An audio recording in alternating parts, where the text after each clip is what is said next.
Our protagonist, Cain later, Imperial Guard of the Emperor. He was a slave who ended up becoming the Imperial Guard, and he died protecting the Mad Emperor who had made a pact with a demon. Will he be remembered as a knight who never abandoned his loyalty until the very end, or perhaps as a foolish loser who failed to read the tides of time? But in the end, neither sits well with him. He just wants to vanish from everyone's memory. His best friend, the rebel leader, Yahello Reston, called Cain an idiot for giving in just like that. Cain grinned, a sword pierced in his stomach. He told Yahello that as an orphan, he had lived for 29 years making his own choices. So, as a last advice before he dies, he told Yahello not to start a fight for no reason. As his eyes closes, Yahello shouted at Cain, "You could have fled. Why would you make a choice like this?" Tears dripping down his face, he told Cain to wake. "You bastard, get up." But Cain was already dead. Now, Cain found himself walking in an unknown realm, naked. He had no idea where the place was. It was so peaceful that he wanted to live in such a free place forever. Though he recalled his friend Yahello crying because of him, he knows he'd manage okay on his own. Now he decided to savor his earned freedom, but then he noticed a light coming at him, and before he knew what was going on, his eyes opened again for the second time. This time around it was different. There was people in front of him. His father was happy at his birthday. His grandfather was also happy. He was amazed that the child wasn't even crying. Our protagonist had no idea what was going on. Though the grandfather was already old and wrinkled, he recognized him as Yahello, his best friend. Then the baby started crying. The grandfather thought he was the one who made him cry, but the baby was crying because he had no idea what kind of situation he's in. And so, years later, inside a building, an instructor was reading to our protagonist, telling him about the Knight Cain, later, who met death alongside the evil emperor 45 years ago. Though he could not stop his lord from straying onto a wrongful path, he has become a symbol of unwavering loyalty, standing by his lord's side until the very end. The instructor then concludes the Modern History Society. He then asked our protagonist, what is his thoughts? Our protagonist redirected the question. He asked the professor what does he think, what is his own point of view on Cain later. The professor replied, I think perhaps the Grand Duke simply wished to restore his friend's honor. After all, the story that Duke Yahello and Lord Cain were friends is quite well known. Our protagonist, now Karen Reston, 10 years old, third son of Yahello Reston, and only child of Count Pale, stood up and asked the professor if that's what he truly think. The professor asked what does he mean. He told his professor that he think his grandfather holds a grudge against his dead friend, that's why he's deliberately gilding his friend's name. The professor, surprised, wonder what on earth is the brat saying. He asked Karen to explain what he meant. Karen told him it's because his grandfather, rather than joining him on the road to revolution, Cain chose death, and his grandfather can't accept it. The professor was surprised to hear what he said. He never thought that Cain would wish for a quiet death. He thought to himself, of course, there are records that the duel between the Grand Duke and Cain later ended far too quickly for men of such similar skills, though it's only hearsay. But if they suppose Cain later chose death instead of joining his friend in his fight to death or in revolution, what Karen said would become a perfectly reasonable claim. He never thought that a mere 10-year-old could make such a deduction. But if he was to agree with such impudent opinion, the dukedom's knights might charge him with blasphemy. Thinking about this sent shivers down his spine. He then told Karen that he had never considered such a perspective before. Karen laughed. If I'm just kidding, why do you look so rattled? Minutes later, Karen was walking down the hallway. He said to himself that right now his name is Karen Reston, the youngest grandson of the Reston Kingdom, but that would be for the time being. Though it took him a while to piece the situation together, but in the end, he had been reborn as the grandson of Yahello Reston. He was pissed. That clueless bastard, how dare he make me a hero, he murmured. He should have understood without me saying it. As he walked, he saw his father in front of him, Yahello's youngest son. He coughed once, making it obvious that he's in the room. His father asked if his lesson has over. Karen replied yes, then asked his father if he was praying again. Is he still worried about his awakening ceremony? His father was surprised to hear that. He then apologized to Karen. Karen asked why is he apologizing. He told Karen it's because, unlike his two uncles, he never awakened magic power, so he worried he might have passed down that same burden to him. Karen tapped his father's shoulder, and with a smile he told him that no matter what anyone says, he's the greatest father to him. His father was speechless at his words, then hugged him and said, "You're the greatest son to me." Sometime later in Karen's room, while lying on the bed, he was throwing something that looked like a mana stone in the air. He was thinking about the awakening ceremony. He recalled in his past life, He asked Yahello what the awakening ceremony was. Yahello told him it's a family ritual, just a dusty old tradition. It's a ceremony to unlock one's innate magic power. Cain asked if magic is something he's born with, just like a silver spoon. But Yahello told him it's not like that. Not everyone can awaken magic power. And even if you do, it doesn't mean you qualify to become head of the family. Besides, there's said to be a tremendous secret passed down only to the family head. Cain asked if the secret is like some great treasure, or the location of a grimoire that grants wishes. Yahello told him no. If it's something like that, he might have been interested in the family's head position. Cain was disappointed. He hoped it was something like a wish grimoire that can grant him the wish to live quietly somewhere remote, away from everyone. Yahello laughed, then with a smile, he told Cain fine. When he become head one day, he'll tell him the secret specially. Now, back to the present. Charon stood up.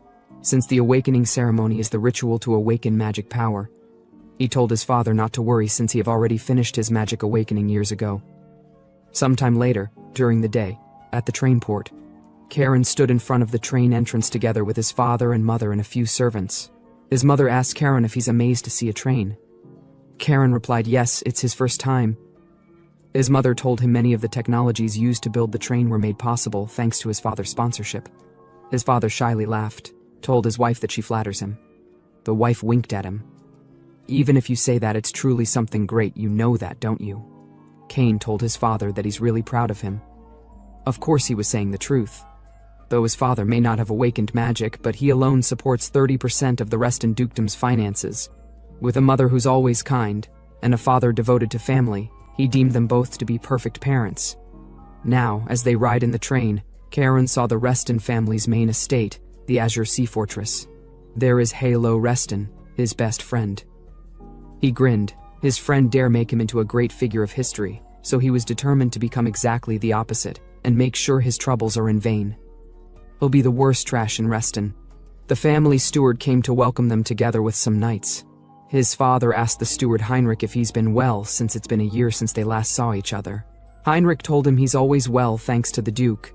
Charon took a peek. He wondered if they're the knights from the Sea Wave Knights. He realized that they've noticed he already awakened his mana. They're definitely different from the guys in their territory. Though he expected such a difference when comparing them to the Sea Wave guys. And it's only a matter of time before his grandfather hears about it. Well, not that he cares though. Now Heinrich told them to please follow him. He'll guide them to the main palace. Minutes later, inside the reception room, the maid told Charon to please wait in the room while his father greets the family elders. He should please feel free to call them anytime if he needs anything. Charon told her okay. He looked around. He noticed that the reception room is huge. The Azure Sea Fortress is really something else. He commented, saying he should have asked them to take him to the library since there's nothing to do in the room. But then, someone laughed. The boy asked why would he be going to the library as soon as he arrived at the main house. Just like the rumor says, he's a real bookworm. Well, since he's his uncle's kid, the chances of him awakening are slim, so he'd better hit the books if he wants to make a crazy amount of money like the commoners, just like his father. Charon was speechless, raging with anger. The boy activated his mana, angry at the fact that Charon wasn't replying to him, so he asked Charon if he want to have a go with him. If that's the case, he'd use a little bit of magic power to give him a preview. Charon finally spoke. So it seems like there is a mad dog growing up in the main house. The boy felt shivers run down his spine, but then he was shocked to see Charon has awakened his mana. No way, the guy commented. How? No, when did you awaken your magic power? My father never said anything about it. Charon told him of course, his own father doesn't even know. Now then, more importantly, we have a problem, dear brother. There's no need for two mad dogs in this house, is there? I'll be taking that role, so could you step aside, brother? Shocked, the boy asked Charon what in the world is he talking about. With that in mind, Charon told him it's time for a beating. Sometime later in a room, the uncles asked Heinrich if it's true that Charon has already awakened. Heinrich replied yes. The three captains of the Night Order who accompanied him have confirmed it. Raphael Reston, second young master of the Reston family, told Pale, Charon's father, that he never thought his son would awaken his magic power, and not even inform the main family. What exactly are you plotting? He questioned. Pale told him of course not. He didn't know either. Tails Reston, first young master of the Reston family, told Raphael to refrain from baseless speculation. Pale hasn't awakened his magic power. so it's understandable that he wouldn't have noticed. Pale didn't say anything. Then suddenly, a servant came in. He told Heinrich that he needed to come quickly. He explained what happened to all of them. Minutes later, they arrived in the reception. Pale told Raphael there must be a misunderstanding, but Raphael didn't reply. He just went in angrily. His expression changed as soon as he saw his son's messed up state. Karen greeted him, but Raphael immediately lifted him up angrily. How dare this insolent pup who knows no manners hit his son? What on earth were you thinking, doing something like this?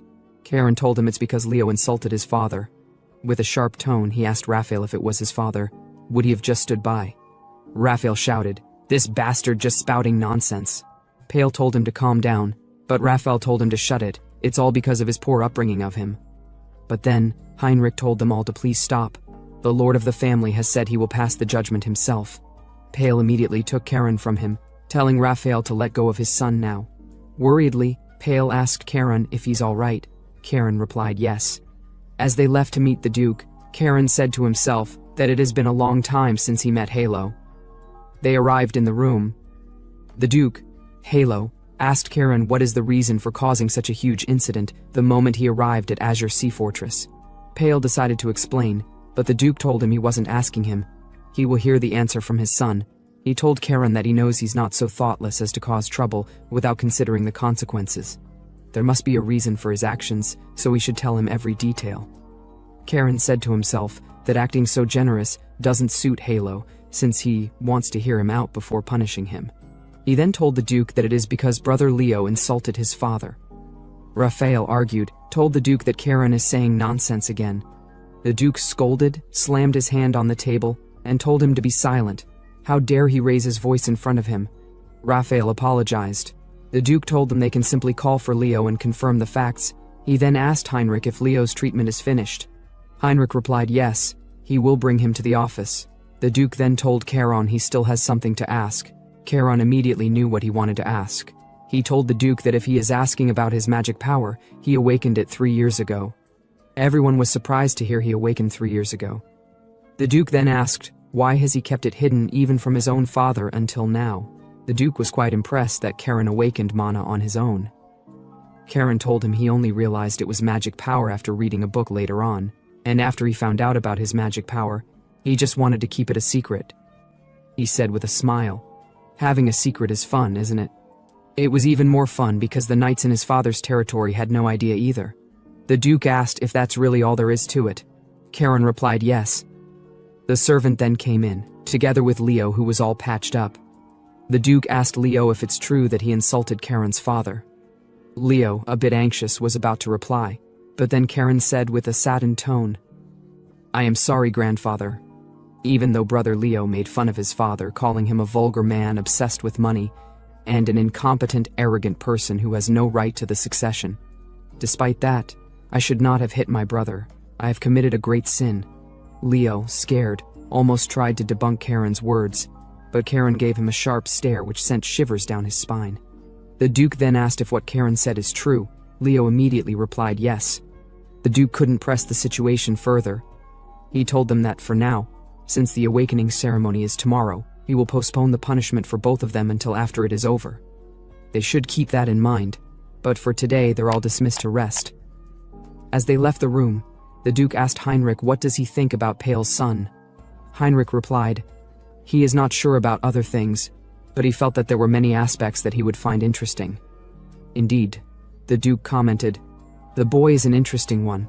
Not only did he awaken his magic power on his own 3 years ago, but he has hidden it until now. Furthermore, he seemed to be questioning the skill level of the knights assigned to Pale's territory. It was as if he was subtly pointing out that by assigning such unskilled men, he as the father is neglecting Pale. Heinrich told the Duke he might be overthinking it. The Duke took a drink. He wished that was the case, but that child is different. If there is something special about him, we will surely find out tomorrow. After all, they cannot know everything simply from the fact that he has awakened his magic power. Whether he will complete the awakening ceremony safely tomorrow, and if he does complete it, what will he obtain there? He's extremely curious. The next day, outside the Reston Castle in a mountain, the Duke, together with his sons and grandsons, and the elders of the Reston family were walking down the forest. Karen said to himself that although the elders have retired from active duties, he can sense how incredibly skilled they are. Beside him is Tails, the eldest son of Yahello, and his daughter Leon, and also Rafale, the second son, and his son Leo. For the whole family to be making such a fuss, Karen deemed the awakening ceremony to be more important than he thought. They finally arrived at their destination, and in front of them was something. Karen noticed it's the Stone of Oath. Now, the Duke told them they should begin the awakening ceremony. When they pass through the rift opened by the Stone of Oath, a world the Stone of Oath shows them will unfold. They say the world shown by the Stone of Oath is different for every person. The ceremony will end when they use the weapon they obtain there to destroy the world. Karen told him he understood. The Duke stared at him intently. He then brought out his pendant and placed it in front of the stone. There was a reaction between the pendant and the stone. Then a ray of mana shot into the sky. The pressure from it was quite intense. The Duke asked Karen what is he doing, is he scared? His father also asked him if he's really okay. Karen told him not to worry, he'll be back. Karen walked towards the portal, said to himself that the mission of using the weapon he gets from beyond the rift to destroy the world is easy since destroying things was always his job. The Duke watched as he entered, told Karen to overcome his fears. Karen wondered what does he mean by overcoming his fears. Well, he fully entered the portal and appeared somewhere. He arrived in a place he had once forgotten. He wondered why on earth is the rift showing him memories of the place. Is it trying to make him feel guilty by showing him his innocent dead comrades? The door above the stairs to the main palace opened. Then he heard a voice. Your world is cruel and desolate, O child of the blue wolves. The time of the covenant has come, so I shall fulfill what was made with your ancestors. As Karen climbed the stairs, he asked the voice if it is a demon. The voice said to him, the blood that flows in your veins cannot be invaded by a mere lowly demon.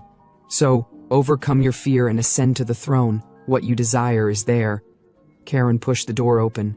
He said to himself, it's been a while. It looks like there's something on the throne.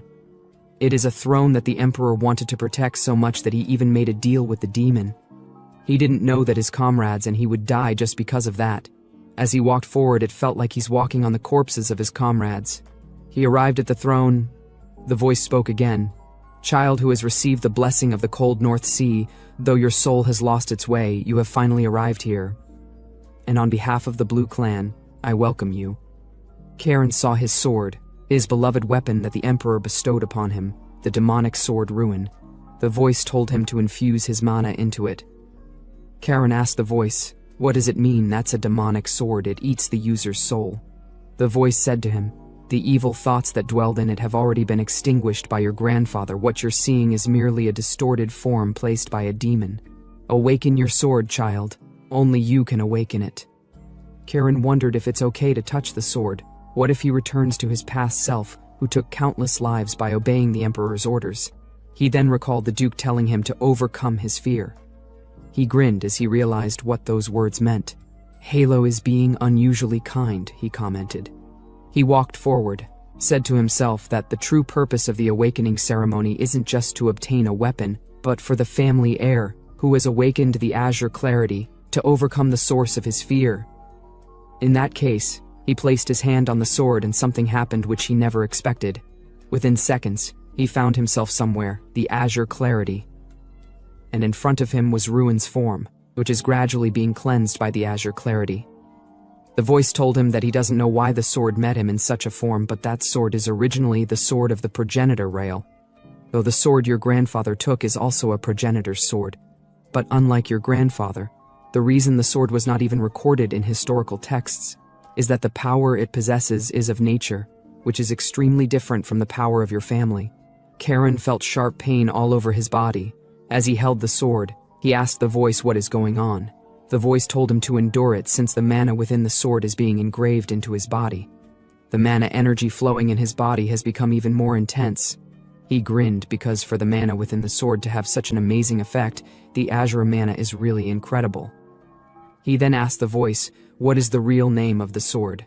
The voice told him the sword has beheaded countless demons and devoured their powers. A sword that even demons feared, that its very existence was erased from memory. A sword born from the deep sea of the north, a place dark yet pure. The execution sword, guillotine. That is the true name of the sword. It's a sword that resembles the deep sea's darkness. It suits your destiny so well, child. Anyway, Karen asked the voice, who is he? Judging by the way he calls himself part of the Blue Clan. You're the Blue Dragon, our family dragon, aren't you?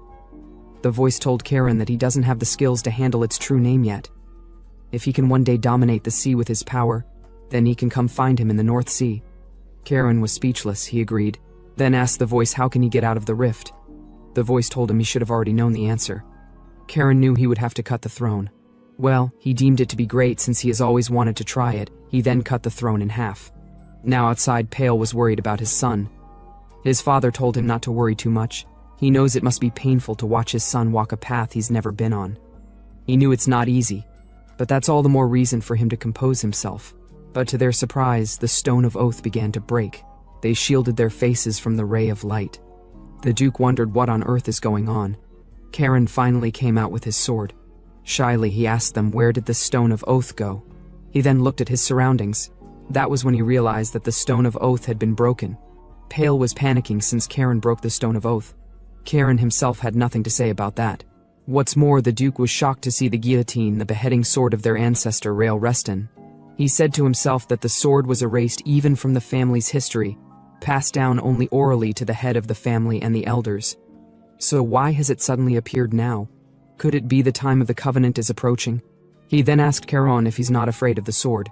Karen was speechless for a moment, then replied no. The Duke didn't question further. He said to himself that long ago their ancestors who could not fulfill their covenant with the Blue Dragon to annihilate the demons crossing from the world's end, left behind the Stone of Oath as proof of the covenant, vowing to the future, waiting for the one who would one day carry out that covenant to appear. He then wondered if Karen is the one to succeed the covenant.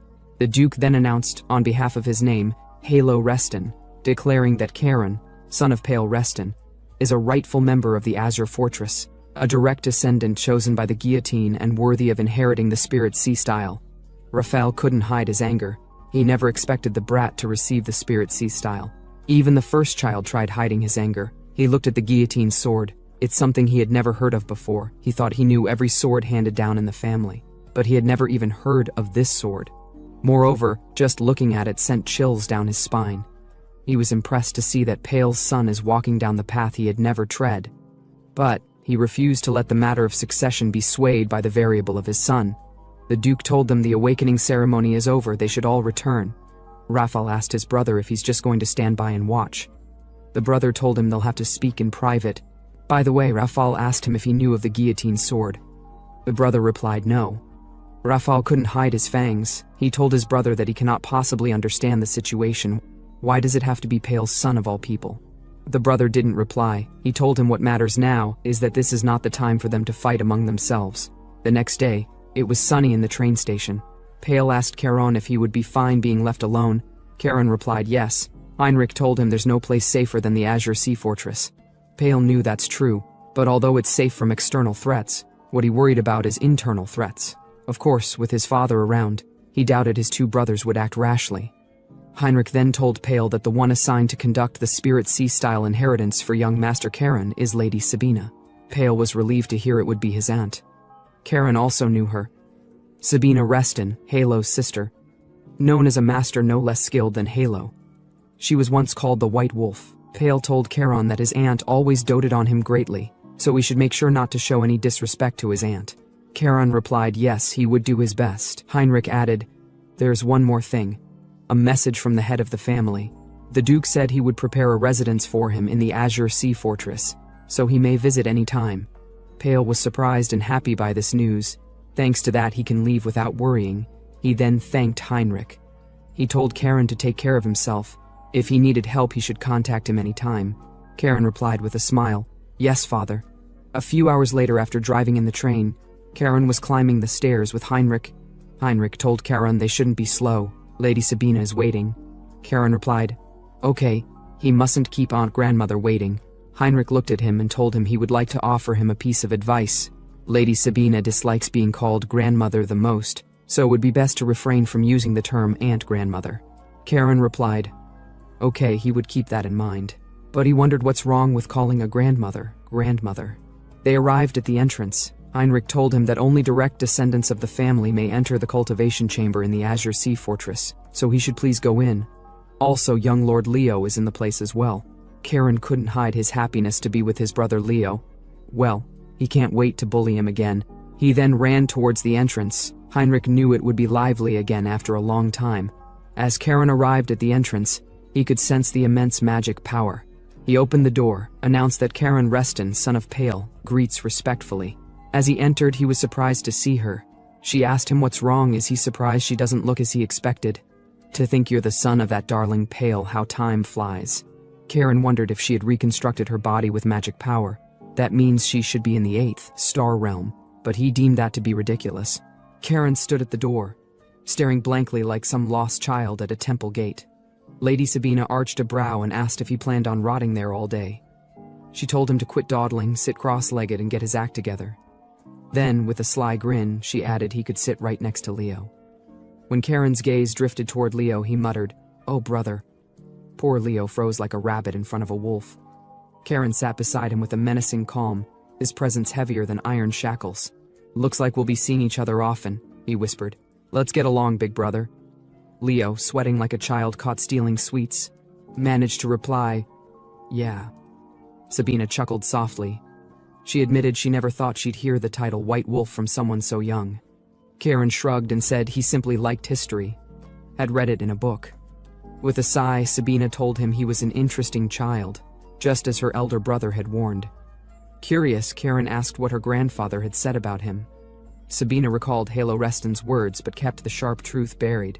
Yahello had said Karen was a child destined to sail vast oceans, one who would one day rule them. He had told Sabina to guide that boy, to become his lighthouse. Yet she didn't reveal it all. Instead, she told Karen that her brother had simply said she would grow fond of him. And now, seeing him, she admitted she understood why. Sabina watched the boy's aura blaze like untamed fire. Inwardly, she compared him to a storm wave, rough, wild, but with the terrifying potential to swallow entire seas. She smiled, thinking how entertaining it would be to train such a child. Then, standing tall, she declared the session would begin. She explained that the cross-legged stance was the foundation of mana training. Once they advanced past the introductory stage, sitting would no longer matter. With a mere gesture, Sabina erupted with mana. It roared out like a tidal wave, pressing down on the children. Leo almost toppled over, while Karen, unfazed, calmly observed. He whispered inwardly, "Azure mana." Without a doubt, Sabina told them the sea domination technique was literally a method to rule the oceans. By creating and operating seas within their bodies, they grew stronger. 8 seas meant reaching the 8-star level, while uniting them into one vast ocean meant 9-star, a feat only 3 people had ever achieved, and only 1 in the Empire. Karen smirked knowingly. "That must be grandfather." Sabina nodded. "Yes. The only 9-star user alive is Lord Yahello Reston." The boy clenched his fists and vowed silently. This life he would catch up to Yahello no matter what. Seeing that ferocious will in his eyes, Sabina marveled again. This kid wasn't just hungry for power, he was starving for it. Training continued. Sabina instructed them to let mana flow through the passages opened by the awakening ritual, reminding them the power of the sea wasn't something to dominate, but something to accept. Waves had to be guided from the heart before they could be controlled by the mind, yet the difference was clear. Karen's mana flowed like a raging tide, carving new passages by sheer will, while Leo's flickered weakly despite 2 years of practice. Sabina was stunned. Karen was doing instinctively what most needed years to attempt. Then, as Karen trained, his body screamed with pain, as if it were being torn apart. He abruptly stopped. Sabina's eyes widened. He had the self-control to halt before breaking himself. Impressive. She was ready to praise him when she noticed Leo sprawled on the ground, groaning in agony. Lady Sabina quickly rushed to Leo, picked him up and snapped, "Didn't I tell you not to force yourself to operate your mana?"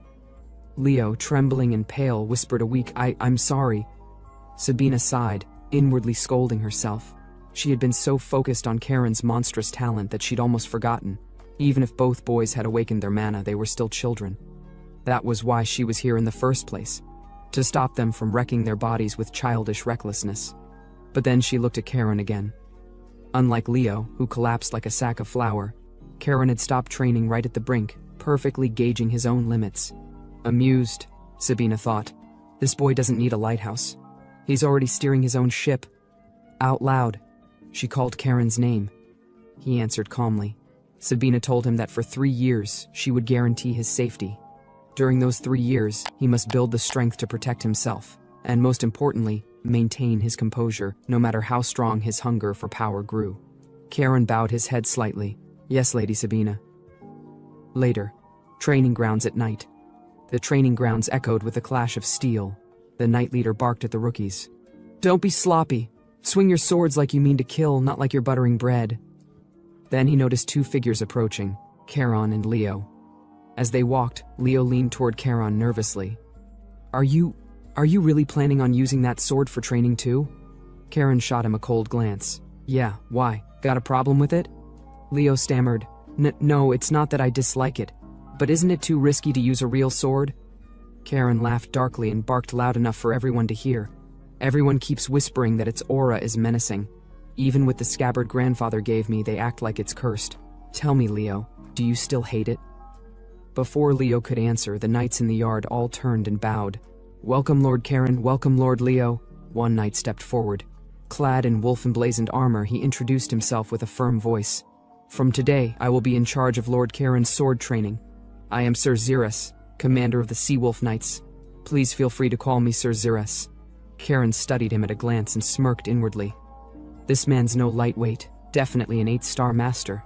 Out loud, he said smoothly. A pleasure to meet you, Sir Xerus. Xerus gave a small bow, but his tone carried a firm edge. He made it clear that he would not address Charon with the title of Lord Pale's grandson until the youth was acknowledged by the Blue Wolves.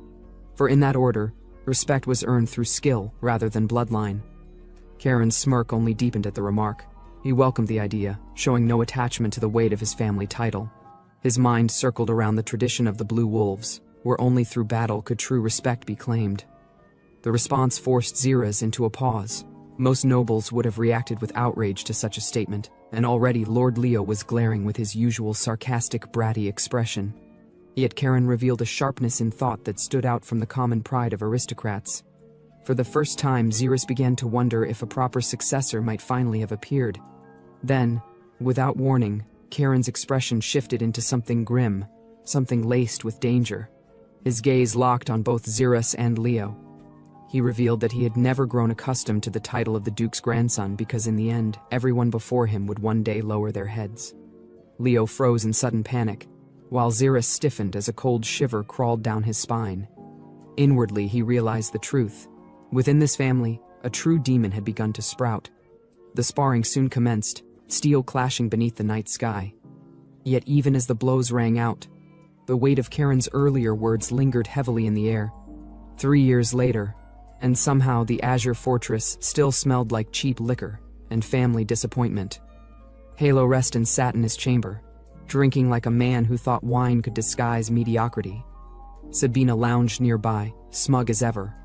Xerus lingered too, silent but with the permanent face of someone who regretted attending. Sabina praised her brother's liquor, because apparently sycophancy was her love language. Yahello complained she was stealing it. Cute sibling banter, if you enjoy listening to aristocrats argue about drinks while the empire burned outside. She fired back, reminding him she'd wasted 3 years tutoring his grandson, as if babysitting Charon was equivalent to sainthood. Yahello chuckled, finally realizing it had been 3 years. Brilliant observation. He asked Sabina what she thought of the boy. She didn't hesitate. Monster. Yahello frowned like someone had insulted his haircut. Sabina doubled down. Even calling Charon a genius would be insulting. Xerus got dragged into it, saying Charon might even outshine Hugo Tails, the Empire's poster boy for talent. Yahello nearly choked on his cup at that one. Trouble in the succession line, Sabina pointed out. If Charon's brilliance spread, Yahello's precious sons would look like filler characters. Yahello barked at her, accusing her of suggesting his sons would see their nephew as a threat. She calmly confirmed it. Ouch. Sabina had a talent for twisting the knife. Yahello snapped, calling her talk absurd. He muttered about stones breaking and new ones rising. Some old prophecy nonsense no one cared about until it was convenient. Sabina smirked, impressed it was news reserved for heads of House Reston. Heavy shoulders for their cute youngest, she teased. Charon's name came up again. Yahello promised he'd tell Karen when the time was right, which meant never. Meanwhile, in Lord Pale's mansion, Karen's father read a letter. A letter so painfully polite, it could have been written by a schoolboy begging for lunch money. Karen apologized for not visiting. Training was apparently more important than filial piety. He told his father to dress warmly, because apparently, reminders about coats were the duty of empire-shaking geniuses now. Karen bragged about mastering the 4th stance of Jihi and the 4th form of harangue swordsmanship. Cute. He also mentioned taking care of Leo, as if babysitting his brother was some monumental achievement. And then, the kicker. He ran out of allowance. The mighty prodigy, begging for pocket change. Lord Pale laughed like it was charming. It wasn't. He dropped the letter with a sigh, speaking with Heinrich, his own father, about how worried he'd been when Karen was sent to the Azure Fortress 3 years ago. So, apparently the Azure Fortress had a new reputation. Noisy halls and endless chaos, all thanks to one kid. 3 years, and the place had gone from fortress to circus. Heinrich called it lively, cute euphemism. Heinrich told Lord Pale that the young heir couldn't help standing out. Lord Pale sighed, complaining he'd told Karen not to shine so bright. Heinrich countered that even a jewel sparkles when buried. Translation: too late, the boy's already exposed. And yes, the worst news possible, Karen might be sent on a mission, assigned by the Blue Wolves no less. Lord Pale tried to hide his nerves, but everyone knew what he really feared, his 2 older sons watching Karen rise like storm tide. Jealousy was guaranteed. Heinrich added fuel. Sabina adored Karen. That was supposed to be reassurance. Lord Pale chuckled, pretending monthly allowance letters made him a nurturing father. Then Heinrich dropped the kicker. The knights themselves had given Karen a nickname, the young mad dog of the Azure Fortress. Out in the yard, Karen earned that nickname the hard way. Wooden swords cracked, men surrendered, and one bulky knight begged for mercy. Karen mocked him for twisting his blade instead of fighting properly. Balloon muscles, he called him. The knight was stunned, injured, and insulted in one go. Karen wiped sweat, casually roasting him while training harder than anyone else. The knight muttered that even last year, facing Karen without magic wasn't this painful. Now, it was humiliation. And worse, rumor had it Karen might soon be deployed. Not by the family head in the capital, but by Xerus. A real mission. Beast-infested granaries in the west. Karen grinned. Finally, he turned to Leo, shouting about deployment. Leo wilted instantly.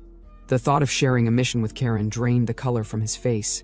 Even during sparring, he couldn't focus. Leo, meanwhile, thought only of recognition. A mission completed well meant a nod from his parents, or maybe just another excuse to sharpen himself sharper. Back at the mansion, Lord Pale had darker worries. He handed Heinrich a sack. Inside, narcotics, smuggled straight from Beirut. Heinrich sniffed it like a connoisseur, earning himself a brief high while promising an investigation. Professionalism at its finest. In the next scene, a guy hopped off a train at the Azure Fortress. As he came down, he exclaimed that the fortress is very huge. The Azure Fortress mansion looked calm on the outside, knights patrolling like loyal watchdogs. Inside, Karen slipped out of Xerus's room with a stolen bottle of liquor, grinning like he'd just robbed a crown jewel. It was always a thrill to mess with Xerus's stash. Just because he wore a child's body didn't mean he'd forgotten the taste of alcohol. He paused. Someone was approaching, a face he hadn't seen before. Turned out to be a young baron, whispering urgently with a butler. The boy was asking if Lord Pale was really absent. The butler confirmed. Pale was in the capital, kissing up to the emperor. In his absence, the knight commander handled things. Karen casually strolled into their conversation, bottle in hand. He asked what brought the Baron out so late. The butler stammered an introduction, Baron Rohan of House Balus, with an urgent request concerning Shang Tsung's song. Karen smirked and agreed to hear him out. The butler nearly choked, insisting this was a matter for Xerus. But Karen pointed out that if the Baron came in person, the matter was truly urgent. A noble should receive him. The butler conceded, agreeing to inform Xerus separately. Rohan studied the boy. So this was the young heir, son of the prince who'd been pushed aside in succession, yet already awakened to magic and training like a wolf among sheep. His eyes fell on the liquor bottle and his thoughts soured. Was it really normal for a child to swagger around drunk? He sighed, muttering inwardly that the Restons must be born reckless. Karen led him inside. Rohan laid out his problem. Bandits in the eastern mountains. Karen listened, sipping liquor like it was water, then summed it up with mock impatience. Yes, bandits in the east, causing trouble, same old story. Rohan admitted it was worse than that. Drugs were flooding the land, commoners kidnapped and sold, while Bella's soldiers had been crushed. His father, the Baron, was bedridden after leading a failed assault. The young Baron practically bowed his head in shame. Karen slammed the bottle on the table. Bastards like that deserve to be ripped apart. Still, something didn't add up. Regular bandits don't break armies. Rohan admitted there were rumors, deserters from the Southern Kingdom's war. That explained the unnatural strength. Karen thought inwardly how predictable it all was. Ever since the dethronement of the so-called evil emperor, the empire had been bleeding strength.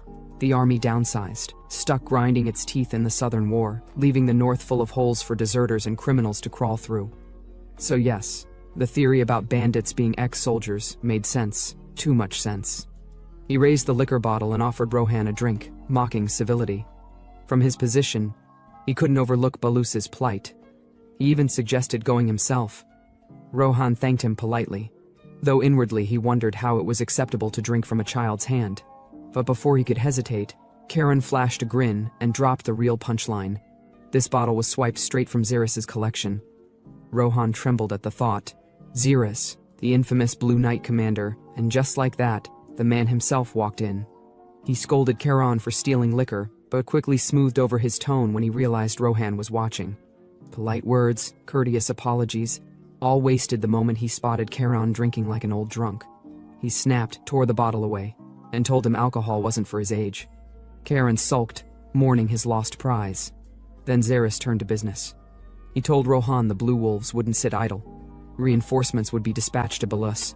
Rohan brightened, thanking him as though hope itself had just been restored. But Karen chimed in, saying that he would like to go, but Xeris declined. Karen then told Xeris that overprotection is bad, he needs to experience war sooner or later. Xeris replied that they don't know anything about the bandits, their strength, or how powerful they are. He would rather send Karen to the west to fight an enemy they know of.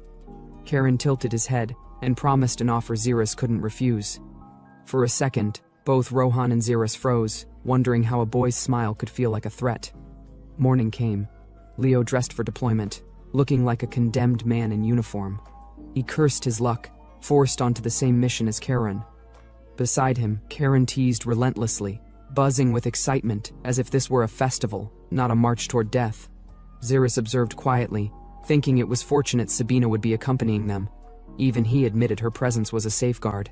Sabina, the legendary White Empress herself, smiled at the two brats. She reminisced that she too once burned with excitement before her first mission. Rohan, however, watched the scene with unease. Could two children really take down bandits, even with a powerhouse like Sabina nearby? If the heirs of Reston were harmed, Belus would shoulder the blame. As if reading his worry, Xeris reassured him.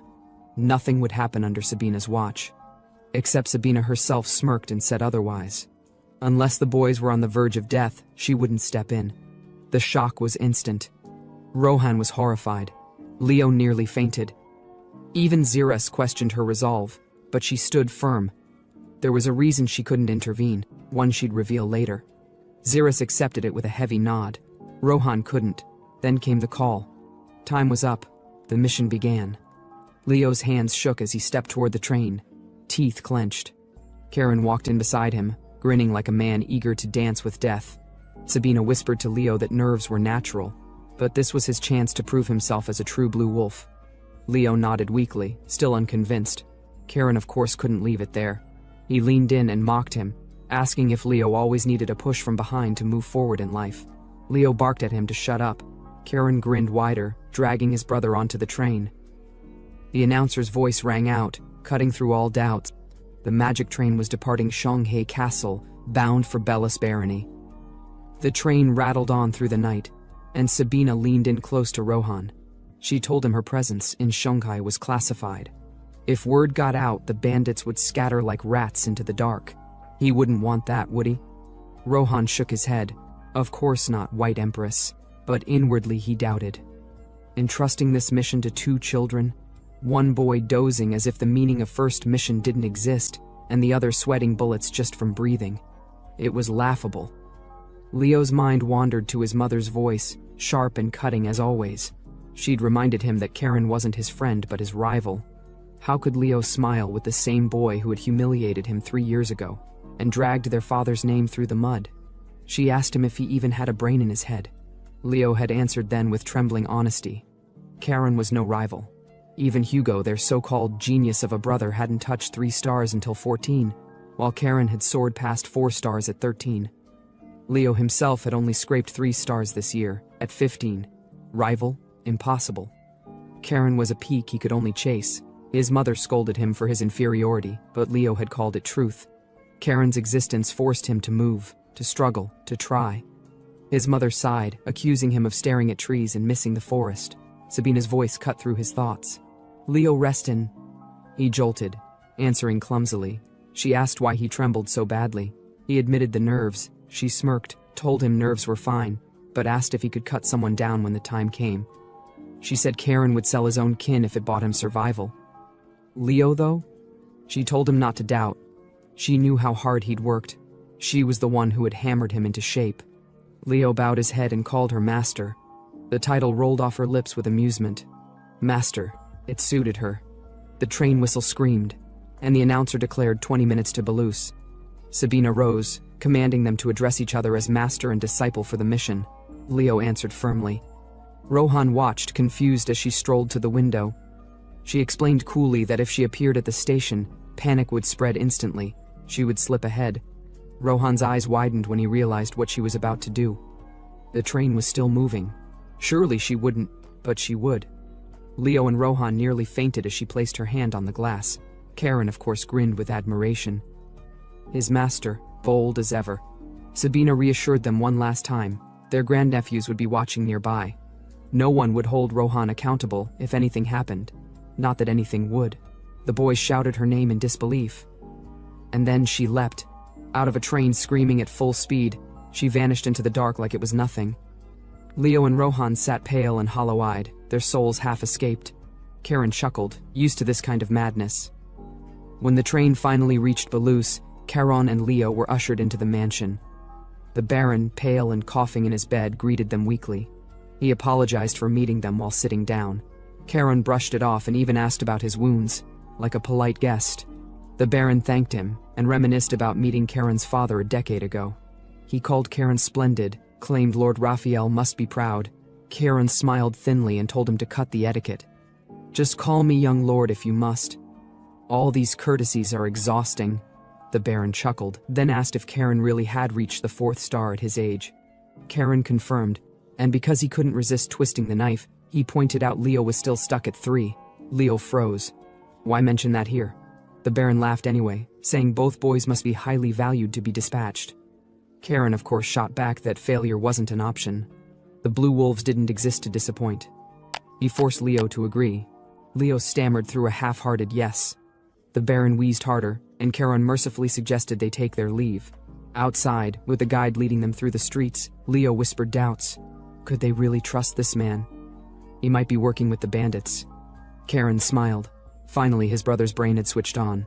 He agreed the guide was likely the traitor. Leo gasped, demanding proof.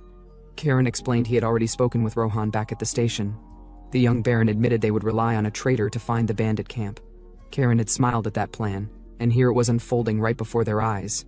Leo fumed, asking why Karen kept it secret. Karen answered simply. Leo had been too wound up in nerves to hear it, which was true, and Leo knew it. Still, the thought of Rohan knowingly using a traitor disturbed him. Karen countered that it was brilliant. Keeping a snake close made it easier to control the nest. The fact that the guide hadn't been punished all this time only proved Belus was desperate. Karen went further, laying out the ugly truth. Noble sons traveling through this mess were perfect ransom bait. If the bandits grabbed them both, Belus would pay dearly. Leo could only agree. Then Karen looked ahead and muttered that the reel had been cast. Sure enough, the bandits stood waiting. Their leader tossed a sack of coins to the guide, thanking him for the delivery. Since the targets were noble brats, he'd even sweetened the payment. The guide bowed, grinning. One bandit whispered to his boss that these kids didn't look like they'd come quietly. The boss agreed, eyeing them. Leo's hands shook. But Karen stepped forward, calm and bold, eyes sharp enough to cut. He sneered and called them what they were: vermin spreading narcotics in his father's lands. Back in Belus Mansion, Rohan worried over his father.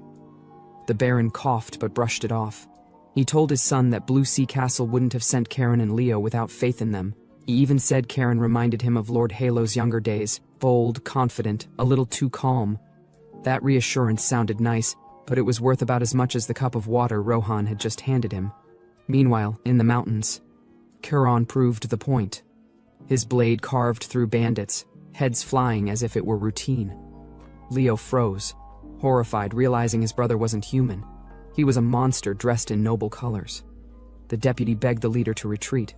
The leader snarled, refusing to lose to a boy, and charged with a red aura blazing. Karen sighed at the noise, called it annoying, and split him in half with one strike. Leo's jaw nearly hit the snow, and Karen mocked the man for ruining his clothes. The survivors broke fast. Orha, shaking, dropped his weapon and surrendered. Karen grinned and asked if he had a rope. Next thing Leo knew, Karen had ordered the man to tie them both up like real captives. Leo gaped, asking why. Karen explained that if they wanted bait to work, it had to be convincing. On the march, Karen pressed Orha for information. The bandits spilled it all. Deserters from Caius, 130 men, 2 mages and guard knights. Leo frowned, realizing the problem. Karen caught the lie too. Why would deserters with elites waste time in a poor barony like Belus? The story stank, so Karen decided to see for himself. At the hideout, guards questioned Orha, who lied smoothly about chasing escapees. They mocked him but let him in. Karen noticed the slack discipline, but his unease sharpened when his sword reacted. Bird carcasses hung as sacrifices. A black magic circle bled power across the ground. He snapped orders. Orha, untie him. Leo, draw Sylphid. Then the circle ignited, and skeletons clawed out of the dirt. Orha panicked. The bandit leader stepped out, sneering at the hostages. Karen looked for the mage and found nothing. He seized Orha, blade at his throat, threatening to kill him if they attacked. Leo recoiled, horrified at the breach of honor. The bandit leader mocked him for acting beneath nobility, but Karen only asked why not. The leader shrugged, saying Orha was worthless anyway. Worthless was right. He shoved the man toward Karen. Leo, sweating, asked for a plan. Karen smirked. Simple, kill the leader. He told Leo the skeletons were his problem. Before Leo could protest, Karen launched forward, aura blazing. His blade tore into the leader, severing his hand with a strike from the third form of the sea wolf. The man howled, calling him a brat.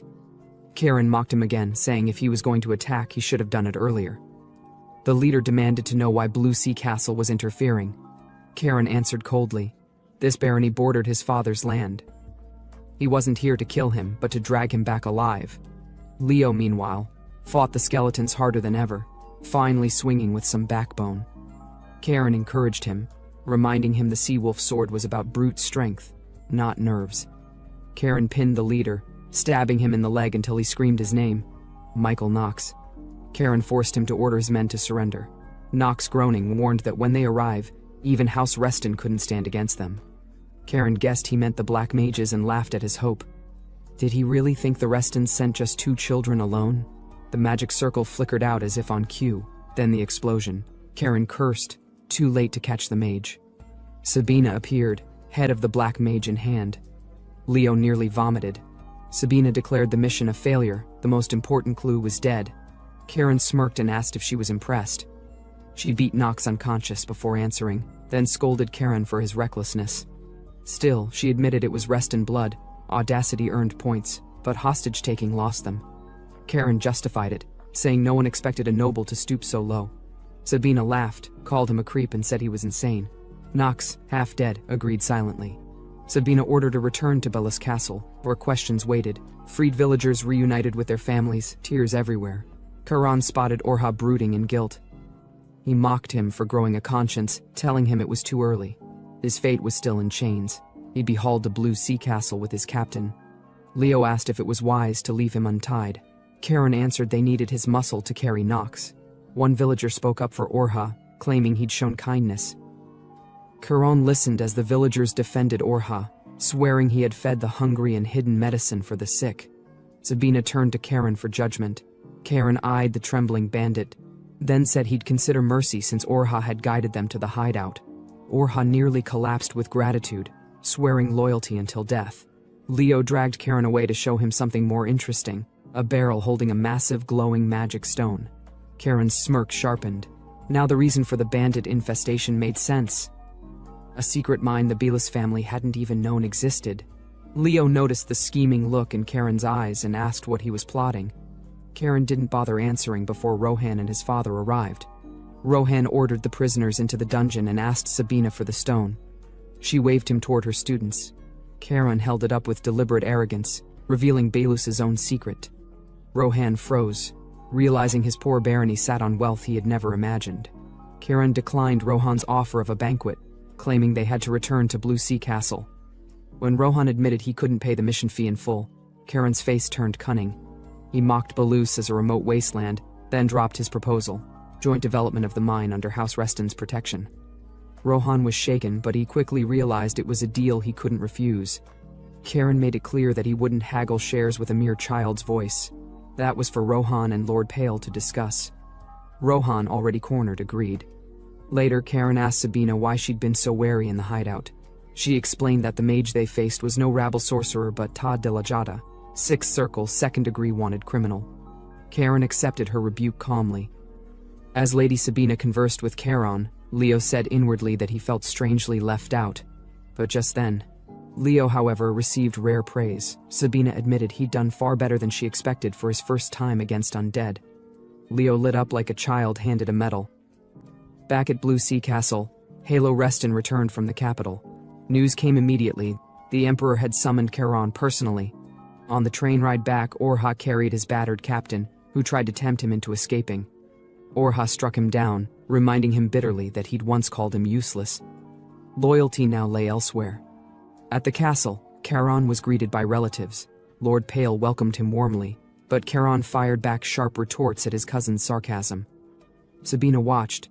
Certain Yahello had summoned Karen to answer for the chaos he'd caused. Pale congratulated Leo with uncharacteristic pride.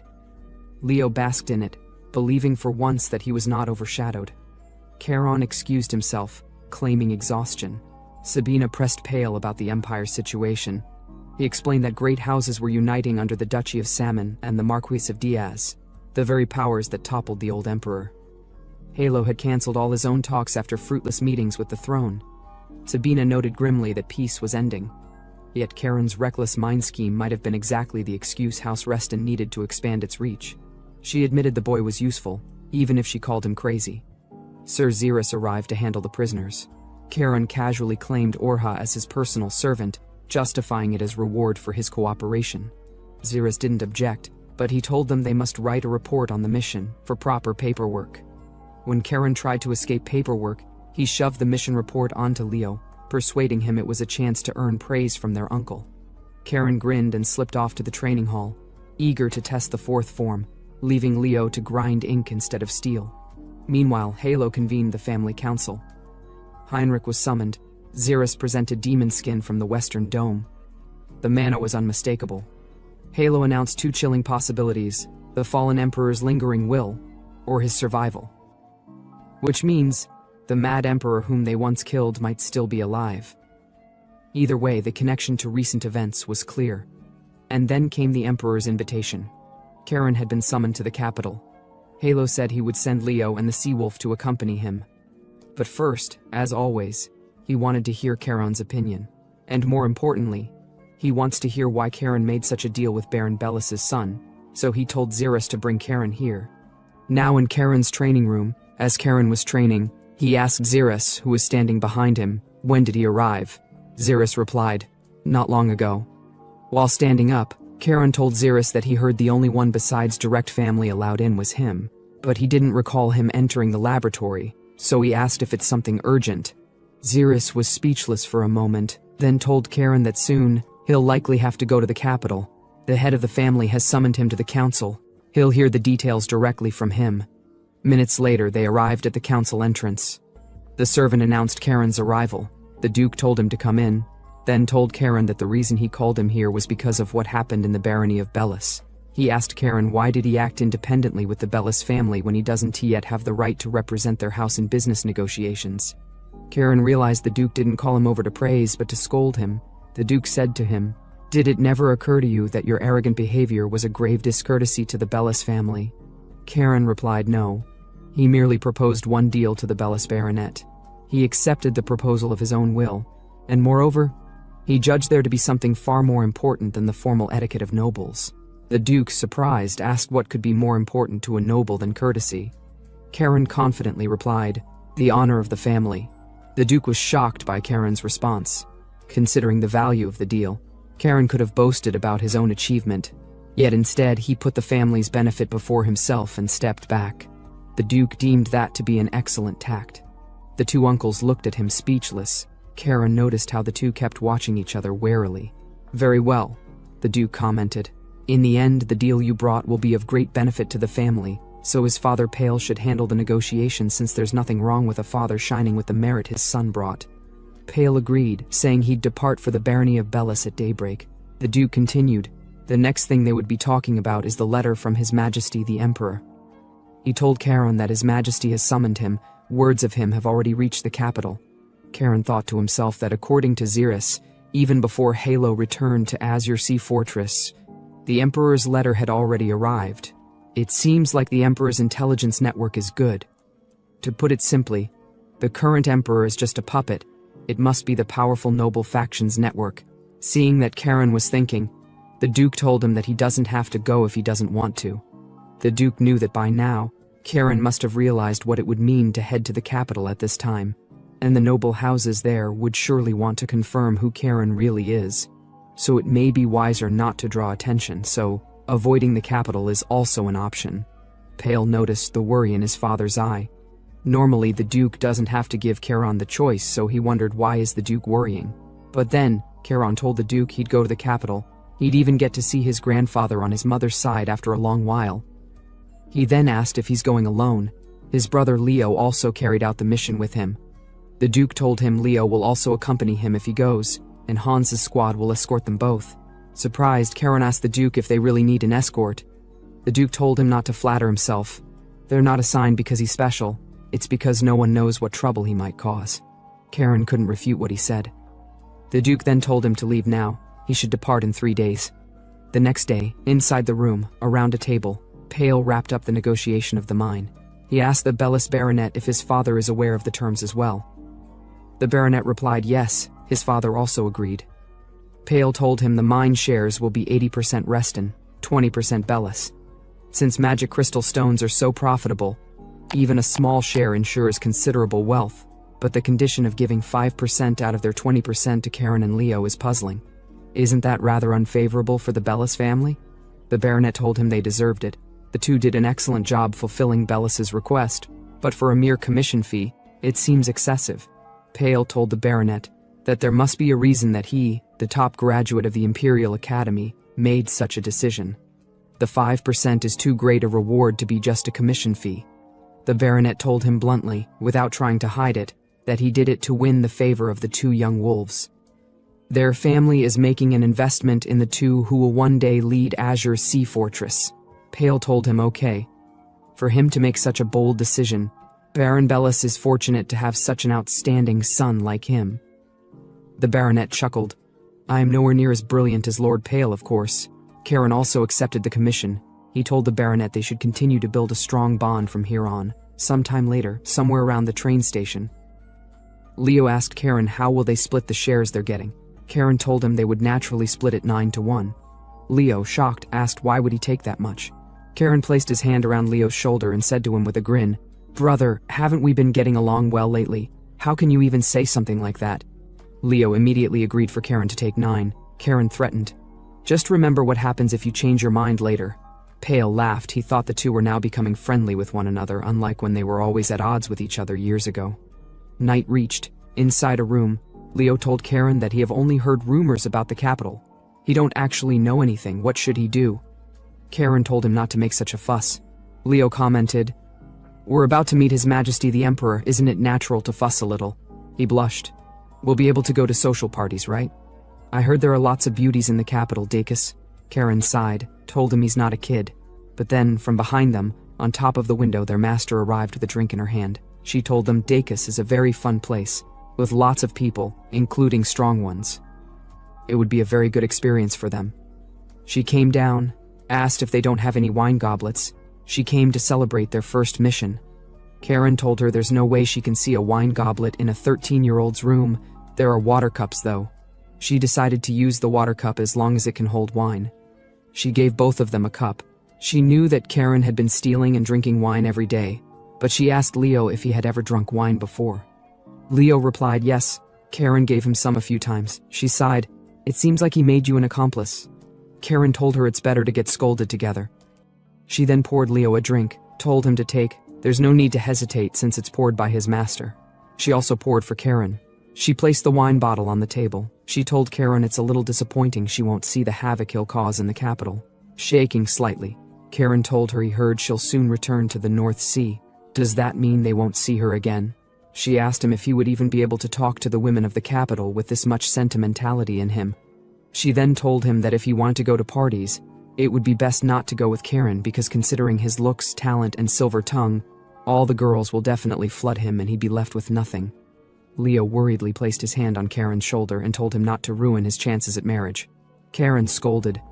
Just how far are you imagining things, you simpleton? Their master told them to stop arguing, they should just drink. Now, another scene. The Duke was drinking in his office before Pale announced himself at the door. He came in and greeted his father. The Duke told him he heard he wrapped up negotiations with Bellis. Well, he never expected them to hand over part of their share to Karen and Leo. Pale commented. It seems the young Baron's opinion was strongly reflected. He called it an investment for the future. The Duke remarked at how clever Bellis's son was. In any case, he deemed it to be good. Having a reliable ally is never bad. From now on, he entrusted the matters concerning Bellis to Pale. He poured a drink in the cup and gave it to Pale. Pale said to himself that his father is a man sparing with praise. So there must be another reason he called him, and it's most likely something to do with Karen's trip to the capital. The Duke then said to Pale, As you know, His Majesty has never summoned anyone but me directly. In that sense, Karen being called to the capital is extremely unusual. When I was talking with His Majesty privately, I once saw His Majesty's fearful gaze toward me. It comes from the fear that, just as I overthrow the evil emperor, I might overthrow him as well. That's why I think perhaps another's influence played a role. Pale asked if he think it's political. The Duke replied yes. Pale added, Considering the political situation in the capital, where powerful houses are rallying, couldn't you have refused His Majesty's request, and yet you didn't? The Duke replied, Yes, the reason was because he wanted to know the measure of Karen. He was chosen by the ancestor's sword, guillotine. So whether he like it or not, it means he's destined to stand at the center of the family. Not only that, as a member of Reston, he will inevitably face checks from outside forces, and he will continue to face countless threats. That's why he didn't refuse His Majesty's request. If he is to shoulder the future of Reston, he must be able to endure it. The Duke asked Pale if he's worried. Pale drank his drink in one gulp, then told his father that he trusts his son. The Duke exhaled, a fine answer indeed. The next day, Sabina was heading out with her horse. Xeris asked won't she say goodbye to the two young masters separately. She told him no, it's fine. Last night she shared drinks with them and had a good time. Xeris was dumbfounded. It was his liquor she shared with them. Besides, she commented, they'll be busy leaving for the capital today, so it's better to leave quietly. Then she told Xeris she will look forward to the day they meet again. Xeris told her until then, he'll keep the wine stocked. She noticed Karen at the window. Karen bid her goodbye with a bow. She then rode on her horse and left, returning to the North Sea, the place that's like her home. Karen laughed slightly. It was quite shocking she left for the North Sea with only a letter left behind. He knew clearly that now that his master has left, even his uncles will start moving. Just as he thought, Tails was the first to approach him, not even wasting a single second. The next day, Leo and Karen were preparing to head out. All their luggage was thoroughly checked through to make sure nothing was missing. Karen worriedly asked Xeris if they really have to make such a fuss about going. Xeris replied of course it's needed since they will both be meeting His Majesty as representatives of the family. Karen agreed to that, but he asked why on earth is Han's squad coming with them. Xeris replied, it's to protect them both. Hans told him it's more like because the Duke is worried they will both cause trouble. Karen told Hans to be quiet, they're quite the nuisance. He recalled meeting Tails earlier. Tails asked if he's going to the capital. Karen replied yes, His Majesty the Emperor has invited them. Tails then asked Karen if he can ask him for a favor. Karen replied yes. Tails then told him that he hopes he won't behave in the capital the way he did in Azure Sea Fortress. He should know well enough what he meant. Karen replied yes. He then said to himself that Tails is so outright admitting to have kept a close eye on him. He told Karen there are so many enemies in the capital who want to tear their family apart. So if he do give them an excuse, he will punish him harshly by himself. Karen was speechless by his words. With a smile, he thanked his uncle for his wise words, saying he will definitely live up to his expectations. Good then. Tails turned around, told Karen to return safe and sound. As Tails left, Karen grinned as he said to himself, "Harsh punishment, my foot. You think you can suppress me with the status of firstborn? I'll make that arrogant face twist in pain. Just wait and see, Tails." And so the preparation for the departure became complete. Karen told Hans that he won't let it slide if he causes trouble. One of the bandit guys from earlier then came running towards Karen. He thanked Karen again for giving him another chance. But Karen told him that the reason he's bringing him to the capital is to throw him into its prison. That's why he told him not to let his guard down. Hans then got a message from his communication device that all should board the train. He then told Xerus they'd be heading out now. Xerus told him all right. He faced Karen and Leo, telling them both to make sure not to cause trouble in the capital and come back safely. Karen told him that might not be the case because anyone who sees them will think they're delinquents. As soon as they were about to depart, Pale came running towards them. He told Karen to wait. Karen told his dad, who was breathing heavily, that he never knew he was in Azure Sea Fortress. Pale replied back, saying the Duke called him over. More than that, he wanted to see him once before he left, and also his grandfather on his mother's side is looking forward to his arrival in the capital. Karen commented, "I can't wait to see him too. I bet he's prepared a lot of gifts for him." Pale was speechless. He then told Karen to please return safely. He should try not to cause too much trouble. Leo laughed at him. Karen immediately scolded him to stop laughing. Now, in Tails' office, Pale said to himself that they've obtained information that the second prince's wife is plotting in the capital. Well, it's not like they need to get involved. Now inside the train, Karen nonchalantly asked Hans when are they arriving, how long will it take to reach the capital? Hans replied in about 6 hours, they'll be going through the TB Autonomous Territory. Karen had no idea what the TB Autonomous Territory was, but Leo excitedly commented, "The TB Autonomous Territory is an unusual city where commoners directly elect their mayor. And unlike farming, commerce and industry are more developed there." Karen asked if it's a place where the most money circulates in the empire. Hans replied exactly, which is why money equals class there because they exercise influence within the empire with vast capital. They are also often severely checked by the lords of other regions. Karen told him he's right. He recalled learning that sometimes serfs escape the tyranny of wicked lords and flee to the territory, but they're friendly with the Reston family. Hans told him yes, that's true. They sometimes commission large-scale requests from its order of knights. Karen commented, if he get them chance he'd like to visit the place sometime. The train then announced they'd be entering the TB Autonomous Territory. Karen then suggested to Leo they should sneak away after the schedule's done. Leo agreed to the idea. But then, Karen noticed that Guillotine is reacting to something. For Guillotine to react, that means it's sensing danger. Karen thought maybe the danger is as a result of Tails and Raphael planting someone among the entourage. But he deemed that not to be the case, since they're not foolish enough to risk that much. Karen then told Hans to contact the TB Autonomous Territory immediately. Hans asked why should they contact them all of a sudden. Karen shouted, told him there's no time to explain. He should alert the other knights to prepare for attack. Hans replied, understood. He told all entourage to prepare for attack. Karen also prepared himself. He looked outside the window. If the threat is from outside rather than inside, he wondered how will they plan to attack a moving train. Now, outside, a distance away from the train, a masked man stood where barrels of fuel are, and he signaled to his men to start the plan. They lit the rope connecting to the main explosives that's on the trail. All preparations were done, and all attachments have been completed, and now they all braced for the explosion. The train then ran through the fuel, and the explosion went off immediately. At the same time in TB Autonomous Territory, inside one of the thousands of houses there, people were talking about the National Tax Service that is really putting the screws on them. Another argued, isn't it because you guys got caught money laundering? The guy disagreed, saying they aren't the only ones doing the money laundering. a lady countered, pointing fingers, telling the mayor to punish these criminals immediately. The mayor looked speechless. He sighed, saying he really shouldn't have come. This is why they say you can't have a conversation with commoners. He should have retired after becoming the Minister of Finance. Why did he agree to be mayor? He said to himself that he thought this was a charming city where everyone had an equal opportunity regardless of status. But this place is where commoner merchant groups and noble merchant groups constantly clashed. His head hurt. The place was no different from a chaotic mess. But then, someone came rushing in, calling the mayor. He whispered important info to the mayor. The mayor told him okay, he can leave now. Someone asked the mayor what kind of urgent news is so important that he had to interrupt a meeting.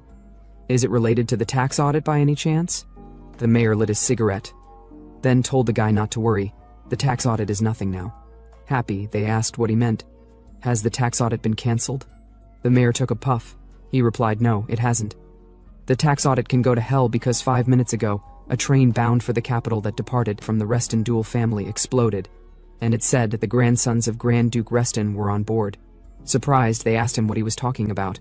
He carried his cigarette and put it into the drink, told them that what he meant is that they're all dead now if anything happens to the Reston grandsons. Now, inside the exploded train, Charon survived with just a small scratch. Same goes for Leo. Hans immediately asked the others to give a quick situation report. From the report, there were a total of 11 members on the train, 1 seriously injured and 2 lightly injured. The seriously injured is Dale. Orphan also reported 2 casualties on their side. Charon said to himself that the situation must be serious if even the lowest-ranking Orphan is reporting. He then asked Hans about their current location. Hans replied, they're about 10 kilometers away from the TB Autonomous Territory. He had already contacted the Autonomous Territory before he woke up, so they should be mobilizing by now. He then suggested Charon and Leo run away as far as possible while he and his men buy some time. Charon didn't listen to what he said. He was looking at his sword. Guillotine was reacting again, which means an attacker is nearby. He saw the leg of the attacker. He apologized to Hans. He told him they can't run away. They're the ones who destroyed the railway, which is a precious asset of the Emperor. They've committed such an act which is no different from treason, so how far does he think they can run against such people? Leo's leg is also hurt, and the only option left now is for them to fight. Charon then cut the guy's leg with his sword. The guy fell to his knees. Fear covered his body as he saw the smile on Charon's face. Charon then blasted the guy away with his sword and came out with Hans and Leo.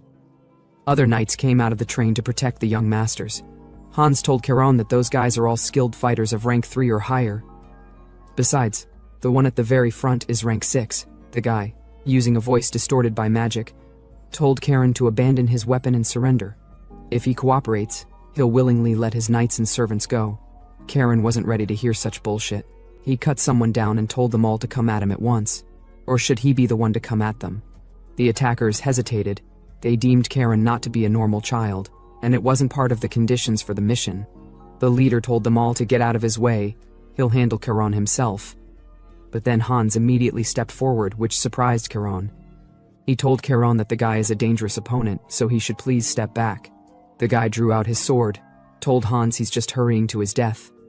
Hans told him he won't know until he tries. Hans closed in with fast, coordinated strikes, their blades meeting Hans head-on. Hans braced himself and forced the first clash aside, the shock running up his arms. The pair tested him with sharp feints, but he refused to budge. Their silence sharpened his focus until one misjudged movement revealed their intent. A sudden downward slash kicked up dust, but Hans steadied himself, eyes narrowing as he caught the rhythm of their attack. When both assassins lunged together, Hans met them again, deflecting their momentum. His counter sent them sliding across the ground, and he steadied his breathing. The assassins paused, reassessing him with a cold stare. A burst of hostile mana flared around one of them, twisting the air with faint green light. Hans recognized the movement immediately. It matched the stories he'd heard of a distant knight of the Pawar Sultanate. The thought unsettled him, yet he held his stance. The technique belonged to a warrior whose presence here made no sense. Hans kept his guard while trying to make sense of the situation. The Empire and the Sultanate were bound by a non-aggression pact. Someone like this shouldn't have appeared in a border village. He weighed the battlefield around him. The mercenaries and soldiers were already engaged with other attackers, and Charon was carving his way across the field with controlled precision. Each strike left another enemy crumpled in the dust. Hans barely had a moment to process before another surge of mana cut through the air. The assassin sprinted forward with enhanced speed, forcing Hans to meet the blade again. Sparks scattered scattered between them. Hans felt the pressure growing as the assassin pushed harder. The enemy's low voice carried a taunt about his slipping guard. Before Hans could respond, the assassin shifted angles and drove in for a decisive blow. Hans countered with renewed force. His aura snapped awake, crackling with blue energy that pulsed around his arms and blade. He steadied himself despite the strain and recognized the name that fit the assassin's technique, Sion Hakimi. His aura roared outward as he reinforced his stance and struck back. Hans held his ground as the assassin soared above him, declaring resistance pointless. The threat barely registered. Hans focused on the shift in the attacker's stance. The assassin paused, realizing their formation had already broken apart.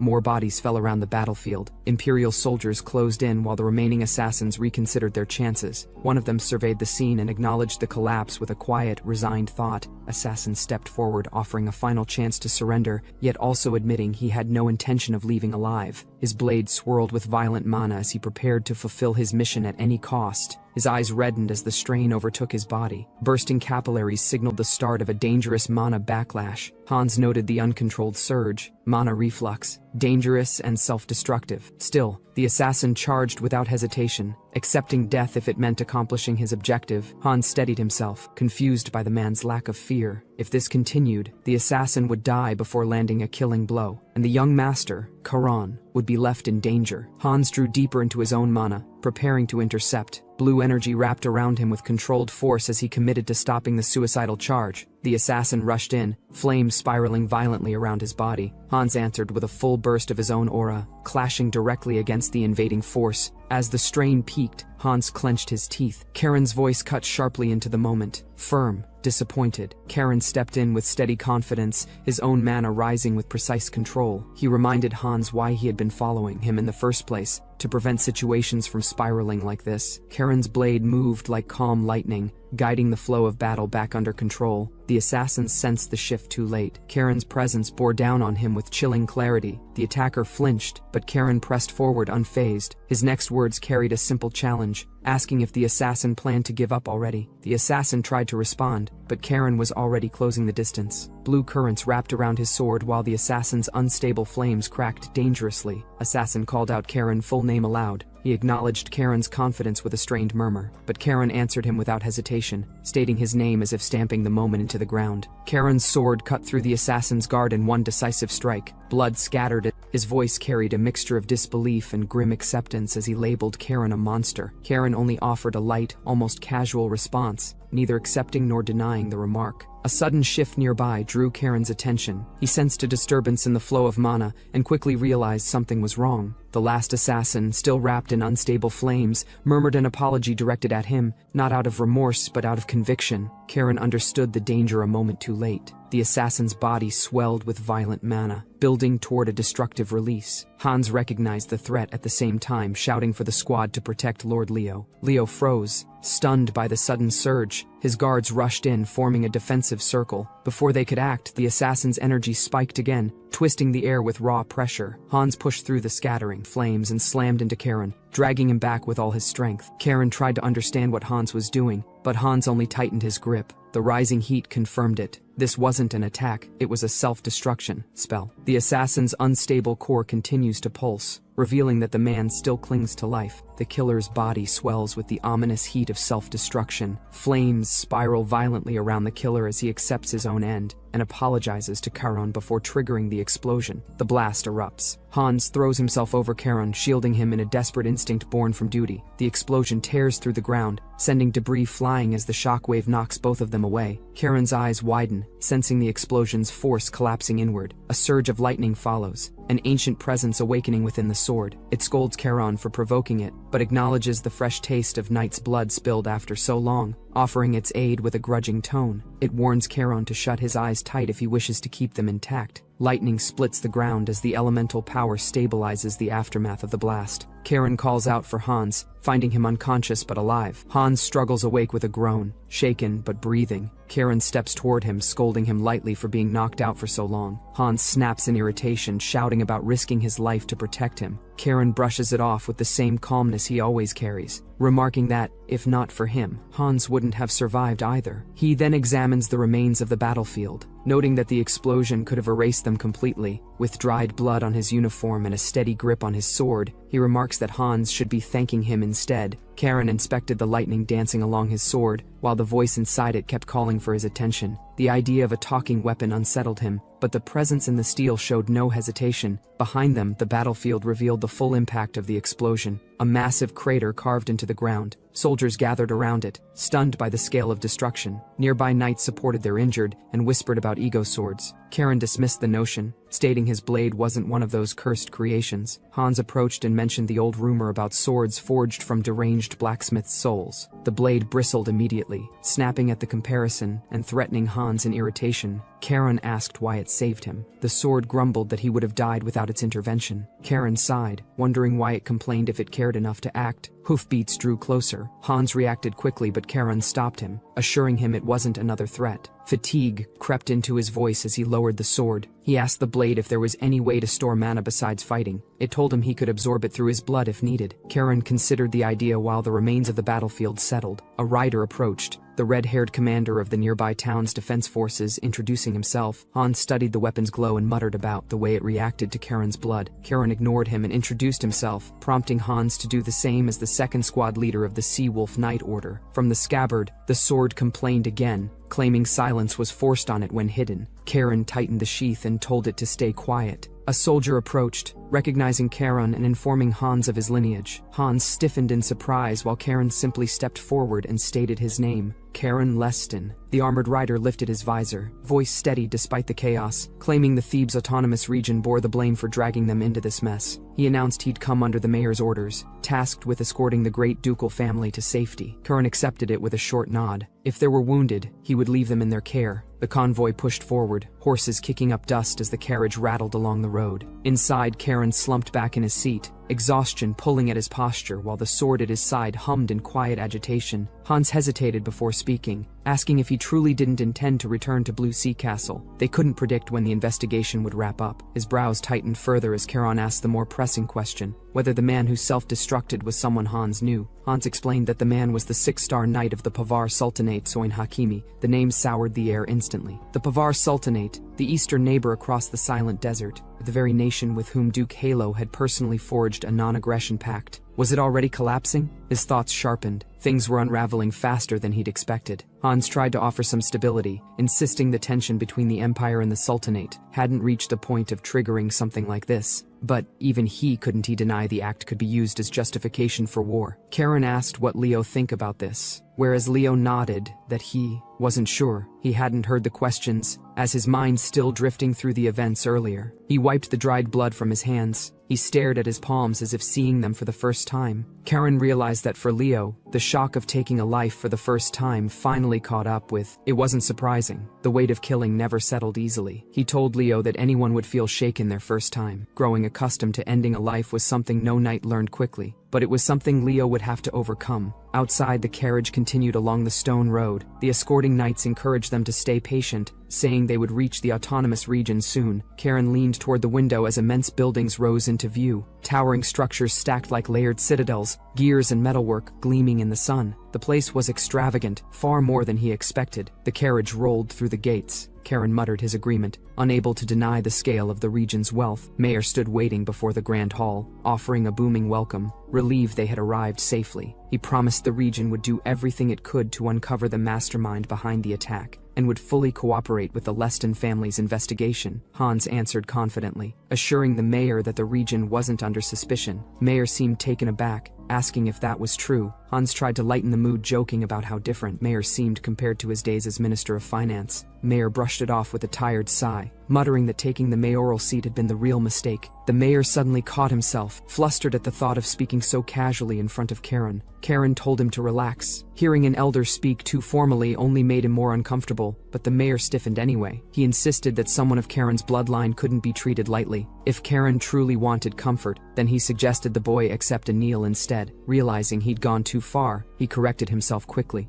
He accepted Karen's goodwill and stepped aside, offering to continue the discussion elsewhere. Karen agreed, following him into a quieter chamber. Wine was poured. Karen watched the glass fill before speaking. The attackers had used explosives, not mana. That meant someone had smuggled them in. Karan explained that explosives were tightly controlled. Nothing entered distribution without passing through the Department of Military Supplies. The mayor confirmed it reluctantly. The Empire kept a firm hand on such materials. But if the weapons came from outside the Empire, things changed. Karen mentioned the Pavar Sultanate, one of the only nations capable of producing explosives on par with the Empire's. The mayor froze at the suggestion. Karen pressed gently. If merchants here were connected to such smuggling, it would trouble the mayor more than anyone. The mayor forced a laugh, uneasy at how sharp the boy's deduction was. He shifted the topiv while trying to steer the conversation away, agreeing quickly so he wouldn't appear suspicious. He realized that the chaos outside only worsened because smugglers kept stirring trouble. Karen watched him quietly, expression steady, offering no reaction beyond a polite silence. When the mayor finally dropped his guard, Karen reminded him of a single thing. The mayor hesitated, wary, asking what he meant, only to freeze as the weight of Karen's words settled across the room. Karen spoke calmly, as he made it clear that the Seawolf Knight Order and the entire population of Blue Sea Castle had suffered because of this incident. The mayor's eyes flickered, dread crawling up his throat as he wondered if he was being cornered. He stiffened when Karen mentioned the Lezen and Wedia families, powerful lineages who would magnify any trouble 100-fold. He realized that defiance meant ruin. If he didn't fall in line, he was finished. Desperate, he scrambled to steer the conversation somewhere safer. The mayor awkwardly shifting to small talk, asking after his father. Karen returned the question with mild curiosity, wondering how well the mayor truly knew him. Mayor brightened with false confidence, claiming familiarity through Karen's maternal grandfather, Sir Gale. Karen observed the mayor with a faint smirk, amused by how quickly he switched to flattery. Karen asked if anything was more important than connections. Before the tension could settle, the doors burst open with a clatter. A panicked guard stumbled in, calling for the mayor as he announced an urgent message from the capital. The mayor waved him off irritably, already aware that the Imperial Guard had departed. But the guard raised his voice. This wasn't just the Imperial Guard. The Commissioner of the Internal Revenue Service had personally taken command of the Special Division and left the capital himself. The mayor couldn't believe what he was hearing. Gale Periton, Karan's grandfather, the man the Empire feared, wants to save his grandson. Save his grandson. Scene shifts and we see the TB Autonomous Territory. The city moved as if holding its breath. Lanterns flickered against the old stone towers while crowds spilled through the streets, their voices merging into a restless hum. Soldiers marched in formation, their armor catching brief flashes of firelight, and the tension that trailed behind them spread through the people like smoke. At the head of the column walked Karen's grandfather, Mr. Gale, his presence enough to quiet even the boldest whispers. Inside the merchant hall, panic churned. Voices rose in frantic waves as accusations, protests, and fear collided in the smoky air. A sudden tax investigation, tonight of all nights, felt like a death sentence to men who lived off ledgers half-truthful at best. Even the mayor, usually composed behind his spectacles, struggled to hide the tremor in his hands. Then Karen stepped forward, measured, poised, his gaze cold as polished steel. He dismantled their excuses with quiet precision, reminding them of the attack on Blue Sea Castle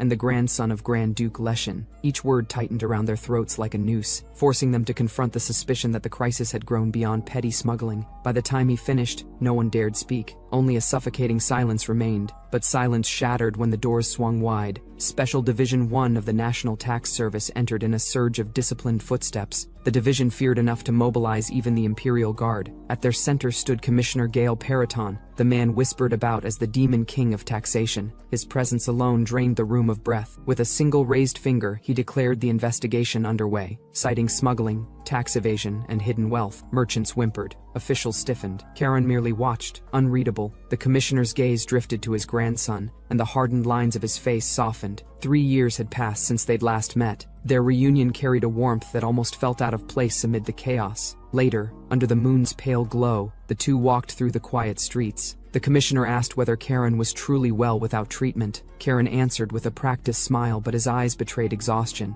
When asked if he knew who to partner with for the coming conflict, he said he did not, yet, but the commissioner saw deeper, his voice low as he examined the fractured clues. This wasn't a family dispute, he reasoned. If Karen's uncles were involved, there'd be no trail at all. Instead, the attackers had left traces, deliberate ones. Karen concluded that whoever staged the attack hadn't tried to hide anything. If anything, they had left the clues on purpose, almost guiding them toward a single conclusion, that the Pear Sultanate was responsible. The thought unsettled him. No professional assassin would be this careless unless they wanted the blame to fall elsewhere. Mr. Leston agreed, noting that the perpetrators hadn't bothered to cover their tracks at all. As he spoke, Karen felt a strange heaviness settle on his shoulders. Before he could respond, his grandfather placed a hand on his head, a rare gesture of worry, and called his name. Karen looked up, caught off guard by the sudden warmth in the old man's eyes. Mr. Leston's tone sharpened again as he asked whether Karen intended to hunt the culprits himself. Karen hesitated, and the silence that followed was enough for his grandfather to read his intentions. Mr. Leston made it clear he opposed the idea. The world was far wider than Karen realized, and the strong were countless. Talent alone wasn't enough. Threats were still lurking around him, even within this territory. The old man Gale voicing his concerns with quiet certainty. He urged Karen to stay put for the night. At dawn they would return to the capital. The emperor himself had ordered it. Adults, he said, would handle what came next. Karen nodded, forcing a small smile. Mr. Leston added that he expected him to behave, and for a moment Karen agreed, but he muttered a quiet curse under his breath. He had no intention of keeping that promise. Across town, panic rippled through Owen's residence as staff rushed to load the final carriage. Owen's family pleaded for him to join them, but he stayed behind, sending them ahead with forced reassurance. As the horses thundered into the dark, he muttered a curse. The pursuit was closing in fast. In the shadows beyond, the hooded assassins sensed the hunters drawing near. Their leader whispered orders for a flawless cleanup. Their silhouettes vanished into the night, quick and merciless. Whereas far from that, Karen quietly unsheathed his sword under the glow of candlelight, steel whispering against stone as he sharpened the blade. A towering shadow stretched across the room. Sir Xerus had arrived. He mentioned Gael's prohibition, but Karen only smirked, asking if Xerus meant to stop him too. Xerus exhaled, admitting he'd only come to deliver Gael's message. Karen's fingers stilled on the whetstone. Gael's message? As Xerus recited the order, Gael Leston, patriarch of the House of Leston, commanded the youngest Leston heir to seek out the culprits immediately and exact the blood price for the dead. He ordered him to make the law of Blue Sea Castle unmistakably clear. Karen laughed with a creep smile, as Xerus was quite surprised with his laugh. Karen's expression shifted. He tightened his grip on his sword as mana surged through it. A predatory smile formed as he announced the hunt had begun. The scene cut away to the crowded eastern district of Tebi, where torchlight glowed against stone walls and uneasy chatter filled the alleys. Karen and Leo slipped through the crowd, Leo whispering doubts about how far Karen was pushing them just to meet an informant. Karen reminded him that the black market opened only in this district. They had no other choice, their masks and cloaks hiding noble silhouettes. Leo adjusted his hood with a frustrated sigh, complaining about being forced into the servant role, while Karan walked ahead with calm certainty, explaining that nobles wandering alone would only draw unnecessary suspicion. They descended deeper into the city's forgotten side streets, the lanterns thinning and the air turning colder. Leo tried to protest again, but Karen hushed him. Ezra's description matched this area. They were close. A strange figure watched them from the shadows above, and as the two boys stepped into a narrow alley, the air shifted. Leo whispered that the place felt wrong, urging caution. Karen answered with steady confidence, though his eyes stayed alert. Then a hooded man lunged from the darkness saying the young master shouldn't be here, but then he realized what their arrival meant. Karen said nothing. He simply raised his hand, silence stretching like a blade between them. A hooded man stepped from the shadows, bowing his head as he greeted Karen and Leo. He explained that he had been sent by Xerus, and considered it an honor to guide the young master. When he lifted his hood, he introduced himself as Julio. Julio suggested they move to a safer place, mentioning that a location had already been prepared. The three of them walked deeper into the narrow alleys until they reached a heavy, torch-lit door. The metal groaned as it opened, revealing a dim room within. Julio explained that the inside was fitted with devices meant to prevent eavesdropping, allowing them to speak without restraint. Karen stepped forward, asking about Julio's origins. Julio admitted he wasn't an outsider at all. He was born in Tebi. Karen questioned how someone local ended up serving as an informant for the Leston household. Julio answered without hesitation. He was repaying the kindness he received from Xerus when he was a child. Karen accepted the explanation and shifted to the real purpose of the meeting, urging Julio to be direct. Julio agreed. Karen revealed the intelligence they had obtained. Someone was preparing to strike at House Leston. The attackers planned to smuggle in explosives and exploit the news that the Lestons would soon leave for the capital. Karen wanted Roe know the identity of those involved. Julio opened a ledger, flipping through several pages before listing what he knew. Only two merchant groups in Tebe's black market dealt with explosives, the Kerr Group and the Caligo Group. Karen immediately asked for more. Julio explained that the Kerr Group had recently stabilized its business in Div and was slowly withdrawing from black market dealings. That left only Caligo to consider. Karen wanted to know what kind of people Caligo were. Julio described them plainly. Caligo was a merchant group made up of former slaves. They accepted any job so long as it produced profit. And earlier that day, several members of Caligo had already left the city. Karen paused at Julio's last detail, replaying the timeline in his mind. earlier today, exactly when the attack on them had occurred. Leo caught on instantly, pointing out how neatly the pieces aligned. The coincidence was too sharp to ignore. Karen reviewed the facts aloud. Caligo, a group built from former slaves who accepted any profitable job. Kerr, already pulling out of the black market. There was no time to investigate both, and their window was closing fast. Leo asked where they should go. Karen didn't hesitate. The choice was obvious. Those with nothing to lose were always the most reckless. Caligo fit that description too well. Julio nodded, then offered to lead them straight to Caligo's black market branch. Meanwhile, elsewhere in the city, Gael and the mayor sat over wine in a quiet, lavish room. The mayor questioned Gael's decision to let Karen move alone, unsettled by the boy's age. Gael answered with a weary certainty. His in-law had written to him personally, pleading for his return. There was little choice, whereas Mayor admitted the truth. Karen had approached him earlier, asking for a favor. He wanted Gael delayed, kept in one place by any excuse necessary, so he must have planned his move without the Grand Duke's approval. Gael sighed into his glass, calling the boy troublesome. The mayor tried to reassure him, noting Karen had already proven his ability.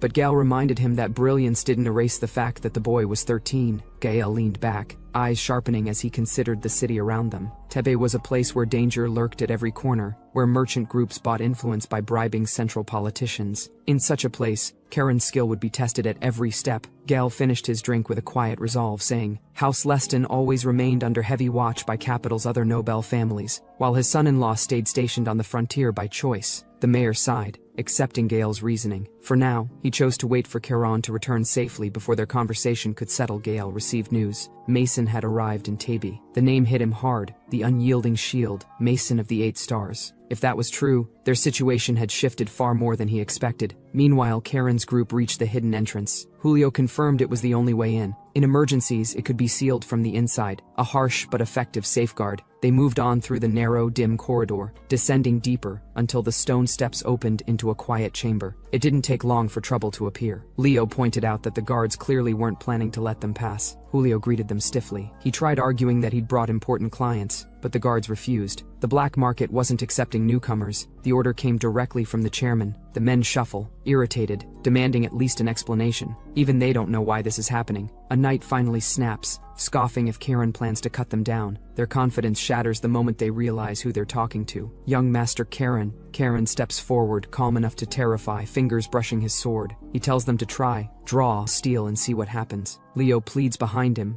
but Karen doesn't bend. If they want him to draw, then they should push harder. Then he orders Leo to begin the second plan. Leo freezes. There was a second plan? The room erupts. Light bursts, blades swing, and several knights are thrown back before they understand what hit them. One knight finally lunges, shouting that if words won't work, steel will. Karen meets him with a single clash, speaking as though explaining basic logic. If their blade touches his, then yes, anything is possible. Shock ripples through the knight just before Karen's power rips the attack apart. The man's sword breaks. The second knight steadied his blade, confusion flickering across his face as he demanded what the boy thought he was doing. His voice faltered when he caught the cold glint in the young master's eyes. Before he could form another word, the boy moved. The knight barely raised his weapon before instinct screamed too late. Julio watching the clash with a low, impressed murmur, as if evaluating a test subject rather than a battlefield. The two men braced themselves, but the young master only shifted his grip and taunted them, noting how even Leo seemed to be enjoying this twisted scene. A voice cut through the chaos, a woman's voice, asking them to stop roughing up her subordinates. Shock rippled through the knights. The boy noted how familiar she already seemed with their identities, his eyes narrowing in recognition. After a brief pause, as if welcoming a guest rather than an opponent, Karen nodded that trust was still lacking, so naturally a hostage would be required. He grabbed the knight without hesitation, forcing steel against his throat. The knight flinched, but as Karen tightened his grip, playing the role almost casually, the chairman's order followed. Soon after, delivered with irritating politeness, their knight, Cal, obeyed at once, guiding the intruders deeper with the hostage in tow. Far away, beneath the glow of a mansion's warm windows, Gael questioned Mayor about the knight involved. Mason Paul, 8th rank, stationed in Thebe. The answer made him pause. If Mason was present, then so was the one he guarded, the Emperor's illegitimate son, the 6th Prince, Relevio. The revelation hit him hard. Unease settled in his voice as he discussed. His concern wasn't wasn't the prince himself, but the possibility of him crossing paths with Karen, a man who didn't need an excuse to stir chaos. If nothing happened, he'd make sure something did. Back in the castle, doors burst open as Karen called out for the guest to be received. He raised his blade, only to falter at the sight before him.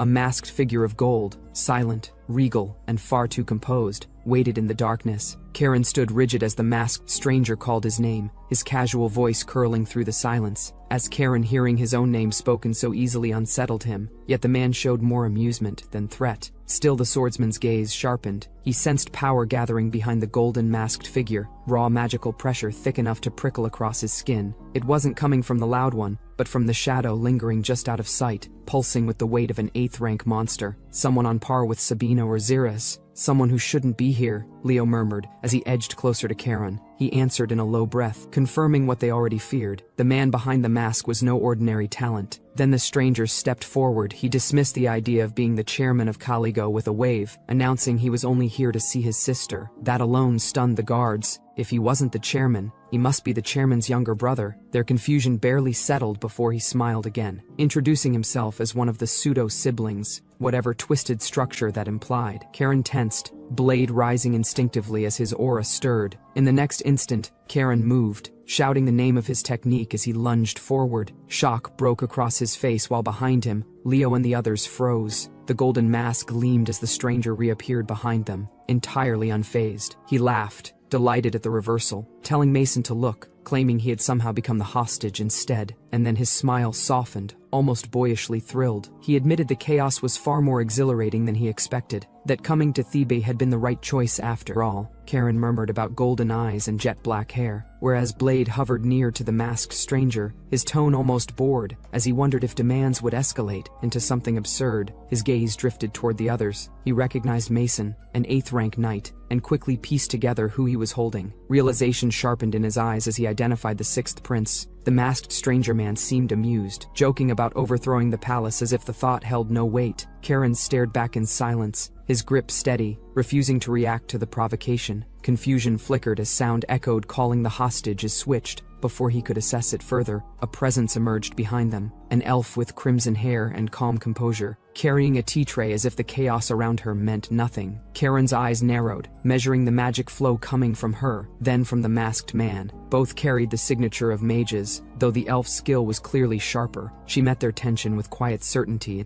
insisting that the explosives tied to the Leston raid had nothing to do with her kind. Her back turned as she stepped past them, dismissing their suspicion without hesitation. Her offer lingered in the air, urging them to lower their weapons and speak instead of escalating the standoff. The chamber held its breath as Karen asked, "How can he trust them?" The pink-haired mage's voice soft but edged like a blade. She mused that, if she had destroyed House Leston herself, she would have erased every trace. Power coiled around her, brilliant, dangerous, the kind only a 7th circle mage could wield, warping the air into a storm of light. Karan watched her magic flare, the floor glowing beneath her feet, as she demanded again if they were finally ready to talk. His grip on his sword tightened, a thin bead of sweat sliding past his mask as silence became his only answer. A mask clattered onto the table, tea poured calmly beside it, the fragrance oddly at odds with the interrogation. The woman repeated herself. The explosives from the Leston attack weren't theirs. They handled such things only for Red's research, nothing more. Speculation flickered around the room, other factions, desperate groups, but she dismissed them all. Cowards wouldn't dare attempt something this bold. Then 6th Prince stepped forward with a grin far too casual, brushing past Karen as if they were longtime companions. He called it friendly banter, but the Karen's jaw tightened, muttering his annoyance under his breath. A stern voice cut through the moment, warning Karen to watch himself in front of royalty, but the 6th Prince only laughed, brushing aside the reprimand while calling out Karen's bloodline with unbothered familiarity. The room falls quiet as Mason's reprimand hangs in the air, stiff and humorless. For a moment, even the 6th Prince, who liked to be called out Rio, doesn't know what to say, though the silence irritates him more than the scolding.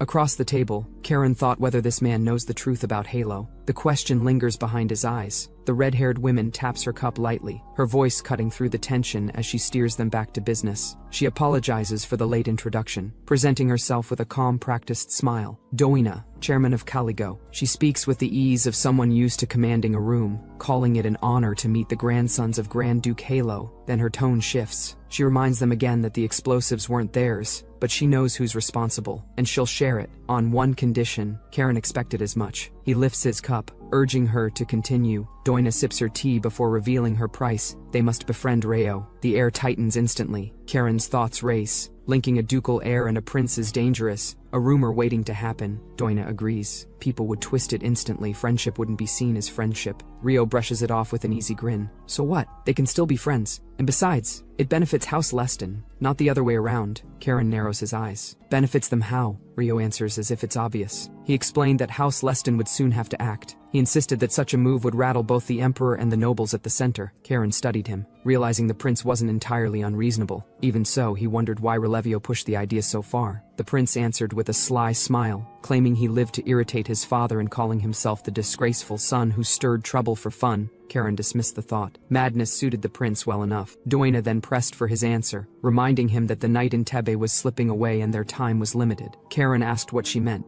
Doina explained that the Imperial Guard under Special Division 1 had arrived with a separate agenda. Relevio leaned in, suggesting there was something deeper at play. He pointed out how the attack on the grandsons of a founding house still hadn't been handled properly. Karen slowly pieced it together, hinted that the guard's behavior made sense only when considering who the true culprit might be. She added that their goals clearly didn't align with Karen's. She then produced a document, stating it contained every detail they'd tracked about the enemy's movements and the chain of events. Her gaze sharpened as she asked whether he would accept her terms. Karen fell silent, weighing his choice. Far from their hidden gathering, the night settled over the city. Workers hurried a loaded wagon through the streets, their overseer barking at them to move faster, while the servant below forced out a strained reply and scrambled to obey. Frustration twisted across Owen's face as he muttered under his breath. Once the mission was done, he reminded himself, the guard would erase all evidence. The promise of a noble title echoed in his mind, along with the merchant's smug assurance. Until the darker possibilities surfaced. Maybe he wouldn't be rewarded at all. Maybe he was next to be cleaned up. Fear tightened around him as he cursed the Leston siblings for surviving what should have been their end. Noise tore through the tension. A servant burst in, shouting for his lord. Owen tried to calm himself with the thought of evacuating his family, barely a shred of solace. Before the news hit him, knights had broken in. Shock dragged him toward the balcony. If knights were here already, that meant only one thing. His breath hitched. Not the Imperial Guard, someone else. He rushed downstairs and froze as a boy stepped through the door with a blade in hand. Karen Leston himself, the worthless noble Owen and his partners had tried to kill. Kieran's voice dropped cold as steel. For someone who'd wanted him dead, the man seemed quite protective of his own kin. Sir Xeris entered behind him, carrying a blood-soaked sack. Karen's request. The trembling man recognized the shape inside. Horror locked him in place. Karen swung the sack just enough for the truth to spill out, telling him to look for himself. His hands shook violently as the severed limb rolled free. A choked scream tore out. His family, his family. Karen's blade pressed against his neck with icy precision. He was ordered to look closer. Owen's eyes widened. These weren't his family's hands at all, Karen explained flatly. They belonged to the assassins his partners had hired to slaughter his household. His family had been spared, only because they were blameless. But he wasn't. Karen listed his crimes one by one. Conspiracy, bloodshed, innocent lives taken. Sir Xeris stepped forward, emotionless, and pronounced his fate. Endless torment in Blue Sea Castle's dungeons. The man collapsed into silence as the knight seized him. Outside, Karen ordered his knight to take the prisoner away. Torches flickered across the mansion as the Leston men carried out his commands without hesitation. Far away, in a dim chamber, news stirs among trusted allies. Rumors claim the emperor's health is failing, shaking the capital into turmoil. Nobles panic, old warmongers grin, and tension festers through the Imperial Guard. Rio explains how factions are splitting, some aligning with war, others resisting. Even amidst the chaos, he acknowledges that their recent efforts earned them a valuable ally. His sister smiles knowingly, teasing him for the bond he's formed. He admits she's right. When he escaped the palace's schemes and fled, disaster followed. His mother was murdered, blood staining the forest floor. Only Sir Mason's intervention saved him from joining her in the grave. Without that rescue, he would never have reached the city, never met those who taught him magic, never become who he is now. Their guidance shaped him just as much as his past did. And now, with House Leston preparing to act, the tides shift. The Grand Duke's silence breaks, and strategies unfold behind closed doors. At a council meeting, Elders worry their house will suffer if the truth about the attack on Leston is revealed publicly. But Charon insists. Justice matters more than prestige. He vows to expose those responsible, leaving no room for cover-ups. The mayor hesitates, but Charon's conviction forces the room to listen. He promises to bear the burden himself, to ensure no traitor escapes judgment. If Charon succeeds, he'll stand as the righteous mayor who challenged corruption. The decision is made.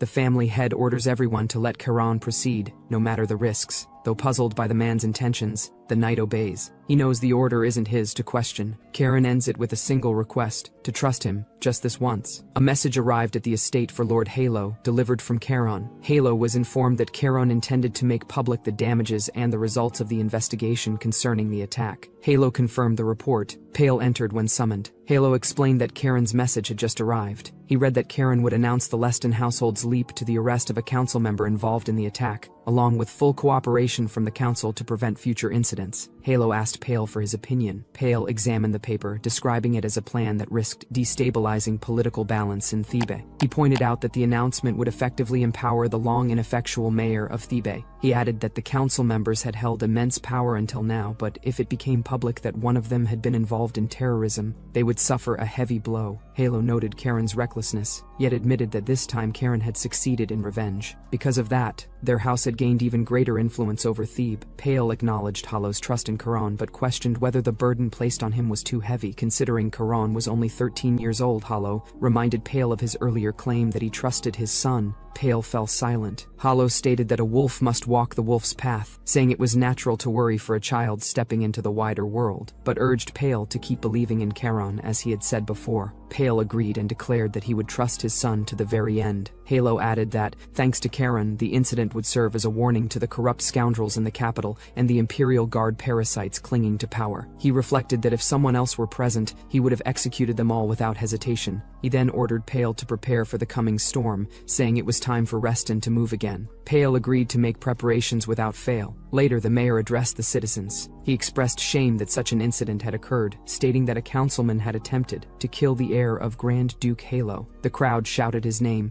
urging him to deal with the corrupt council. The mayor promised to give the city back to its people and to do his utmost. Watching from above, Leo remarked that the mayor acted like a fish in water. Gail commented that Mayor Grain was an excellent politician who never missed an opportunity. Leo asked if all capital politicians were like that. The response explained that Grain had reached his position because he had the ability to back it up. Leo noted that the mayor was more impressive than he appeared. Gail thought that a 13-year-old's plan had been approved by none other than the head of House Leston, his father-in-law. Grand Duke Yahello must think very highly of Charon's ability. Charon might be added to House Leston's line of succession, though whether that was good remained uncertain. Amid the cheering crowd, Charon addressed his grandfather. His grandfather Gale asked what the matter was. Charon asked if he was all right. Gale replied by asking what he meant. He explained that he had been dragged into something tied to House Leston's interests. He remembered what his mother once told him, that she knew he disliked mixing public duty with personal interests. He admitted he had worried he might have forced him to break his principles. He firmly called his name, stating that there were times in life when principles had to be broken. Charon's grandfather, Gale Leston, added that in this case no principle was being broken at all. He explained that His Majesty the Emperor also intended to keep Thebe's power in check. Gale told him not to worry, saying he was fine. Charon then quietly addressed him as grandfather. Gale Leston told him that if the day ever came when doing what was right clashed with his principles, he should not hesitate to break them. Gale then said he had something to handle before returning to the capital and would leave first. Charon responded with a respectful farewell, while he added his agreement with a short yes. After Gale left, Leo called out to Charon. Charon turned with a small huh.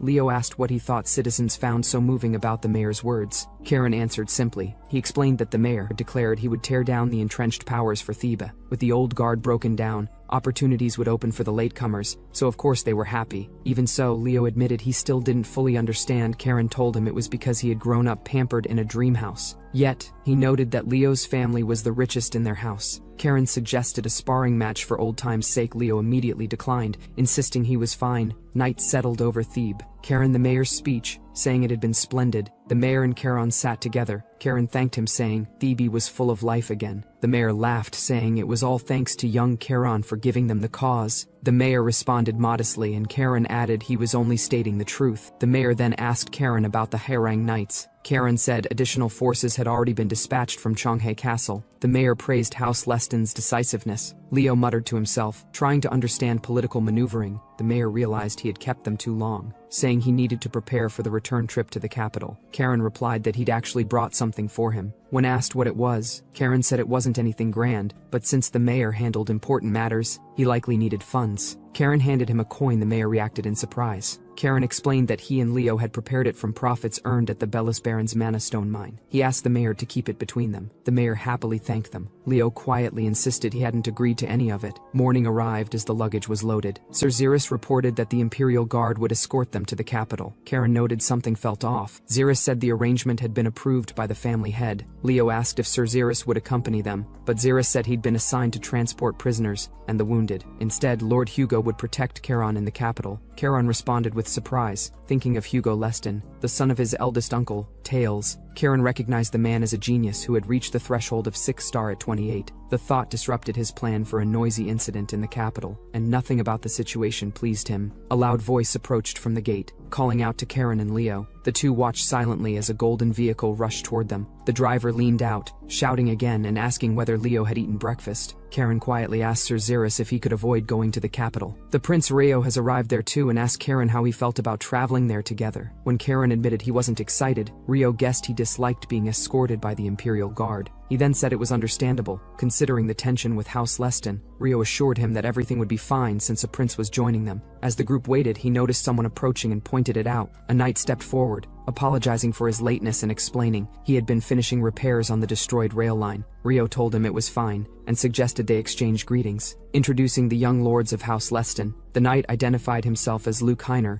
asking them to call him Sir Luke. The two acknowledged him. Sir Luke added that escorting the young heirs of House Leston was an honor. Karen remained silent, recalling the real reason the Imperial Guard wasn't acting on the Duke's assault case. He wondered if the importance of the rail investigation had truly outweighed everything else. Facing Luke directly, he asks Luke whether the investigation of the destroyed rail was truly more important. He points out that the guardians of a house connected to the throne were attacked, yet Luke didn't bother. Luke states that damaging the Emperor's property, the railway, is essentially treason, leaving the Imperial Guard no choice but to prioritize that investigation. Karen quietly repeats the word treason. Karen waves it off as a mock, saying they must be busy, so we'll accept it for now. They prepare to depart. Xerus tells Karen he endured well. Erden advises him not to ruin relations with the Imperial Guard before they even identify who attacked their house. Karen accepts it for now but has a hunch. He thinks that if it's ever confirmed the Imperial Guard acted as the lackeys of a noble house, he'll deal with them himself. He reflects that the Imperial Guard should stand above reproach, not become servants to nobles. Even he, forced to sell his soul to a demon, never fell that low. Later, inside the vehicle, Karen sits quietly by the window. Reo comments on it and asks what he wants to talk about. Karen says that's not the reason. Reo brings up the mayor's speech, hinting it was Karen's influence. Karen asks why he thinks that. Reo says the mayor was trying to place himself at the center of power instead of the assembly. He laughs and says it was all backed by House Leston's support. Karen questions his reasoning. Reo calls it a perfect justification, prompting a look of surprise from the two youths sitting nearby. Reo praised Karen for shoring up House Leston's prestige through the incident. Karen remarked that dealing with black market merchants hadn't been a waste of time. Reo responded that he had grown up on the streets and survived many things. As the carriage moved, Karen said noticing such things should be obvious, which Reo admitted. Doina contacted Reo, asking how things were. Reo complained that Karen was ignoring. Doina told them not to fight because they were friends, but Karen insisted they weren't. Doina then mentioned their deal. Karen said he hadn't agreed to anything and needed the terms. Doina admitted he walked into that 1s. He still pushed Karen to consider the offer, claiming it benefited Karen as well. Karen replied that it was too early to talk when there was no trust. Doina repeated the words no trust. She remarked that joining hands with an elf-run guild without approval could get her punished by the elders. She then corrected him, saying he misunderstood. Oina stated that she wanted to work with him, not with House Leston. When asked why, she answered that good investments were always worth making. Oina added that Reo also needed a friend, which Karen said was the part he disliked the most. Their vehicle moved across the road. Karen listened to Doina reminding him to treat the shared information as a gift, saying trust was all he wanted. Doina added that they would have plenty of reasons to help each other in the future. Before parting, she told Karen to contact her through the crystal if he ever needed anything, then said farewell. Karen watched Rio smile confidently as she ended the call. Rio then told Karen they should get along, calling him little brother. Karen observed the two of them and thought they really were cut from the same cloth. Karen gave a short, wordless reaction before Rio leaned out of the window and said they were almost there. Karen glanced outside, responding with a brief sound of acknowledgement. The gates of the capital came into view as Rio welcomed Karen to Dekas, the capital city of Karen's kingdom. Their vehicle rolled to a stop in front of a large estate. Rio offered to guide Karen anywhere he wanted to go free of charge. Karen declined immediately. Rio waved it off, insisting Karen would see everything soon anyway, and told him not to sulk. Karen muttered to himself about the Rio's behavior. Once the car left, Luke told the boys they would also take their leave, addressing them respectfully as young lords. Karen thanked Sir Luke. Luke told him not to think much of it until next time. Karen stood quietly as the group departed. Karen responded with a quiet confirmation, then stated that they would meet again someday. Leo asked Karen if he knew what the bright tower in the distance was. Karen explained that it was the Mage Tower. Leo asked if there were mages inside the tall tower. Karen answered that there were more or less. Leo noted that the building looked flashy, and Karen agreed. Karen thought that a fortune must have been spent on the place since it looked completely different compared to 50 years ago. Karen repeated the words Mage Tower while looking at the structure. He mentioned that it finally felt like they had reached the capital. Leo paused and said the capital, whereas Karen was thinking of his past, comparing the return to approaching his own grave. Ahead, a voice greeted them, saying they had arrived. Hugo stepped out, surprising Karen, who hadn't sensed him at all. Karen looked at the man and realized Hugo was difficult to read. The narration stated Hugo as one of the most renowned warriors in the Empire. Hugo welcomed both Karen and Leo after their long journey. He introduced himself as Hugo Leston. Hugo repeated their names, noting their arrival. He commented that it was his first time meeting Karen. Karen hesitated before shaking Hugo's hand and saying it was an honor. Hugo joked that if he'd known their youngest relative was this impressive, he would have visited Blue Sea Castle sooner. Karen added that Hugo was just as impressive as the rumors described. Karen and Leo stood before the blazing hall as Hugo wondered if the two traveling with him were managing fine. An elderly woman hurried toward them, greeting him as her little one. Karen recognized her as his grandmother. She held Karen tightly, commenting on how long it had been and how he had grown taller. Karen returned the greeting, saying it had been a while. She welcomed Leo as well, explaining that she had warmed the bathhouse and arranged comfortable rooms for them. Leo thanked her politely. Karen mentioned grandfather had some matters to handle and would arrive later. Grandma already knew and urged Karen and Leo to go inside quickly. She reminded Karen that they needed to buy him a brooch for the banquet tomorrow and that he should sleep early. Karen agreed. She added that their luggage would be moved once it arrived. Hugo stayed behind for a moment, staring at his hand. His mana had been pushed back. The moment he tried to read Karen's skill through mana flow, Karen had countered directly with his own. Hugo examined his hand again. The mana he felt wasn't the calm flow of the sea but something rougher, like turbulent waves in a storm.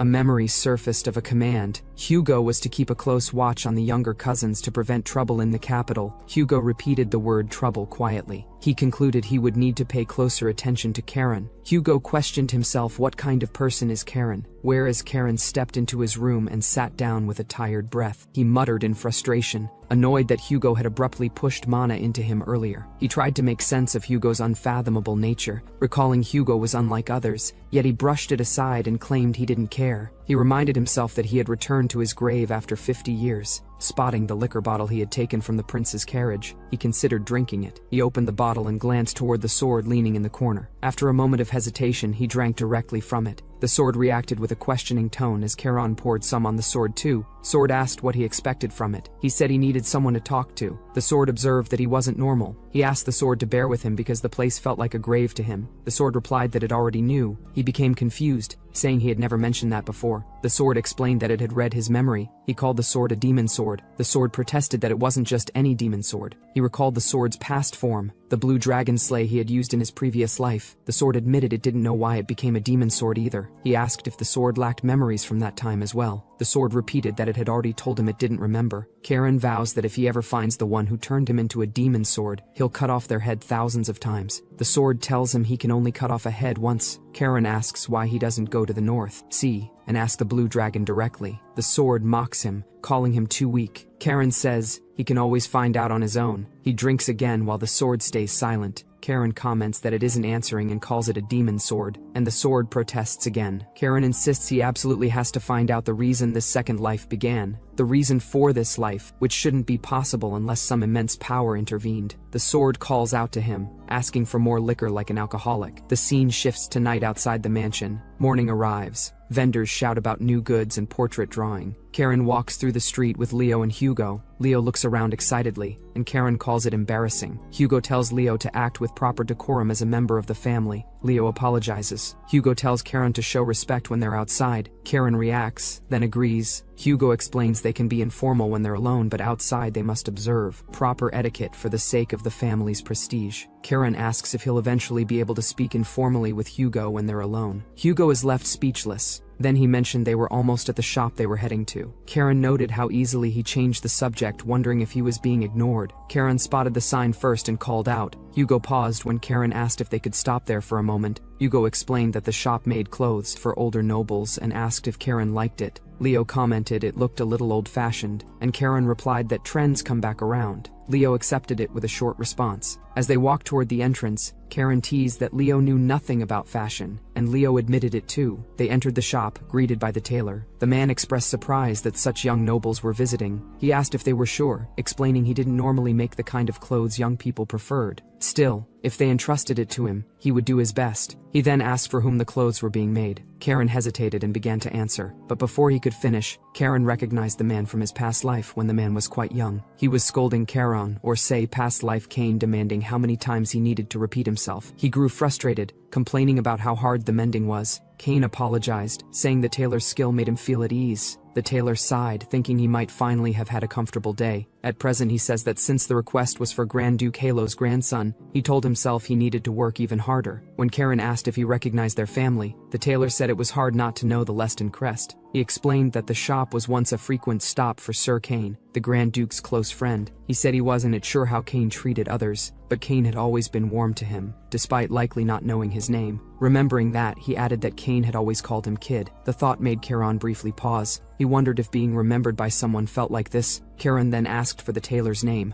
The man introduced himself as Ruhan. As he spoke, his granddaughter suddenly burst in, calling out to her grandfather and announcing urgent news. She claimed Lord Kane's enemy had appeared. Breathless, she reported that the grandsons of the Leston Dukedom, Grand Duke Yahello's grandsons, were in the capital. Karen, confused, questioned whether Yahello was considered his enemy. The girl greeted Sir Hugo. Hugo commented that this was their first meeting since he and Sir Amy had competed. Karen reacted at hearing the name Amy. Leo heard this name before, and he recognized her as Amy Altura. Hearing this, Karen was quite shocked, whereas Leo tells Karen that she's the swordsman prodigy who reached 4 stars at 17. Karen brushed it off, saying why the heck there's so many genius prodigies in this world. Meanwhile, Hugo excused Sir Amy for his cousin's behavior, saying Karen is still lacking manners. Then Hugo entrusts Sir Amy to Karen and Leo. Karen says it's an honor, but Amy cut it off. She recognized the Leston siblings as well. She identified Karen Leston, and then pointed out Leo Leston, leaving Leo flustered. Realizing she knew him, Leo wondered how she had learned their names. She explained that the escorts who traveled with them had informed her. Karen noted silently that she seemed perceptive. The tailor then asked if Sir Amy had eaten yet, startling Tori. Sir Amy urged him not to use formal speech with her, and insisted he treat her as before, saying she was still only an apprentice. Hugo told her she was being too humble, reminding her that people expected she would lead the Imperial Guard for the next 50 years. Sir Amy dismissed the praise and says, "You flatter me." Karen asked why their grandfather was considered Sir Kane's enemy. Karen bluntly told them that their grandfather was simply a man who had sold his soul to a demon. Karen spread his arms and questioned what was so great about a man like Kane, insisting he wasn't wrong. Amy reacted sharply, and Hugo immediately told Karen to watch his tongue. Amy turned toward him and asked if he had really said that and whether he was just running his mouth. Her presence flared with intensity and she stepped forward, calling it an insult to Sir Kane's honor. Hugo moved to restrain her, but Amy declared a duel. Karen demanded what right she had to challenge him. She answered that she would inherit Sir Kane's will. Karen asked what that will even meant, whether it was the desire to protect the demon emperor until the end, or just the result of selling his soul. Amy froze in confusion, then said Sir Kane would have protected the demon emperor regardless. She insisted it was because Kane was a man of high pride. Karen sighed, calling Amy someone who couldn't be reasoned with, and questioned whether someone that hostile could become a great knight. Amy stepped forward again, claiming her challenge wasn't personal but for Sir Kane's honor. Her stomach gave loud voice of hunger as she tried to hold her stance. Nearby, Leo wondered about the loud noise they heard.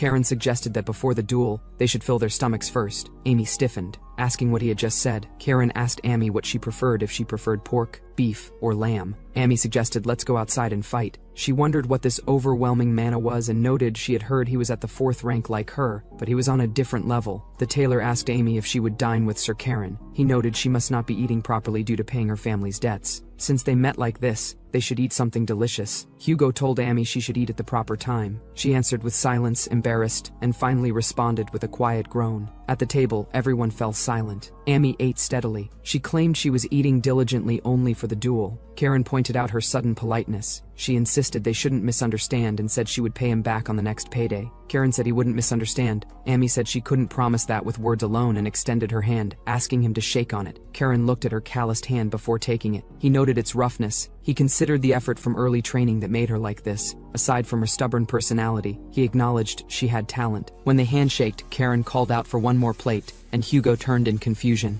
Outside, a blond man saw toward the window, whereas Karen asked Amy if she knew Professor Eurus. She confirmed, saying the professor had once proposed a new perspective on Sir Kane. Karen explained that Eurus had been his private tutor when he was young. Curious, she asked what the professor's teachings were like. Outside, the man told his guards he would go alone and ordered them not to follow. They acknowledged him. At the table, the group discussed when to have their duel. One suggested they could do it after finishing the food they had ordered. Amy commented that he was straightforward. She warned him that if they fought seriously, he might not get better until he was on the brink of death, and she wouldn't go easy on him just because he was young. Amy's older brother entered, remarking that she looked like she was having fun. He said she should have contacted her big brother first if she was going out, instead of spending time with outsiders. He then questioned whether the Imperial Guard apprentice knights had too much free time if they could fool around with boys like this. Karen muttered that a rogue and reckless bastard had been spotted. The older brother suddenly wrapped an arm tightly around Amy. She reminded him she had already paid this month's interest. He replied that he wasn't interested in trivial things like that. He was interested in her. He said it would be wise for her to stay on his good side, and asked if she agreed. Hugo asked who he was to disrupt someone's dining. Isn't it proper etiquette to reveal one's identity first? The man seemed surprised that anyone would not recognize him. He called it unbelievable that someone in the capital did not know him, then introduced himself as Degol Kian. Hugo repeated the name, recognizing it as the youngest son of the Kian Count family. Degol reacted with satisfaction when Hugo acknowledged knowing the family's reputation. Hugo continued, explaining the Kian family was known for lending money to other nobles and being the biggest loan sharks in the capital.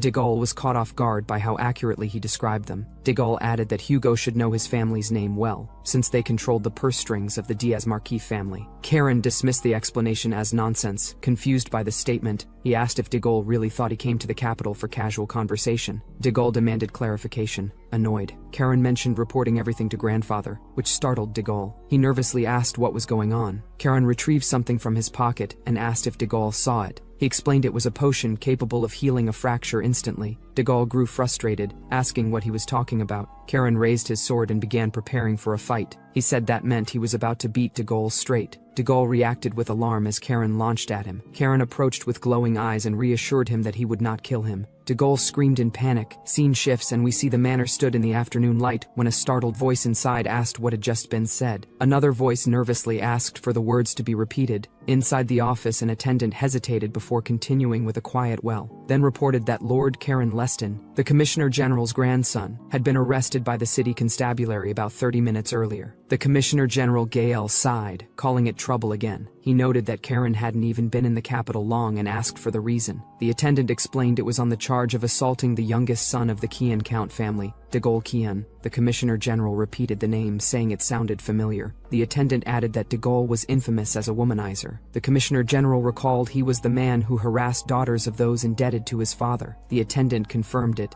The Commissioner General muttered that Degol was the type who deserved a beating but questioned why Karen would go after him. The attendant said the reason was unknown, but reports said Karen kept beating Degol senseless while feeding him healing potions. The Commissioner General was shocked at the extent. He noted that since it was a dispute between nobles, the Imperial Guard would have authority over the investigation. Considering the strained relationship between the Leston family and the Imperial Guard, he thought the situation was disadvantageous for Karen, especially since the opponent was Count Kian's descendant. He decided he had no choice but to step in, and said he must go to the constabulary. The attendant stopped him, saying the Commissioner General didn't need to go personally. He asked if Count Kian would stay quiet. the attendant reported that the victim, Daegol Kian, was actually pleading for leniency. The attendant explained that Daegol was claiming Karen was innocent and that everything was his own fault. The attendant added that Daegol was insisting he wanted to turn over a new leaf. The commissioner asks what kind of magic he used. Later, alone at his desk, he worries that rumors about Karen will spread through the capital and wonders how he will explain everything to his in-laws. He suddenly pauses, realizing his in-law would never send Karen to the capital without a plan.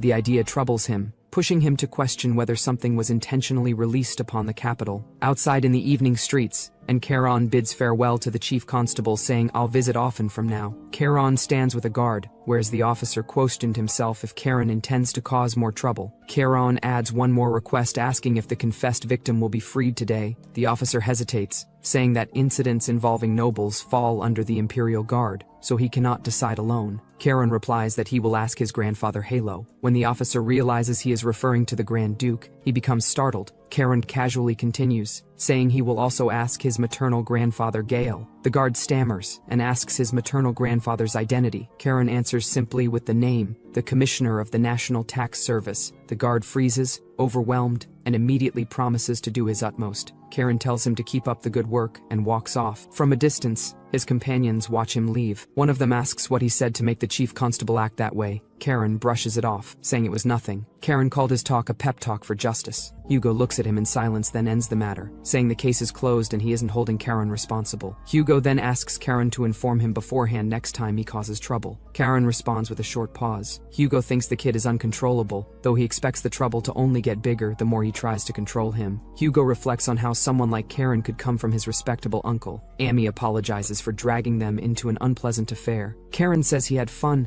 Amy offers to treat them to tea if they're amenable. Charon accepts. Hugo mutters "father" as Amy leads them onward. She says, "This way, please." Hugo wonders what he's supposed to do when Charon isn't just getting caught up in trouble but starting it himself. He questions whether he should stay with the magic tower or buy a magic rope. They follow Amy through the street. Soon they reach the shop with the tea sign. Inside, Charon sits at the table, wordless, looking at the cookies and desserts. Leo comments on how delicious everything looks. Amy notices Charon doesn't touch his plate and asks if something's wrong. Charon says it's nothing. A man arrives with more desserts, telling them to eat as much as they'd like. Charon remarks it seems too much. Man denies it, saying it's nothing for a fine lord like Charon. He mentions Charon was the one who brought divine punishment upon Helman de Gaulle. Hearing this, Charon wondered why he was being treated as a hero, instead of a mad dog as he bit into the food. He admitted it tasted good. He then asked Amy how she ended up in debt to the Kane guys. She hesitated before explaining that her father had gone into debt after expanding his business too aggressively. Charon asked if it was difficult to manage with only territory taxes. She explained that life in the capital was hard for local nobles like them, so they needed a separate source of income. Hugo asked whether there was no support from the Imperial Guard, mentioning that with her talent, it would be natural for them to assist her. She paused before saying she hadn't chosen a side yet. She explained that if she had aligned with a faction beforehand, she probably could have received support, but she couldn't bring herself to do that. When asked why, she said it was because a man of high principles like Sir Kane would choose the path of the sword over politics. Charon thought to himself that he wasn't a man of high principles, only someone struggling to survive, leaving him silent. He asked if she would be willing to join him,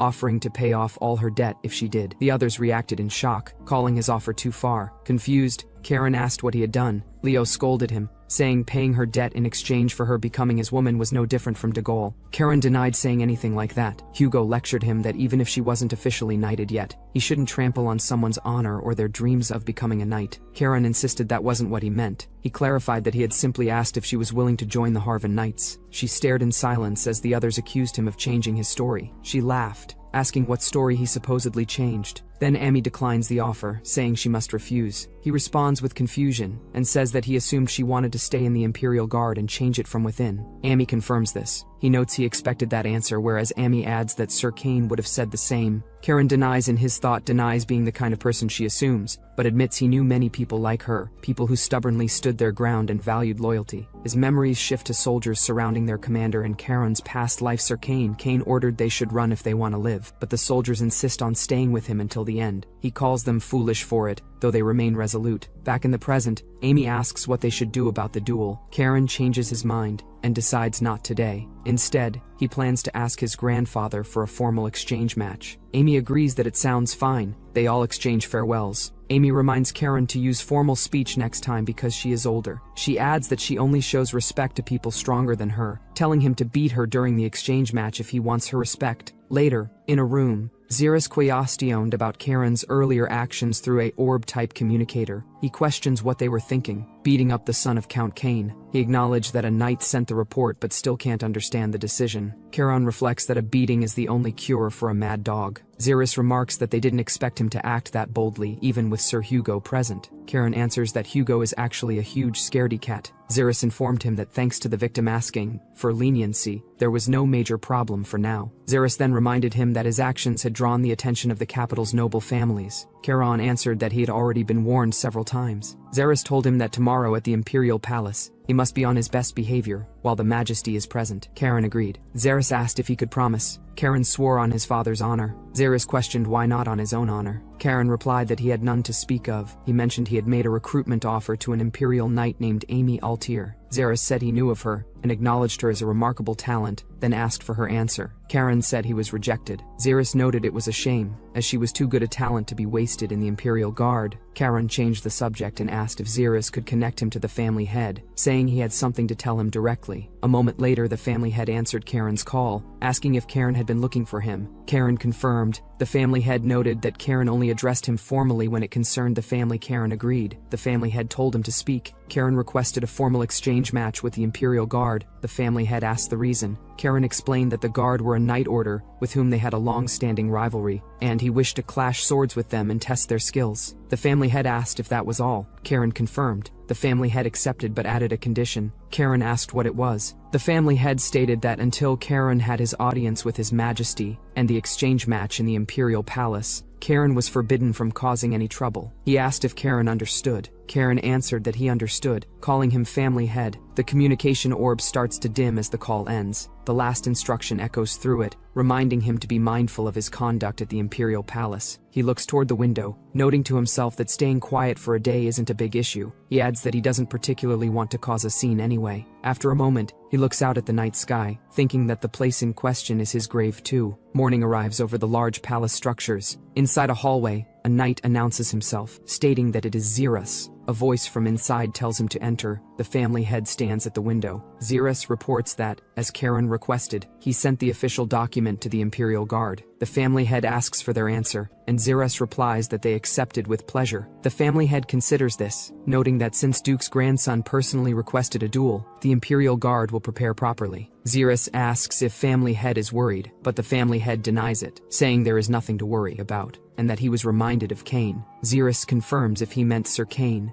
and the family head says yes. The family head adds that if Cain were alive, the Harkin Knights and the Imperial Guard wouldn't have to constantly check each other like they do now. Xeris asks if he is missing his old friend. The family head dismisses the idea as absurd, claiming that he would never miss someone who was always difficult and hard to deal with. Xeris quietly reacts, unsure, while the family head insists there is no way he would miss that man. He asks the family head and his lord if he knew a knight named Amy Astal. The lord replied that she was an apprentice knight of the Imperial Guard. He reported that Karen wanted to bring Amy to the Heroness Knights. The lord asked for the reason. The reply came that her talent was too good to waste in the Imperial Guard, and that another reason was her respect for Sir Cain, which bordered on obsession. The lord noted it was unusual for a young knight, since most Imperial Guards avoided even mentioning Cain. To them, Cain was a history they wanted erased. He added that without his own intervention, Cain would have been labeled the greatest villain of the age. After a pause, Xeris said the Imperial Guard wanted to avoid mentioning it. The lord asked if that was what sparked Karen's curiosity. Xeris said yes. Karen was also highly interested in Sir Cain. The lord then asked if the man knew anything about Amy's family. He answered that they were an ordinary provincial noble family, except that about 50 years ago they had changed their family name from Act to Astal. The lord reacted, repeating the name Act, asking if it was that Act. The scene shifted to a cheering crowd shouting for the heroes of the Reston Duchy. Leo asked Karen if the situation wasn't embarrassing. Karen questioned why it should be. Leo said all the people were praising them. Karen tells him not to worry, the people are not praising them.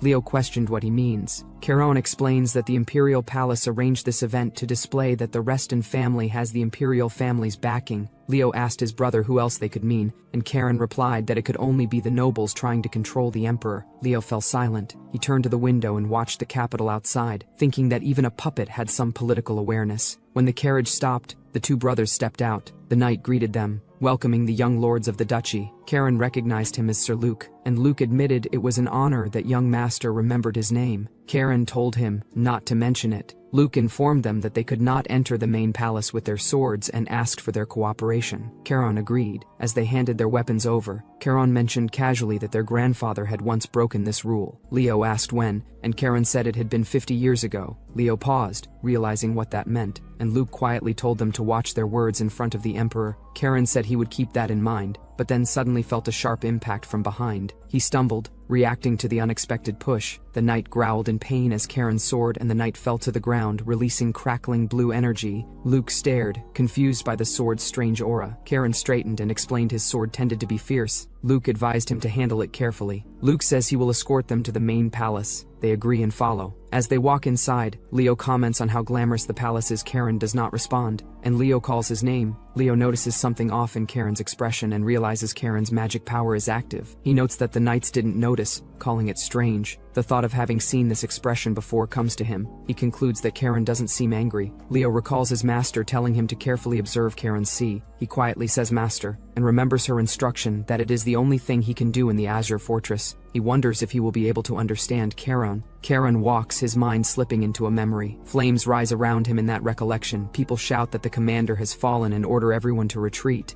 A voice commands them to drop their weapons and surrender. At this time, Karen stands at the place where Sir Kine was dies, then thinks that he should set those thoughts aside, noting there was still much left to handle. At the entrance, a knight addressed them, asking for their identities. Luke answered for them, stating they were young lords of the Reston family. The knight in charge acknowledged this and invited them inside. Luke responded with a simple yes. Inside, an attendant announced them formally as Leo Reston and Karen Reston of the Duchy of Reston. The large doors opened, and the two brothers approached. Karen muttered to himself, preparing mentally while the hall brightened in front of them. He then looked ahead, ready to face the successor to the emperor. A calm voice welcomed them to the Imperial Palace. Karen reacted with quiet confusion, wondering about the unexpected tone. A man explained that His Majesty the Emperor was in poor health and recovering, unable to greet them personally. He added that the future heir to the throne would meet them instead. The man conveyed the Emperor's message, asking them not to feel disappointed. Karen recognized the title, Crown Prince Yoralun Karhen. Leo and Karen bowed, greeting the Crown Prince. The man observed them silently before speaking again. He said he had heard of Karen's actions in suppressing the villains in Baron Bellis's domain. He remarked that Karen lived up to the reputation of being the hero's grandson. He tightened his fist while explaining that they had only done what was necessary. Inside, he noted how similar the man's face looked to the infamous ancestor. He steadied himself, reminding that such resemblance was expected and not a reason to react. The Crown Prince mentioned hearing that they had become friends with Levelio. Leo answered that it had only been a brief exchange, but the man seemed pleased regardless. Karen whispered in disbelief, wondering if that was meant as praise. Karen kept his composure and replied that he was grateful for the prince's words. The man, or say Crown Prince,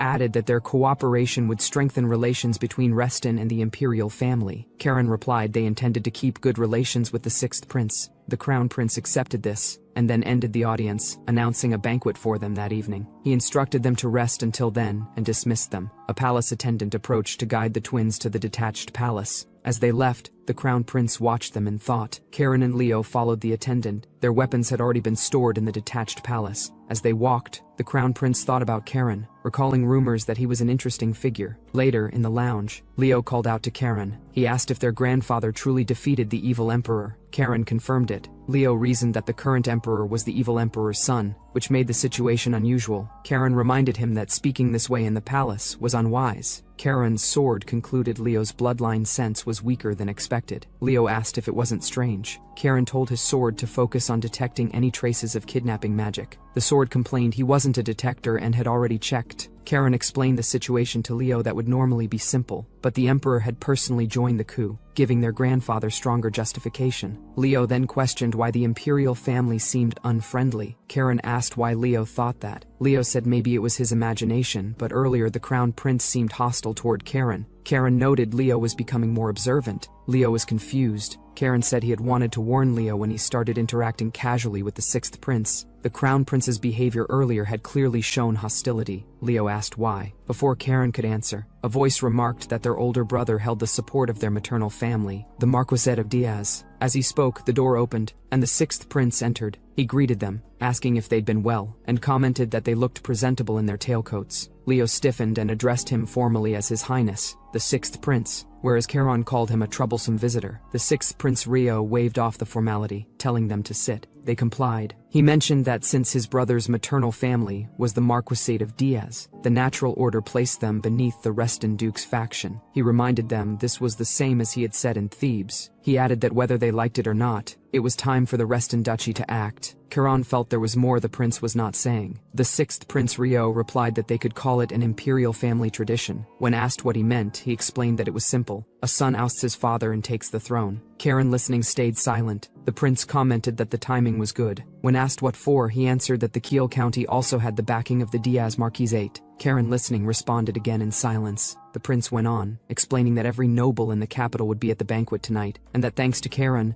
the event would be even more eventful. Karen then asked what exactly Rio wanted to say. Rio answered, suggesting Karen wanted to cause a scene. Karen replied that Rio was actually the one who wanted to cause a scene. Rio admitted that was true. He then offered to set the stage so Karen could run wild as much as he wanted, asking what he thought of the offer, and will he join him. Karen hesitates in silence before finally telling him to explain what he has in mind. Rio's expression brightens, calling that response excellent. Leo flinches in surprise, thinking that causing a scene at a banquet hosted by the emperor must be a joke. Scene shift, and we see in the hall noble ladies chat under the warm lights, and more nobles turn toward the entrance as the two boys walk in, one of them muttering in awe. Karen looks around and thinks that it has been a long time since he attended a banquet, noting how no one had ever welcomed him when he was a former slave. His attention suddenly snaps as his sword calls out to him as master. Karen steps forward, sensing the same thing and recognizing the energy. A cold aura surrounds him as he focuses, identifying the surge as unmistakable black magic. A dark violet stream tears through the sky, hanging over the palace. People in the hall look up in confusion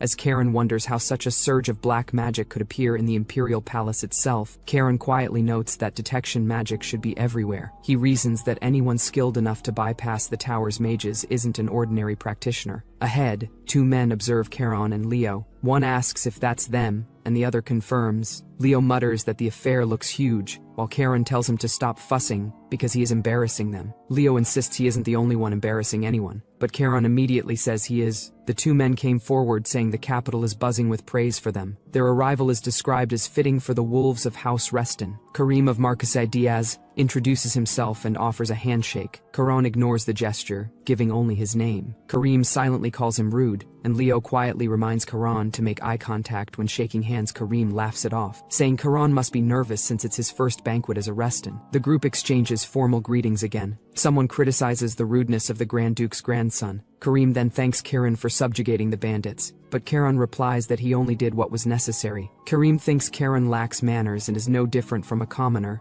A voice gets their attention as 6th Prince Areo say to risk danger for His Majesty's people. He steps in, identifying the newcomers as the ones from the academy. While greeting, Karm wondered how a half-blood dares run his mouth, and warns that this is a gathering of nobles under the king's invitation, and asks him to watch his words. The 6th Prince Reo apologizes for his temper, blaming mixed blood for occasional loss of control. Karen notices something faint, an aura, a trace. He follows it through the crowd, tracking swirling purple energy until he finds its source, a masked woman. She turns slightly as the magic coils around her, but Rio welcomed both of the Reston boys. Karim tries to continue the earlier conversation, but he interrupts. Rio suggested that talking together would be more enjoyable. Karim sternly says some conversations aren't meant for subjects of the crown. Rio mocks Karim, asking if he's trying to teach others who holds real power. Karim goes silent, as Rio adds that even street dogs know the Marquisate of Diaz is the center of power. Karim panics, denying it, Leo calls out to Karen as Karen scolds Kareem to shut his mouth. Kareem stares in shock as Karen's expression changes. Karen murmured to Rio that the play is over. Rio asks why so suddenly. Karen answers that someone is hiding here using black magic. Rio reacts with disbelief. Karen tells Rio to buy him some time. Rio whisper whether they should call the Imperial Guard. Karen smirks and reminds the prince who he is. Rio recites their house motto before asking what Karen needs him to do. Karen tells him not to let anyone leave. Rio warns he can't hold people for long. Karen answers with a simple okay. Kareem tries to block him, but Karen clearly said get out of the way. Kareem steps aside as Karen walks forward, his presence pressing down on the crowd. Karen mutters that he couldn't even draw his sword under the pressure. The crowd watches Karen advance. Leo asks to Rio what Karen is planning, then notices him preparing something. Rio forms a glowing sphere. The prince recognizes it as a hallucination attack, a technique used only in emergencies. Rio explains that it should buy time until the Imperial Guard arrives. Leo asks why they need to buy time. Karen raises his sword, repeating the Reston family motto. The masked woman notes whereas he expected no welcome for their family, saying their existence must be a thorn to others. Leo repeats the motto in confusion, then realizes something. He wonders if someone here is welcoming Karen. The masked woman quietly smiles to herself. The woman studies him with a glowing eye, saying this level of perception is expected from Halo's bloodline. She admits she worried he wouldn't locate her. Her power gathers around her as she steps forward. Rio turns sharply, noticing the barrier reacting. The barrier suddenly ruptures, drawing everyone's attention. She addresses Karen, calling him by his family name and remarking that he's quite pretty. She adds she likes him. Karen reacts angrily, demanding how she dares. He swings immediately, his blade cutting through the scene. Gasps follow as bystanders watch the woman fall. She collapses to the ground, blood spreading beneath her, her eyes open, glowing with an unnatural purple light. She stated loudly, "You're truly lovely." A scream cuts through the hall as violet petals scatter among the crowd. People recoil and stumble backward, panic spreading as shadows press in. Karen steps forward, sword drawn, blue energy crawling along the blade and his arms. His gaze sharpens as the petals drift around him. He notes the petals, registering them as unnatural. A mocking presence responds, amused by his reaction. The demon woman emerges fully, her body restored but flawed, violet aura leaking from the cracks in her regeneration. She acknowledges that the regeneration is imperfect. She recognizes the weapon, realizing it consumes mana, and notes that the Reston family possesses such a sword. Karen warns her to consider herself lucky, stating that with slightly more strength, she would already be dead. The demon woman counters, admitting that if things had gone her way, she would have devoured him there. She clicks her tongue in dismissal. She lunges forward, claws spread, violet energy surging around her as she attacks. Karen braces and swings upward to meet her, blue energy flaring against the incoming strike. A slash of violet energy tears past Karen's neck, grazing him. His breath catches as blood runs along his collar. The demon woman watches calmly and remarks that Karen still tastes sweet. Behind Karen, Leo reacts in alarm, but sixth Prince Rio restrains him. Leo turns back, shocked, and is told not to go. He is reminded that this fight belongs to Karen alone. Leo hesitates, arguing weakly. Rio tells Leo that he knows Karen better than anyone and that Karen would have spoken if he needed help. Frustration follows, and Leo falls silent as Rio grips his shoulder. Leo thinks that if he were stronger, things would be different. Rio thinks that not now,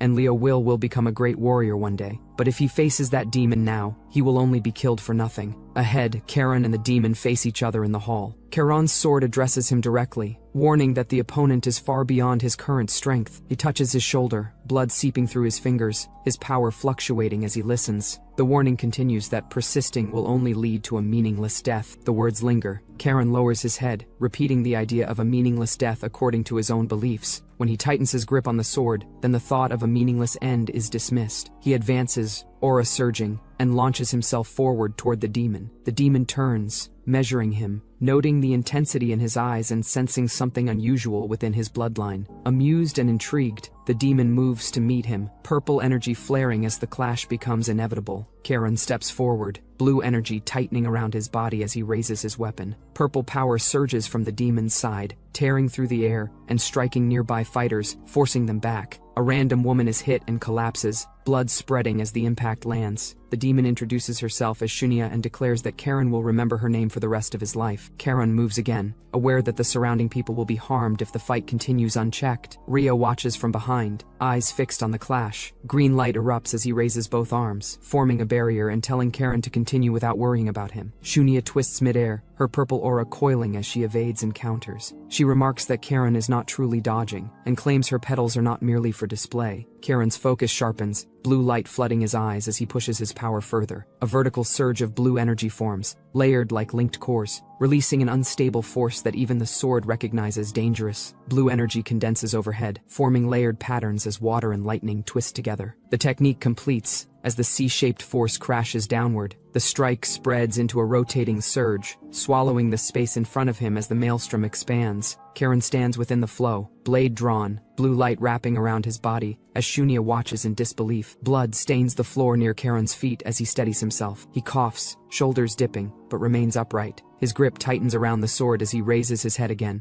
He dismisses the damage, focusing only on striking through the demon's heart. He steps forward, sword angled ahead, violet haze filling the chamber behind Shunya. As several figures gather in the background, she turns slightly, amused, dismissing the threat, and expressing satisfaction as the illusion breaks. Ryo nearby reacts sharply, realizing the illusion magic failed earlier. Outside, the palace towers rise under the night sky. Guards stir as magic is detected within the Imperial Palace. Orders are issued and squads rush toward the banquet hall. Inside, guards burst into the hall and demand an explanation. Several mages are restrained as they report being unable to dispel the barrier. A barrier that even mages from the magic tower cannot break is identified. The conclusion follows that the barrier is black magic. The realization spreads. The implication of black magic sinks in as the city stretches beneath the moonlit sky. Confusion and alarm ripple through the palace. Back in the hall, Shunya speaks calmly, stating that the king did not grant permission, and therefore she will not kill him. She advances, violet energy rising, telling him not to worry and insisting on prolonging the moment. Karen looks up, silent, blue light still flickering in his eyes. The demon lunges. Karen swings his sword in a wide arc, water-like energy spiraling around the blade as it cuts through the space between him and the demon. Shunya descends from above, twisted and grinning, black-purple energy coiling around her body as she closes in. Karen turns his head sharply, recognizing there is no clear path to evade the incoming strike. A warning echoes for him to remember something, stating that the power of the sea is not meant to be controlled but accepted. Those words linger as Karen steadies himself. Shunya lunges again. Leo shouts Karen's name and urges him to dodge. The attack crashes past, tearing through the space behind him, leaving streaks of dark energy and blood splashed across the wall. Shunya watches him with interest, calling him intriguing and addressing him by name. She admits she expected a counterattack, not restraint. Karen raises his sword, water energy tightening around the blade as he faces her directly. She continues, stating that taking damage was intentional, only to create an opening. Blue energy runs along the sword beside Karen's face as he remains still. Shunya remarks that it is a bold decision for a mere kid. Karen stands below with his sword drawn as Shunya toward him amid dark energy. Her voice states that Karen Reston is amusing, and declares that the sword will be taken. She approaches closer and names the sword Guillotine, identifying it as the devouring sword Guillotine. Sword tells Karen that it can devour dark magic and make it its power, adding that the more demonic blood is absorbed, the more magic it can grant, but trails off, whereas guards react as barrier shatters. With an announcement that the barrier has been dispelled, Sword states that the demon before them is not the main body. Karen responds that he figured as much and notes that even with an accomplice inside, the Imperial Palace is not a place where the main body can run rampant. Luke orders everyone to step aside, while Karen adds that someday he will wait and tear the demon's real body to shreds. The demon, or say Shunya, suspended in dark energy before Karen, says she is looking forward to it, and declares that she will be waiting beyond the North Sea, adding that the king will be looking forward to it as well. The demon then departs, leaving Karen standing as the dark presence disperses. Luke stammers in shock, realizing that a demon had appeared in the Imperial Palace. A man repeats the thought, stating that a demon was present in the Imperial Palace and that he nearly died. People around reflect that if the sixth prince had not protected them with magic, the situation would have been fatal. Someone remarks that they cannot believe the delinquent was actually helpful. Luke focuses on the word magic and trails off before concluding in disbelief that the sixth prince knows magic. A subordinate addresses him, prompting his confusion. Karen mutters that he may have lost too much blood as he staggers, and Leo urgently calls his name. He insists that Karen needs treatment quickly. Karen tells him not to make a fuss. Rio responds that this is exactly the time to make a fuss and offers him something. Karen questions what it is, and asks if Rio is trying to feed him something strange. Rio explains that it is dew of the world tree, and adds that it is something money cannot buy. Karan acknowledges that he knows it is precious. Ario states that he has decided to invest in Karan, and will see it through. Karan understands that the item is dew of the world tree, the elf's miracle elixir said to grant immense magical power. Karan notes that this means he will not have to worry about the side effects of forcibly unlocking his mana. He thanks Ario and says he will not forget the help. to which Aryo responds that he had better not. Karen tells Leo that he will take care of things there and instructs him to contact their grandfather. Leo protests that Karen needs to rest immediately, but Ryo dismisses him with a huff and strikes Karen, knocking him unconscious. Ryo comments that Karen always makes him do things the hard way. As Karen collapses, Leo panics and asks what just happened. Ryo tells him not to worry, saying he only knocked Karen out, and adds that Grand Duke Yahello has probably already arrived at the palace. He explains that because traces of dark magic were found in the Imperial Palace, the Ducal House of Reston is supposed to intervene. Guards approach and announce that they are arresting Aryo as a suspect in connection with the attack. Leo protests that the accusation is ridiculous. Aryo says that it is fine and that he was expecting this, adding that there is no need for ropes and that he will go on his own. After a brief pause, Luke responds that this is acceptable. Aryo states that he will say this now and that he is innocent. Luke responds that it is hard to simply believe the words of someone who broke the Imperial family's rules and secretly learned magic. As Ryo is led away, he says that his bet is over and that it is now the Reston Duchy's turn. Leo, holding Karen, reacts in confusion. Ryo turns back and calls Leo his little brother, telling him to make sure to inform Grand Duke Yahello that he helped.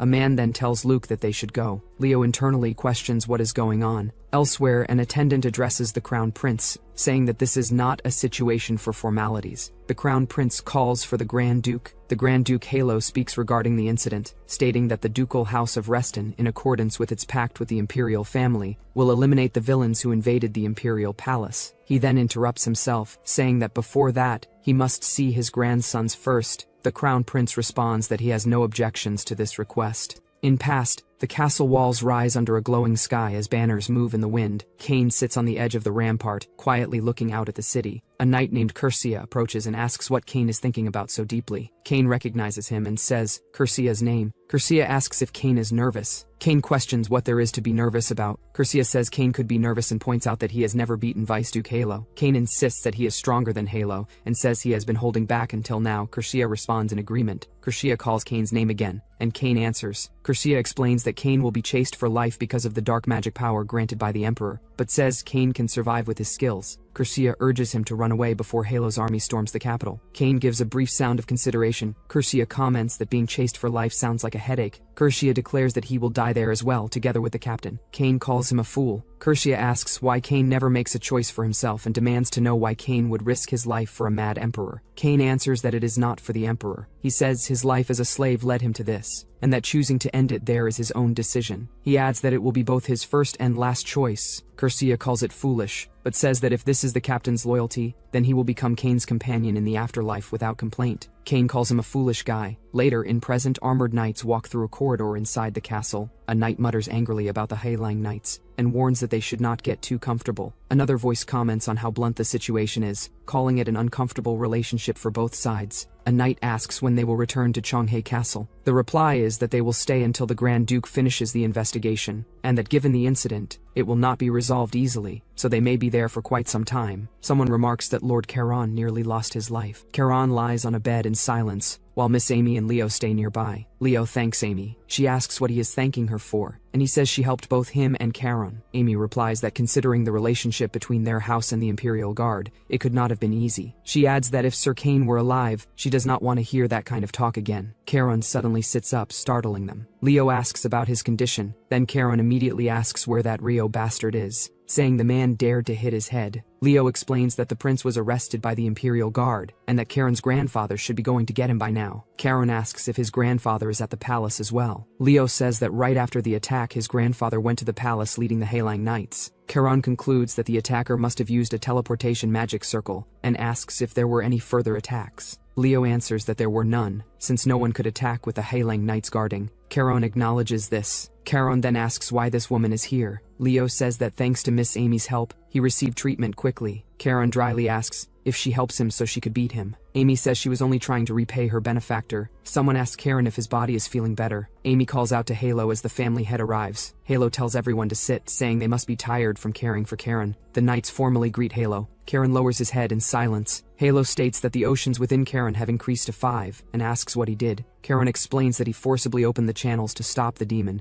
and had to use the 5th form, high tide. Yahello says Charon did something foolish and adds that Charon should have only learned up to the 4th form. Charon admits he learned it by watching, so it was not perfect. There is a brief silence. Yahello stands and addresses Charon by name, saying he commands him as the family head. He orders that once they return to Chonghae Castle, Karen's external activities are forbidden. He commands Karen to focus only on training for 4 years. Karen answers that he will obey Yahello's command. Yahello then asks Karen if he learned anything from the incident. Karen replies that he realized he is still very lacking. Yahello tells Karen that a rash desire for power always brings disaster. Karen says it was not just his greed. He explains that the demon that attacked the palace before, the dream demon, disappeared after leaving words. Yahello asks what it said. Karen answers that it said it would wait for him beyond the North Sea. Karen asks Yahello what exactly lies beyond the North Sea. Yahello remains silent. Yahello states that Karen does not yet have the right to know that. He asks if there is anything else to say. Karen says that the 6th prince gave him world tree due for his treatment. He says he cannot ignore that kindness and should repay it. Yahello adds that imperial bloodlines cannot learn magic. Although they found no evidence linking the 6th prince to the incident, the 6th prince violated that covenant. Yahello declares that the 6th prince will be under the Halang Knight's surveillance from now on and demands understanding. Leo objects, saying that the 6th prince helped Karen. Yahello orders Leo to stay with Jairus while the investigation concludes. Karen says he has one more request for Yahello. Karen says he does not have a proper place for training.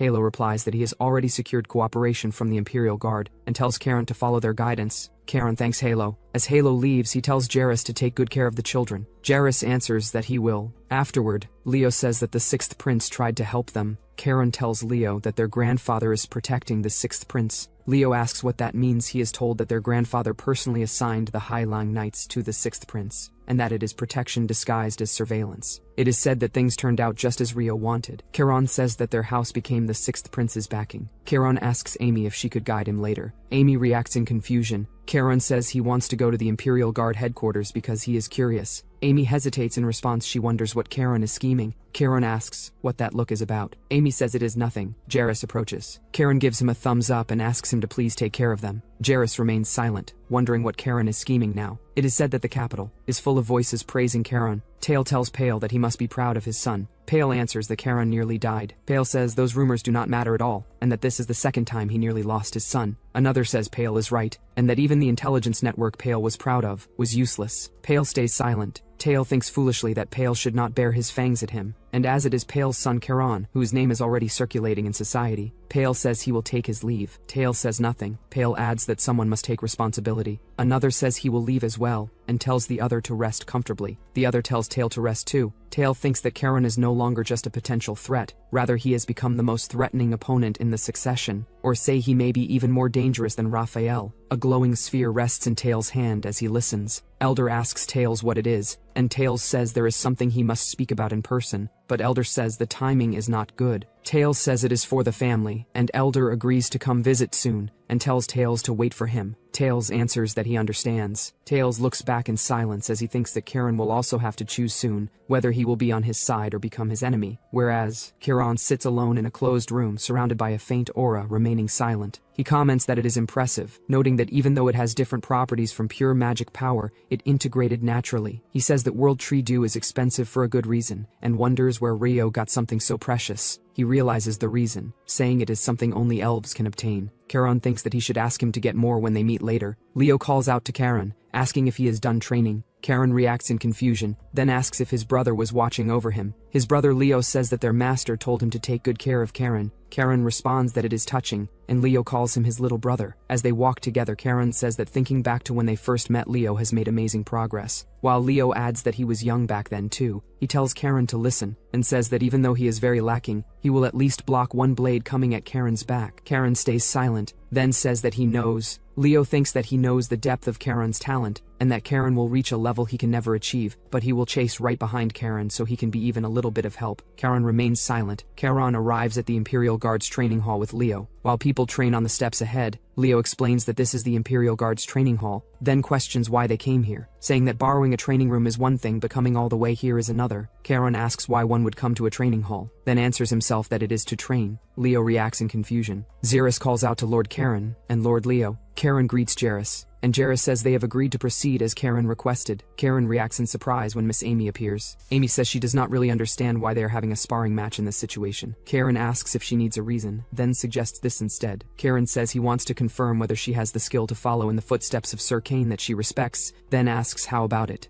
Amy asks what he means and questions what exactly he is talking about. He asks whether she does not want to prove herself in front of all these people. Amy stiffens in response. Karen raises his wooden sword and says that is the spirit, then declares that he challenges Amy Altura to a duel. Amy grips her weapon and accepts the duel, addressing him as Karen Leston. Karen asks if they should start right away, and Amy agrees. Leo falls silent as he watches. Leo questions what Karen is thinking, noting that testing a candidate's skills in the Imperial Guard's home ground is no different from a provocation. Karen says they should begin. Karen tells Amy that she can attack first if she wants. Amy answers that she will not hold back and rushes forward. She swings her weapon at Karen, and Karen raises his sword to meet the attack. Amy attacks with force, and Karen deflects her strike lightly, causing her to react in shock. Amy realizes that he has not even taken a proper stance and is stunned that her attack was deflected so easily. As they face each other again, Amy feels something is off and recognizes the Imperial sword style, rather than the Hailong sword. Karen calmly asks if it is his turn. He moves instantly, closing the distance, and Amy reacts in alarm at his speed. Realizing she cannot block it, Amy is knocked down and lies on the ground in silence. Karen tells her to get up, saying that enemies on the battlefield will not wait for her like this. Amy struggles up on one knee, gripping her weapon, saying that she already knows without his needing to explain. Amy says she will come again, and launches another attack. She charges forward, gritting her teeth, and aims low to disrupt Karen's footing. Karen looks down at her and notes that she is trying to break his balance, calling it not a bad choice, but warns that an attack where the next move cannot be predicted is no different from throwing away one's life. Amy groans as she is struck again and drops to the ground. Karen tells her that if she dies without defeating the enemy, what happens to the people she is supposed to protect? Amy struggles on the ground. From a distance, Jarrus admits that he is right. He reflects on the Imperial sword, whose purpose is to stop the Empire's enemies, saying its irregular movements are characteristic, but taking the enemy's life comes first, and failing to strike the enemy's weakness in one blow leads to death. Leo asks Jarrus whether Karen's movements do not seem a bit strange. Jarrus replies that Leo's eye has developed quite a bit, and Leo responds that he knew it.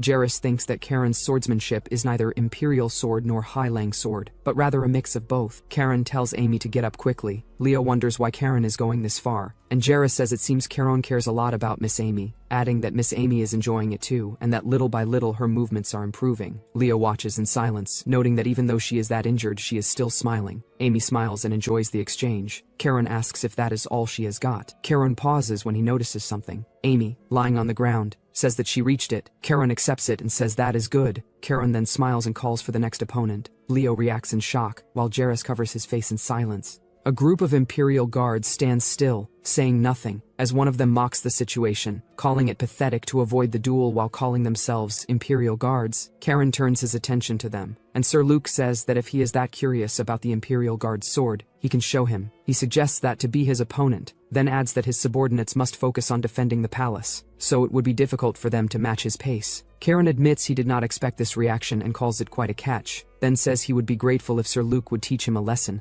The guards react in confusion as Karen asks if they should use real swords. Sir Luke steps forward and asks if it is really fine, since he could be seriously injured. Sir Luke thinks why Jarrus is not stopping this, whether they truly think that boy has even the slightest chance of winning. Then Karen states that what happens in the training hall stays in the training hall, calling it Chonghae Castle's law. Jarrus confirms it is correct. Karen asked if they should begin. Sir Luke told him that if he wanted it that badly, fine, and said he would face him and teach him a lesson. Sir Luke thinks that Chonghae Castle's young mad dog, then said he would let him have the first strike, and Karen says he would not refuse. Karen rushed in with an attack, and Sir Luke reacted with surprise at the absurd amount of magic power. Sir Luke recognized it as the Hailong sword, and thought that if he did not concentrate, he would be swept away by the tide. Sir Luke notices an opening and decides he will end it quickly. He sees that Karen is smiling and reacts to it. Sir Luke realizes that Karen lured his attack to break his stance. Karen rushes in again, surrounded by magic power. Sir Luke recognizes the movement and realizes it is Imperial sword. Jarrus, watching, reacts in silence. He thinks about Lady Sabina, and remembers that she even call him a genius might be an insult to that boy. Jarrus asks himself if Lady Sabina feels it, saying that her disciple is facing off equally against a knight evaluated as the next Imperial Guard captain at the mere age of 13, and that he is even appropriately adapting his opponent's swordsmanship. Sir Luke finds it interesting and says he can feel his Imperial Guard senior's swords from Karen, and now he will give it his all. And Karen says that is what he wanted to hear. The senses killing intent from Sir Luke and reacts in surprise. Sir Luke says he is coming. Karen feels Sir Luke's energy and wonders what it is, then realizes it is moonlight. Karen thinks that not bad. Now Luke's using Imperial swordsmanship 6th form, moonlight. He thinks that if he cannot dodge the sword energy hidden behind the moonlight, he is done for. To block moonlight, he uses Blue Wolf Sword 5th form. Sir Luke moves forward to attack. Charon moves too. They both face each other's attack. Charon realizes it is a fake and thinks that this moonlight is something else. He wonders why Sir Luke's moonlight is like this. Leo urgently tells Charon to dodge. Sir Luke attacks again. A blast erupts. Charon coughs and asks Sir Luke to speak, asking where he learned that original form. For a moment, all of them stays silent. Charon says it seems he got too excited. Sir Luke coughs, and Charon apologizes to Sir Luke, asking him to forgive him. Sir Luke is shocked and wonders what kind of child has that grip strength. He asks if Charon is okay. Charon reacts and asks if he mean this, saying it is nothing and that it will heal quickly. Sir Luke says he thinks he was too excited as well, and then apologizes. Charon tells Luke no need, then says, by the way, Sir Luke, and asks where he learned that moonlight from. Luke asks how Charon knows about moonlight. Charon thinks about how on earth Sir Luke knows the moonlight of Circaria, one of the last Imperial guards. Charon says Luke asks for an answer without answering his question, then says more importantly, and brings up Luke's moonlight. Charon suggests having multiple fake moons instead of just one. Luke reacts. Charon suggests perhaps imbuing physical force into the fake moons as well, then asks if that was unnecessary interference and apologizes. Luke says not at all and thanks him for the valuable advice. Charon thinks that since Luke is supported by the Diaz Marquisate, which is hostile to their family, he thought Luke was a rotten guy, but it seems he is not all bad. Charon thinks this spar might actually help the Imperial Guard wake up. He tells Luke that although it is not really his place as an outsider, he hopes Luke will not let a gemstone go to waste. Luke says, Charon is speaking of Amy. Sir Luke says he understands what Charon means, and thinks that this boy is Enta advising him as an Imperial Guard. Rather, he wants to display Amy's talents. Charon says that then he should leave this on him. Luke thinks that this a complete defeat for him as swordsmanship and human being. He feels ashamed to show killing intent. Luke thanks Charon for teaching him, saying he was missing so much, and says he would like to cross swords with him again in the near future. Charon says that is a shame, but they should meet in 4 years. Jairus says, Lord Charon has been grounded for 4 years by the head of the house's order, since he caused too much trouble. Luke says he looks forward to seeing how much Charon will accomplish in 4 years. Charon repeats that it is 4 years from now, and then says he will look forward to Luke's improved moonlight as well. Luke tells him he can count on it. At night, a man mentions a function to conceal dark magic, and says that explains why detection magic did not trigger. Duke Yahello asks Their Highness, the Crown Prince, if the Salmon Dukedom is not attending. Crown Prince starts to say the Salmon family is, then says because of the refugees flowing in from the Southern Kingdom's war, it has become a problem. Duke Yahello says the deserters who attacked the Baron Bell's territory were also from the Southern Kingdom, and calls it a delicate situation, asking if that is right, Your Highness. Crown Prince says, that part is being investigated through the Imperial Guard, but it needs more time. Duke Yahello adds that even if they could hide the dark magic, they would have needed a guaranteed identity to enter the palace. Crown Prince mentions the body of the daughter of Viscount Talisman, whose identity the incubus stole was found hours ago on the outskirts of the capital. Duke Yahello asks if it's Talisman. Isn't that family close to Lord Kieran? The man named Kieran says that this is the Imperial Palace and he's the head of his house, so Duke Yahello must use honorifics. And while it is true that the house of Viscount Talisman is close to his family, Kieran asks Duke Yahello to please understand that Diaz family has absolutely no relation with this. Duke Yahello says that he knows that he could not do something this foolish, and just wished for mere cooperation, cause not only did a demon appear in the Imperial Palace booth, his grandsons almost died during this trip to the capital. Chiron and Leo, those two are our future, however a rat hiding inside Imperial Palace and the forces behind it tried to ruin the future of House Leston. Crown Prince recalls his memories, in which his father asks to come near. Crown Prince named as Iorn answers. His father says to make sure he never offend Grand Duke Yahello. Iorn must not antagonize Duke Yahello. Iorn says he will keep this in mind. While in present, Duke Yahello says that starting from today, 4 squads of the Blue Wolves Night Order will be stationed at the Imperial Palace. Iorn asks is there any need to go this far. Duke Yahello confirmed that he already finished discussing it with His Majesty. He says that his sons will visit Imperial Palace periodically for the investigation, also through an investigation with no sanctuaries. Duke Yahello says he will definitely find the culprit and hold them accountable. Duke Yahello says it might take long time, but no one will be free from this investigation, even if it is someone with Imperial blood running through their veins. Kieran thinks that it is over, and the peace that lasted for 50 years is ending.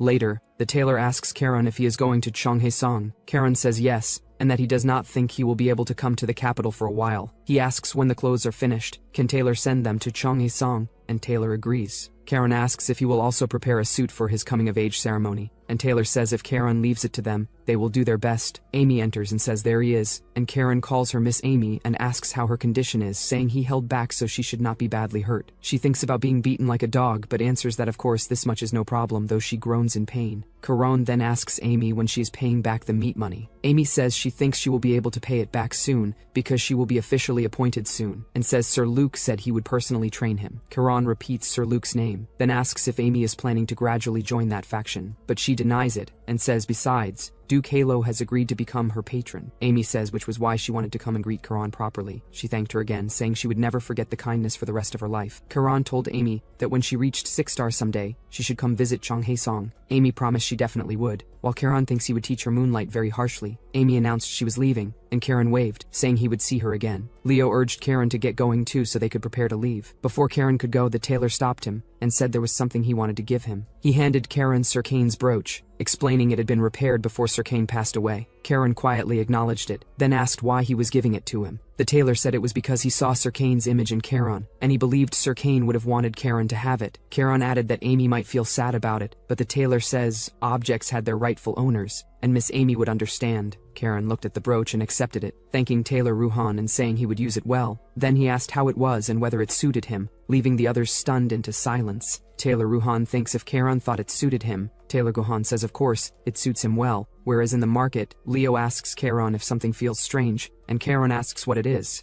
Leo says people have been staring at them for a while now, and Karen reacts in confusion. Karen turns and sees a crowd watching, then he mutters, "What the hell?" Rio appears and says, Karen has become a celebrity now, and Karen reacts again. Rio explains that the rumor about Karen beating Sir Luke in a duel has spread everywhere, and that Karen beat the man called the next Knight Commander. Afterward he asks if Karen is going back to Cheonghaesong tomorrow, and says Duke Yahello really cherishes him, mentioning 4 years of confinement. Karen then tells Rio to take his hand off him. Rio complains that even a world tree's dew cannot make Karen be a bit nicer, and Karen says if he had known Rio would keep bringing it up like this he would not have taken it. Rio adds that he knows he beat Sir Luke thanks to him. Karen tells Rio that he gets it, so he should take his hands off him. Hugo thinks about the madman of the Imperial Palace and the crazy dog of Cheonghaesong, calling it a dizzying combination, and adds that staying so carefree while being watched is something else. He wonders what Karen is thinking. Then Rio notices Sir Hugo. Hugo responds yes, and Rio says that as a member of the royal family, he has always felt grateful to the Reston family, and hopes Hugo understands that. Hugo says it is simply his duty as a subject. Then Karen says Rio should be thanking him, calling him Big Brother Prince, and adds that he is the one who saved him from the demon race. Hugo stays silent. Hugo thinks that unlike the rumors going around, the 6th prince at least seems to act like a decent human being, unlike someone else. Rio asks if Karen is always consistent, and Karen snaps back, asking if he said anything wrong. Rio says he should head back to the Imperial Palace soon. He says 4 years and adds that he will be looking forward to Karen going even crazier in 4 years. Karen stays silent. Karen says he hopes Rio becomes the biggest bastard in the Imperial Palace too, calling him Prince Brother, and Rio replies that he sure hopes so. Hugo stays quiet, and then wonders if maybe not. As Rio leaves with the knights, he says thanks to Karen and Leo he don't need to worry about dying in the palace anymore. Karen says come on, let's head back too, as this is the time to be ready for confinement. Scene shifts and we see a group of people stands together, with raising his arm while others cover their faces or look on. Karen leans out from a carriage and Leo brings up the matter of the confinement, then asks if there are really no complaints. Inside the carriage, Karen looks toward Leo, who hesitates and addresses him as his brother. Karen questions him, then points out that during the trip to the capital they saw how many strong people exist in the world. He states that they need to become stronger. Ahead of them, Jairus asks who caused all that trouble, and Karen questions whether Sir Jairus should really be riding together, and asks if he truly has no intention of nagging during the ride.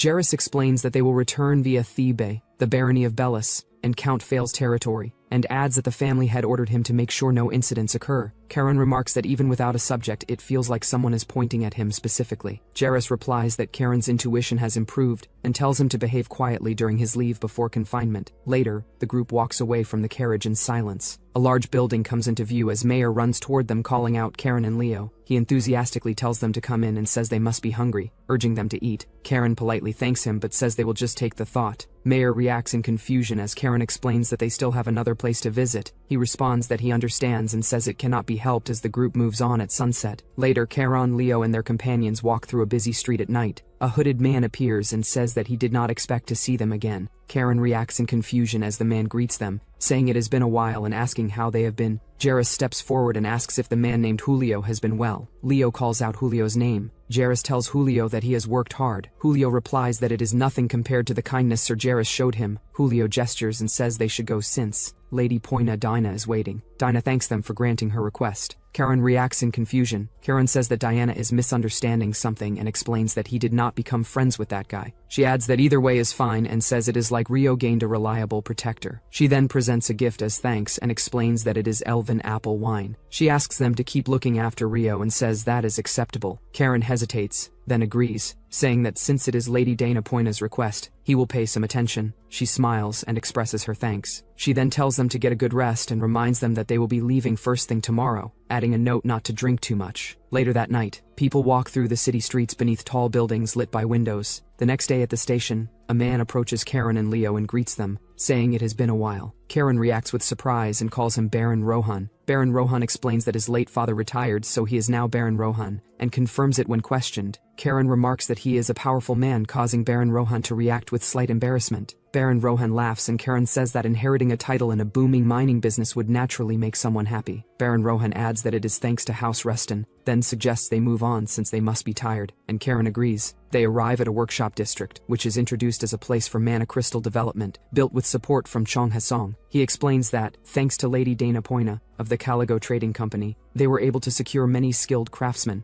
and someone comments that Lady Dana Poina is truly capable. Baron Rohan presents a mana stone he prepared as a gift for Karen and Leo, explaining that with this level of quality, it should sell for a high price. Karen adds that if it sells well, his own pockets will also be filled. Karen reacts excitedly and talks about his pockets getting full as well, while Leo tells him not to act so rashly. Baron Rohan watches and thinks that Karen is the same as ever, then adds that if Karen's pockets get full, theirs will too. Jairus apologizes on Karen's behalf to Baron Rohan. Baron Rohan tells him that it is quite alright. He adds that even after going through such dangerous events, Karen is still very much like himself, and says it is truly a relief. Karen and Leo smile while holding the mana stone. At Reston's residence, Lady Sabina calls out to Karen, saying it has been a long time. She embraces Karen, and Karen calls her mother. Leo asks if his aunt has been well. She reacts with surprise as the group gathers. The family stands facing each other at sunset. Sabina acknowledges his arrival and says she is glad to see him looking healthy. Leo responds politely and thanks her. Pale welcomes Karen. Karen declares that he is back. Pale thanks Karen for coming back safely and calls him his son. Karen answers that he understands. 2 weeks later in Cheonghaesong, an announcement is made. Family head Yahello stated that Karen Reston is ordered to undergo 4 years of confinement. Yahello asks Karen if he has any objections. Karen answers that he has none and states that he will humbly accept the family's decision. Yahello responds that this is good. Yahello then tells Hugo, Leon, and Leo that they may leave. They answer that they understand. Afterward, Tails asks if there is any separate command the family head wishes to give. Yahello replies that there is, and begins by stating that from today onward, the family's diplomacy will be entrusted to Pale. Those present react in shock. One of them points out that Pale has not awakened his mana, and questions whether such an important role should be entrusted to him. Yahello asks if that is what they think. The reply comes that it is unacceptable. Tails states that they share the same opinion, and adds that this is an unprecedented decision. Yahello acknowledges that it is true, but explains that the problems the family is currently facing are also unprecedented. He then asks who it is that secures most of the family's available assets, and who is trusted by the nobles across the entire empire. He asks if there is anything more to say about what Pale has achieved outside Cheonghaesong. Yahello releases his mana, filling the room with pressure, and the others react in shock. He states that he will ask the person himself, and calls Pale's name. Pale answers hesitantly and addresses the family head. Yahello tells Pale that this is a position where he will wield great authority and adds that the responsibility will also be his. He then asks if Pale will accept it. Later, in a different place, someone says they heard that Pale was seriously injured in the capital, and asks if he is feeling better now. Karen replies that he ate a lot of good food and is fine, and the others respond that this is good news. Leon then says honestly that she wanted to spar. Karen reacts in surprise and repeats the word spar. She suggests using real swords and asks what they think. Karen thinks that she does not mean any hostility. He recalls a memory in which he asks Lady Sabina if Hugo is the greatest talent on the continent. What about Sister Leon? Sabina says that Leon certainly lacks talent in mana training. She says that if Leon is judged by swordsmanship alone, she might even catch up to her brother. Karen thinks that for a master who is stingy with praise to acknowledge her talent, the situation is notable. While in present, Karen reacts with interest. It is said that for the sister known in the south as the Bandit Slayer, requesting a real sword duel would be an honor. However, there is concern about whether Sir Jairus would allow it, and Leon notes that Sir Jairus' permission might be a problem. Charon asks why, and she explains that Sir Jairus has left Cheonghae-song to go to the Northern Sea. Charon reacts with surprise,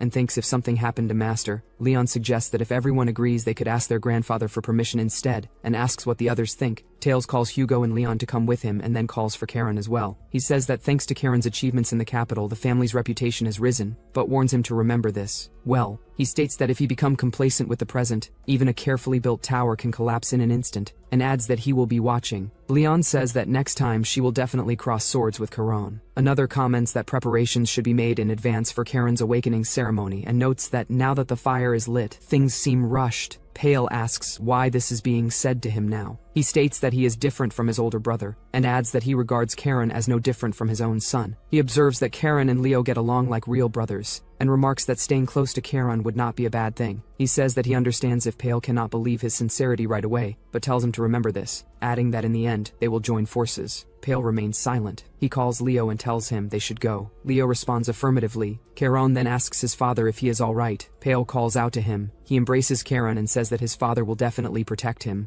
then asks if Karen will trust his father. Karen answers that he will, then repeats that of course he will. Later, the city is shown bustling with people, and it is stated that the city is full of life. In just 2 years, Cheonghae-song, which had been isolated all this time, has turned into the economic center of the northern region. Baron Rohan remarks that Sir Pale is truly amazing. Gale adds that because of this he is always buried in work. Baron Rohan thinks that, come to think of it, all these changes started after meeting Karen, and wonders how much Karen has changed. 2 years later, he looks forward to it. Karen asks about the thing he requested and whether it was brought, addressing Baron Rohan. Baron Rohan responds that he brought it, and points out that Karen should greet first, prompting Karen to realize it and call out to Baron. Even after 2 years have passed, Baron Rohan thinks Karen is still the same, only that his body has grown, and then Karen acknowledges him as Baron. Karen says that Baron Rohan came to see his father and offers to guide him, causing Baron Rohan to react in confusion when Karen suddenly moves. Karen says he will show the fastest way and walks ahead, while Baron Rohan follows and wonders if Karen has become a bit more mature. As they walk, Karen says that he does not just guide anyone around and questions whether Baron Rohan even realizes that, ending in silence. After a while, Pale welcomes Baron Rohan. Baron Rohan says that it has been a while, and Pale explains that he sent Karen in his place because of work, adding that he hopes Karen did not act rudely. Karen immediately insists that he would not calling Count Pale father, while Baron Rohan awkwardly admits that it was not exactly the case. Pale responds that it is good, then asks whether Baron Rohan truly wants to start the magic stone processing business. Baron Rohan confirms that this is correct, but Pale explains that they are having trouble securing skilled technicians, since they are high-level specialists and it cannot be helped. Pale adds that no family would want to give up their own technicians, and Baron Rohan agrees that this is true. Karen questions why they should worry about that, and suggests that if it is hard to find them inside the Empire, they should look outside it. Baron Rohan reacts in confusion and asks what Karen means. Karen explains that the southern kingdoms are in the middle of a war, and Pale clarifies that this means bringing technicians from the southern kingdoms. Karen confirms this, and says that there must be many people who want to flee the war and go anywhere, adding that it would be enough to promise them safety and better conditions. Baron Rohan points out that the southern kingdoms would not give them up easily, since they are valuable experts to them as well. Karen acknowledges this and says that they would have to move them secretly, using the chaos of the war, but Pale adds that even so, persuading the technicians themselves is another problem. Karen then suggests that if someone from their main family line,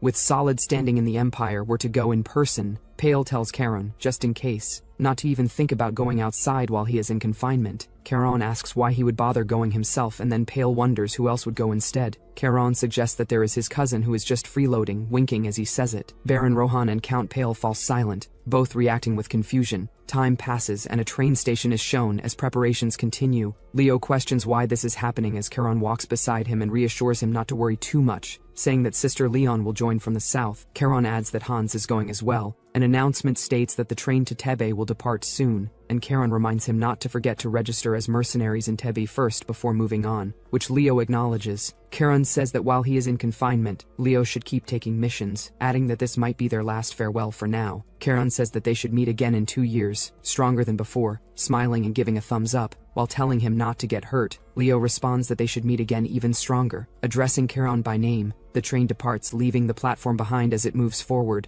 Charon stands on the station platform and reacts in brief confusion. She turns her head and looks back at him in silence as he approaches from behind. They face each other without speaking for a moment. Charon asks whether she thinks Leo is taking dangerous missions because of him, and then admits that it is true, and says that it cannot be helped. Charon smiles calmly. He says that her son will become the pride of Cheonghwa-song. The castle stands in the distance as a man calls out to the young master. The man approaches and repeats the call, then informs him that the head of the house is looking for him. He pauses before a closed door in silence, then calls out again, addressing the young master. The door suddenly opens, startling the man, who cries out as he is knocked backward. Charon stands inside and wonders if this is his first time outside in a year. He reacts in confusion and asks what is going on. The man repeats that the head of the house is looking for him. Charon asks if that is really so, then decides that he should go. They run along a path toward the castle as the man answers in affirmation. The family head Yahello says over the past 4 years the situation of not just the empire but the entire continent has changed greatly. Through interrogating the imperial guards who were behind the palace attack, it was learned that demonkind has begun appearing all across the continent. The state of the continent is described as pure chaos, and Yahello says that this is the reality of the world that Charon will have to face. Yahello asks Charon how he is doing, and brings up the achievements he gained through confinement. He then asks whether the clear blue mana within Charon tells him that he is ready. Charon replies that if he were not ready, his confinement would not have ended by the head of the house's decision. Yahello remarks that Charon's cheeky attitude has not changed. He then asks what Charon wants to do now that the confinement is over. Charon answers that he wants to leave Cheonghwa-song. Yahello says that after being shut in for 4 years, that desire is natural, and adds that he will find Charon a suitable mission. Charon thanks the head of the house Yahello, whereas scene shifts and we see Pale, who notes that it has been a year since he last saw Charon, and Charon comments that father still looks worn out. Pale tells him not to worry and says that he is doing this for a reason. He states that by reaching the 6th rank at Charon's age, he says that no one but the founder ever reached that level so young, and praises him, saying it is impressive. Charon responds that he is being flattered. Pale then asks what Charon plans to do now. Charon states that he is going to take a mission that will allow him to leave Cheonghwa-song. Before leaving, Charon says that he wants to receive what he previously asked for. Pale responds that Charon had something specific he wanted. He hands something over, and says that it is the payment proxy certificate Charon requested, telling him to take it. He explains that, thanks to Leo succeeding in a mission 2 years ago, this is the money they were able to earn, and adds that since it is Charon's money, how he uses it is up to him. He then reminds Charon that it is the result of efforts by their house and the entire Bellis barony. Charon answers that he understands and calls him father. Pale thinks that Charon answered well enough, but adds that he is not sure Charon truly understands. At that moment, someone enters through the door and interrupts, then apologizes for breaking up the father-son moment. The man bursts in loudly, laughing, and says that since Charon's confinement ended, he should also come see his great uncle. Charon reacts in shock and calls him the third elder. Pale greets third elder casually, calling him little uncle. Third elder grabs Charon from behind, restraining him, and addresses him by name. He tells Charon that when it is just the two of them, they agreed Charon would call him little grandpa. The third elder says that he brought a mission specifically for Charon, and adds that the elders decided it unanimously. Charon thinks about the third elder's name,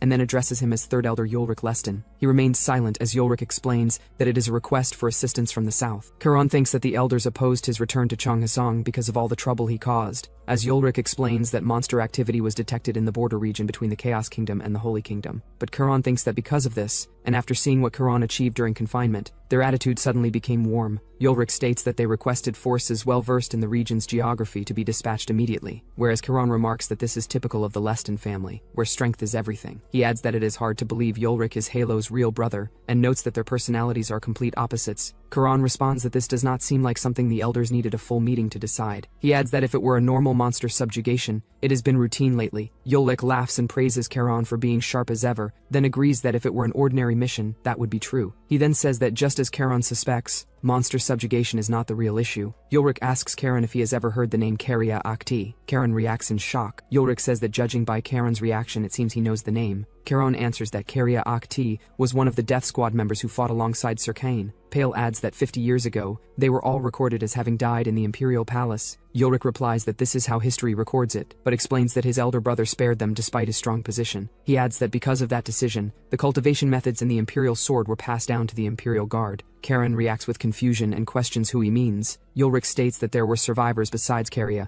but explains that since they were all imbued with the Dark Emperor's black mana, they were only allowed to live in hiding under the family's surveillance. He continues that this remained the case until Karya's trail appeared in the south not long ago, and adds that, coincidentally, the area mentioned in the request is where Karya was last sighted. Ulrich concludes that therefore, after heading south and joining Leo and Rion, Charon is to subjugate monsters while searching for traces of Karya Act. Charon immediately agrees. As Ulrich turns to leave, he adds that Charon should be especially careful not to get entangled with the zealots of the Southern Holy Kingdom, stating that it is obvious what Karya Akt's existence would mean to them. Ulrich asks whether Charon understands. Charon answers cheerfully and calls him Little Grandpa. Scene shifts and we see a train moves through a mountainous forested area. Inside the train, Charon stands silently by the window. He thinks that Luke's moonlight was learned from Karya, but that its very existence was a secret, so it could not be mentioned. Setting that aside, dealing with the Holy Kingdom would be troublesome, and Charon wants to avoid being dragged into trouble with their zealots. Charon decides that he will clean his identity as a mercenary in Tebi, but notes that he still needs to be extra careful. The sword interrupts and tells Charon that if he is that worried,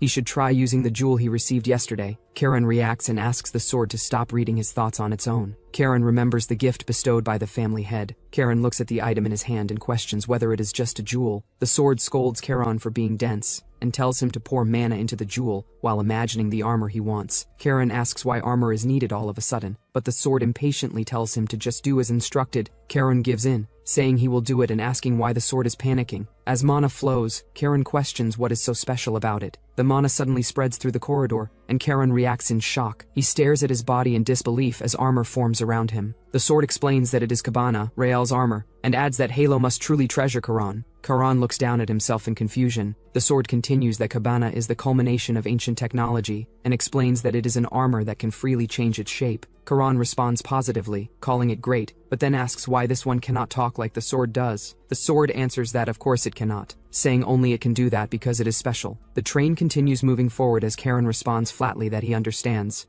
At sunset, a beggar kneels on a high ledge overlooking the city and pleads with a passing noble to spare a coin. He says he has not eaten for 3 days and nights and begs for mercy. On the street below, people pass by the poor without care. A man struggles and shouts for someone to let go of him, calling them filthy. Another demands to know what Grine is doing. Charon turns as someone questions why he has not cleared out the refugees. He stays silent. A hooded figure calls out to Lord Charon. Charon turns and recognizes the white-haired man as Julio. Julio says he is honored that Lord Charon remembers him. A tall tower stands against the evening sky as Julio says they suppose so. He explains that since the southern kingdoms are at war and have sealed their borders, disguising himself as a mercenary works. Charon replies that there is always demand for mercenaries. Looking toward the tower, Charon asks what brings him to City Hall and whether he was not heading to the Caligo hideout. Julio hesitates. He then says that President Grine and Lady Doina are in a meeting regarding a business deal and questions whether those two are doing business. Inside a grand hall, Doina asks how he finds the place in the east. The mayor answers that it needed redevelopment anyway, so it looks fine.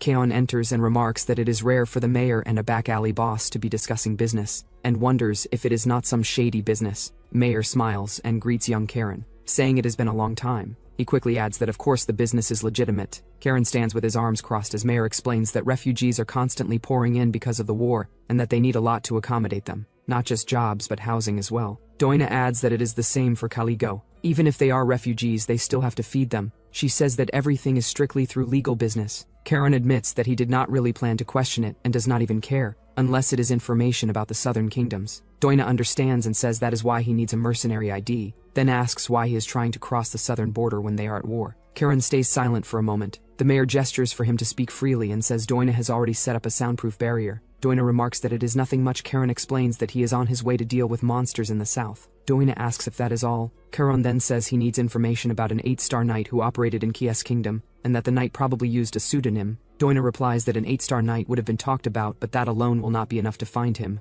Charon says that is why he came to Lady Doina. He adds that the knight might be hiding in the great southern forest. Doina asks if he needs the help of elves, and Charon tells since the great southern forest belongs to them and she would know it best. Doina agrees, but warns that even for her, persuasion will not be easy because her people hate humans. She adds that he will have to earn their trust first. Charon repeats the word trust quietly. Charon approaches a castle at sunset and recognizes it as Lebanon. He curses Doina and says she truly has a talent for casually making people work for her. He recalls when Doina explains that she eliminated all slave trading in TB and the surrounding areas. However, the south is still outside her influence, and because of that, slave hunters have flocked to Lebanon. With the chaos of war, it has been much easier for them to settle there. She then says that according to the information she recently obtained, elves are being traded in Lebanon's slave market. Charon realizes that it means elves are being sold as slaves. He hesitates, then asks if she wants him to rescue them. Doina confirms that is right, and asks him to rescue them. Charon protests. saying he came alone and wonders what he is supposed to do by himself. Doina asks if it is too much even for the young wolf of Blue Sea Castle. She then says he has become a proper wolf now and thought he would run even wilder.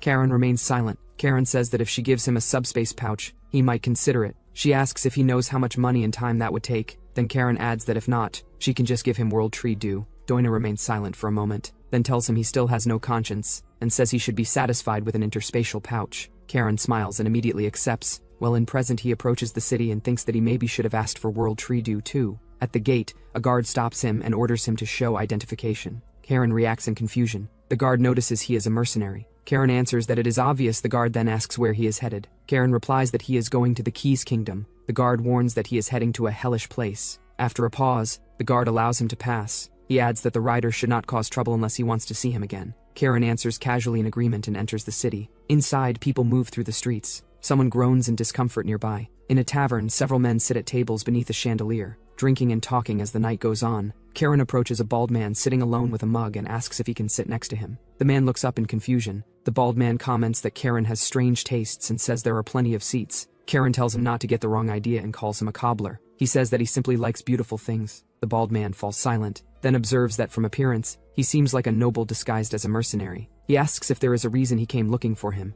Karen states that he heard the man deals with elves. The man reacts in surprise. The bald man says elves are not something that can be obtained easily. Karen asks if that is so, then questions whether they are hard to get and whether that is still not enough. Karen places a card on the table. The bald man stares at it in shock. The bald man says it is possible, then hesitates as Karen asks if Kobler wants to check whether the card is real. Karen tells him to go ahead and check. As the man examines it, Karen suddenly says but, and blue energy begins to surge around him. He says that for wasting his time the man will definitely pay the price. The bald man trembles and looks down at his hand, unable to speak. In a dark corridor elsewhere, Karen asks if the door is not going to be opened already. Kobler answers that it is being opened. The door cracks open. Karen stands over the bald man, who kneels on the floor and groans. Karen asks if he is okay. He then asks if the man is planning to waste his precious time again. The bald man thinks that the proxy certificate was real, so money will not be a problem. He only needs to endure the humiliation until the deal is done, and cannot believe he was beaten just for checking if it was real. Karen tells him to move faster unless he wants to get hit again. The bald man hurriedly agrees. The bald man leads him through a narrow passage and asks if they should go, addressing him as my lord. Karen responds that it looks convincing. They step outside at night. The bald man tells him to come this way. As they walk, a man warns that the floor is dirty and tells him to watch his step. Cobbler explains that the cobbler compound is very different from other places, and that they manage their merchandise with strict and systematic control. A large man greets the bald man as boss and wishes him a good day. The bald man greets him and asks about his body. The large man answers that thanks to the doctor assigned to him, he is fully recovered. The bald man says that is great to hear, and adds that if he needs anything, he should tell him any time. The large man thanks him as always and again calls him boss. They continue walking, and the bald man urges him to let them go, addressing him again as my lord. Karan remarks that a slave trader full of compassion is a first. He asks if all their slaves are managed like this. The bald man replies that they are more like merchandise than slaves, and says everything is done to satisfy valued customers. He then formally introduces himself as Kobler, owner of the Kobler Manpower Agency. Karen notes that calling it a manpower agency when he is a slave trader sounds like nonsense.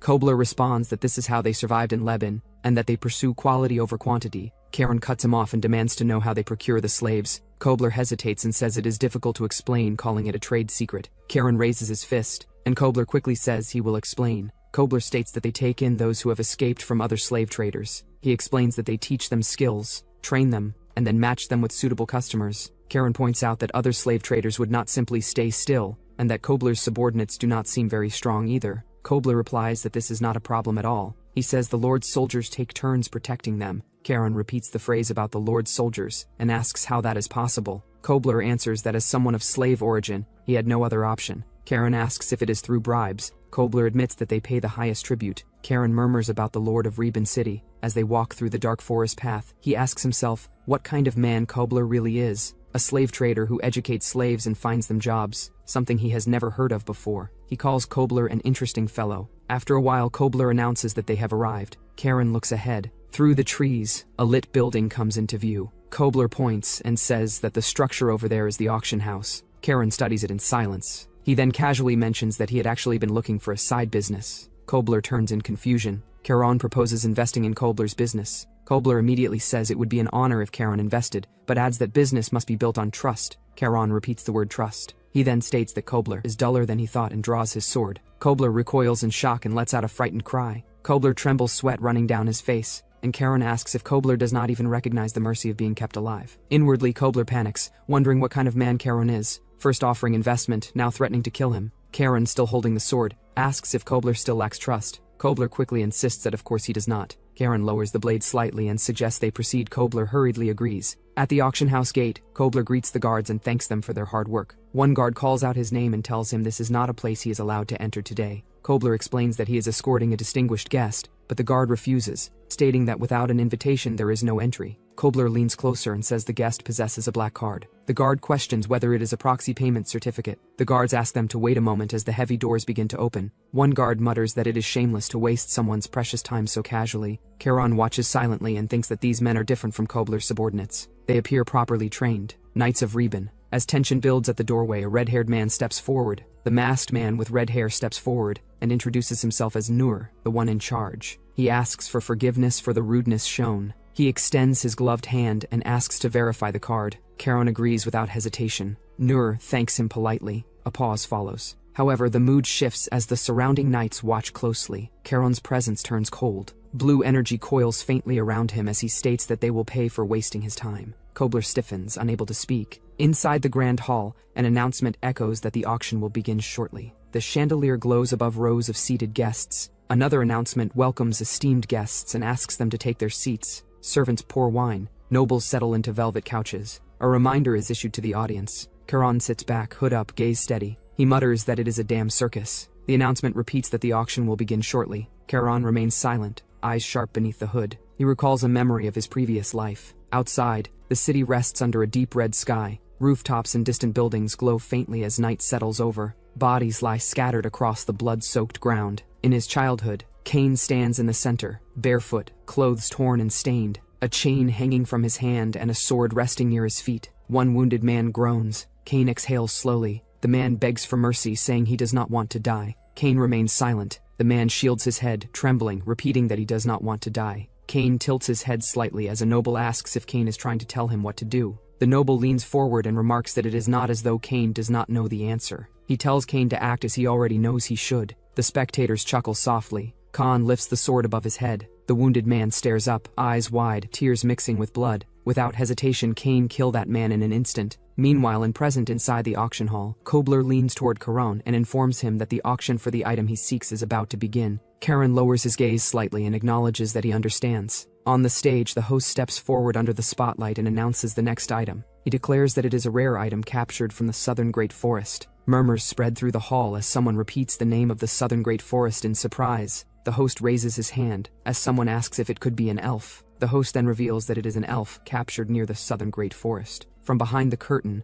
a blindfolded elf is led onto the stage in chains, a guard following closely behind. The audience reacts with interest. A close look reveals the elf's long ears and pale hair, her eyes covered as green light flickers faintly around her. In the seating area, Karen lifts his head slightly, a faint glow reflecting in his blue eyes as he notices her presence. He lets out a low sound of attention. People from the balconies raise the bids from 110,000 to 120,000, then 130,000. A man calls out 150,000, and another raises it to 170,000. Nur announces 170,000 and asks if there are any higher bids. Someone declares that he will take the elf for 200,000, and Nur immediately announces that they have 200,000. He asks if anyone is willing to go higher, and states that if not, the elf from the Great Forest will be sold to the bidder of 200,000. From a balcony, Karen raises his hand and bids 500,000. The hall reacts in shock at the 500,000 bid, questioning what kind of lunatic would offer such a sum and saying that even for an elf, 500,000 is insane.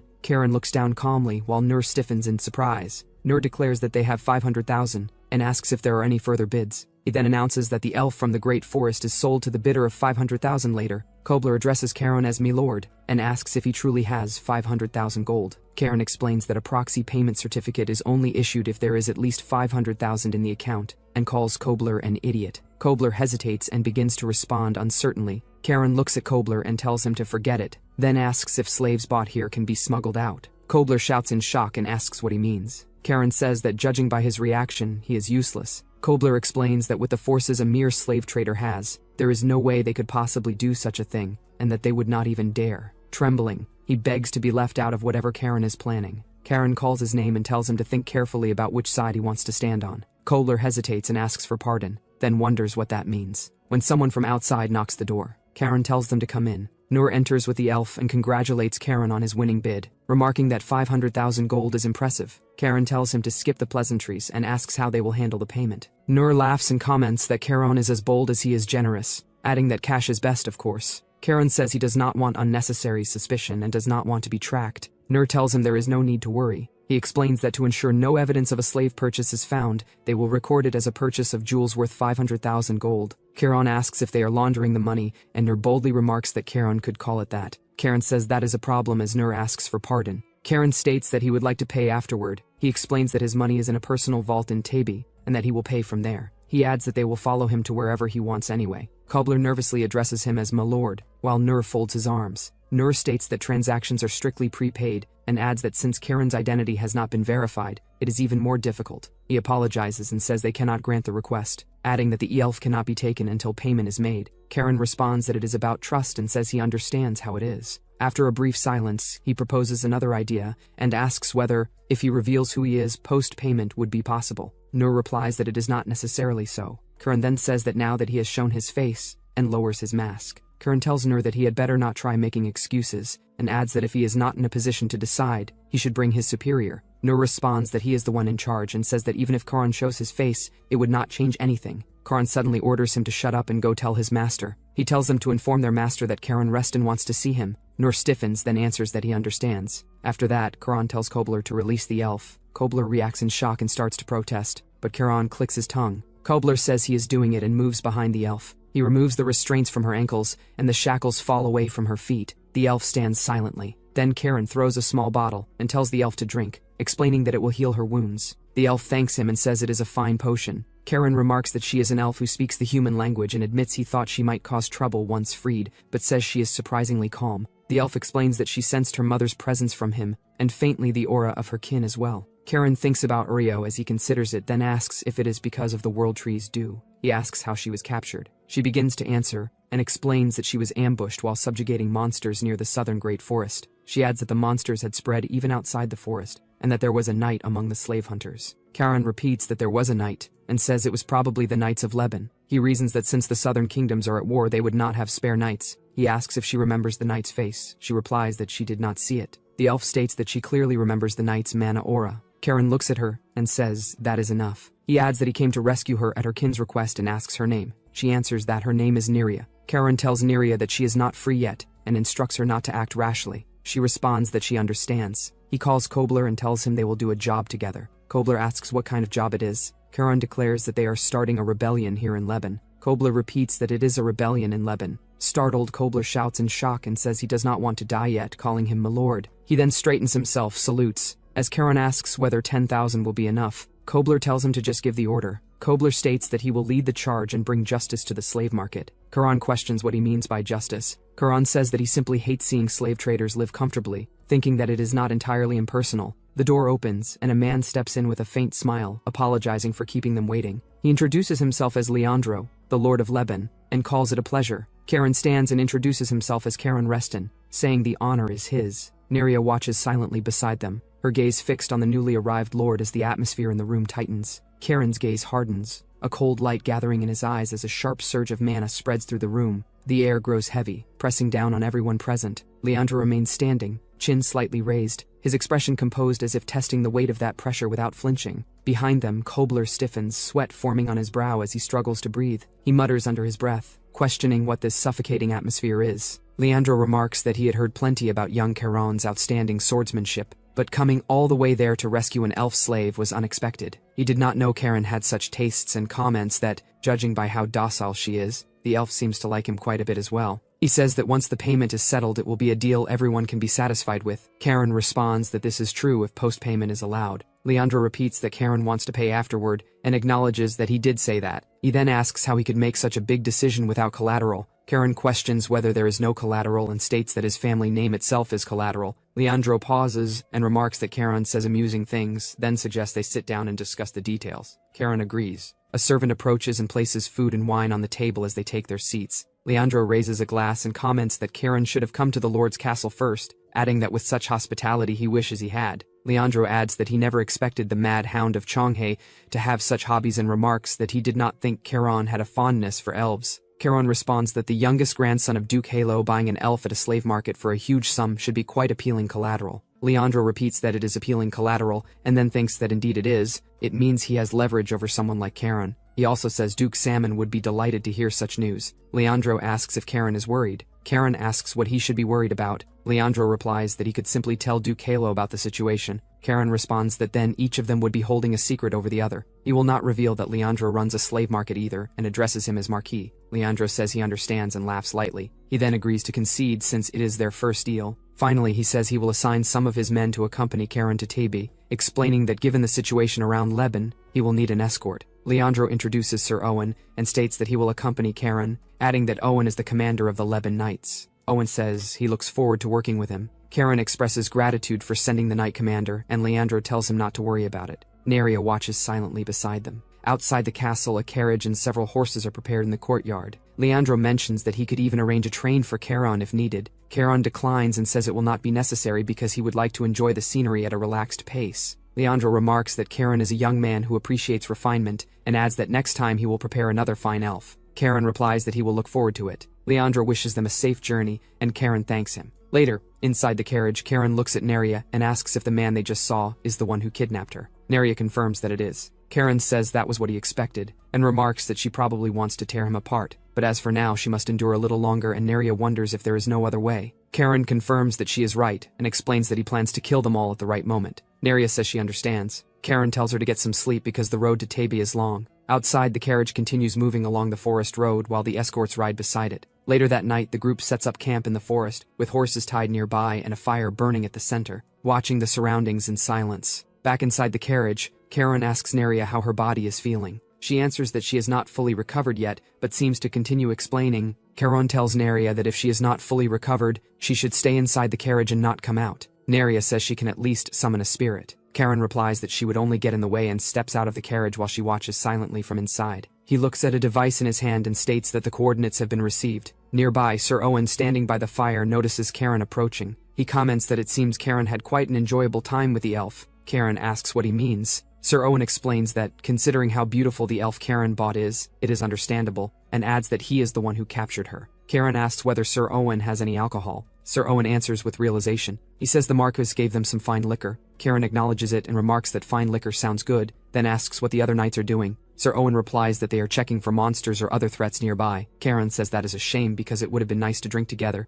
and suggests that Sir Owen have a drink with him instead. Sir Owen says that since Karen suggested it, he cannot refuse, and moves toward a chest to take out a bottle. He adds that he will gladly join him. Karen watches him and responds that it is good, then says they should enjoy it. Elsewhere, inside a large hall, Doina reads a report and asks whether it is a request from the young wolf. It is, and explains that a report arrived last night along with the coordinates. She asks about the location, and he answers that it is the Terresfall Forest. She acknowledges it, and continues reading the report stating that the elf rescue is complete, that the Marquis's knights will be eliminated in Terresfall Forest between Tabi and Lebanon, and that a rendezvous is being requested. She says she understands up to that point but hesitate. Another message reports that forces of the Scion Kingdom should be moved to Lebanon's border through his father, and that an immediate reply is required if the request is denied. Doina remarks that this cannot be possible. Julio, standing before her, asks if something is wrong. She hands him the report and explains that their young master sent it and tells him to take a look. He reads it and says that if things proceed according to Lord Charon's plan, Lebanon will become a defenseless and empty city. He looks at the report and says there is no way. Doina continues reading and states that it seems their young master is planning a full-scale looting of an empty house. Back in the forest camp, Sir Owen laughs and says that hunting beast folk like that gives quite a unique thrill and calls it quite something. He explains that this is exactly why the Lebanon Knights became strong so quickly,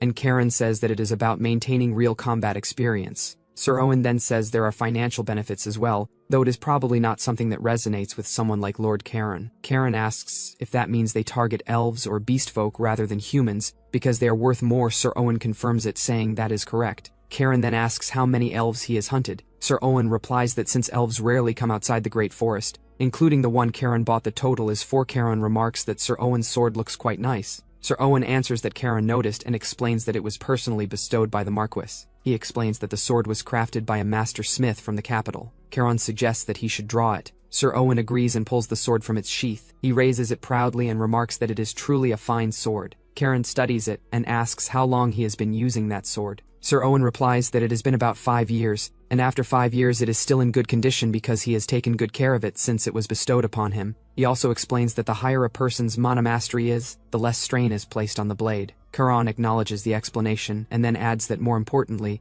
perhaps Sir Owen has simply never met an opponent stronger than himself. Sir Owen looks at him in confusion. Sir Owen asks whether Karen is saying his sword is different, and Karen wonders if Sir Owen is curious. He then offers to show him and begins drawing his own sword. Sir Owen tells Karen to go ahead. Karan answers that he will gladly do so. Elsewhere, inside the large building at night, Pale sits at his desk and sighs while working through documents. He says he is tired and decides to call it a day. The glowing communication sphere on the desk suddenly activates. Pale notices it and responds. He introduces himself as Pale Leston, and from the other side Doina says it has been a while, addressing him as Count. Pale answers and asks if it is Lady Doina. She apologizes for calling so late. She states that his son, Lord Karen, has requested assistance. Pale says he is listening. Doina explains that Karen asks for the forces of the Cyan Kingdom to move to the border of Lebanon. Pale repeats the request in surprise and asks what exactly that means. Doina answers that it seems his son intends to provoke a rebellion against the Lord of Lebanon. Pale laughs and says Doina certainly makes good jokes. She says that even though Pale knows his son better than anyone else, he asks if Doina could explain a bit more what exactly Karen is doing right now. Doina pauses silently, then thinks that he is doing the same thing he always does, something completely insane.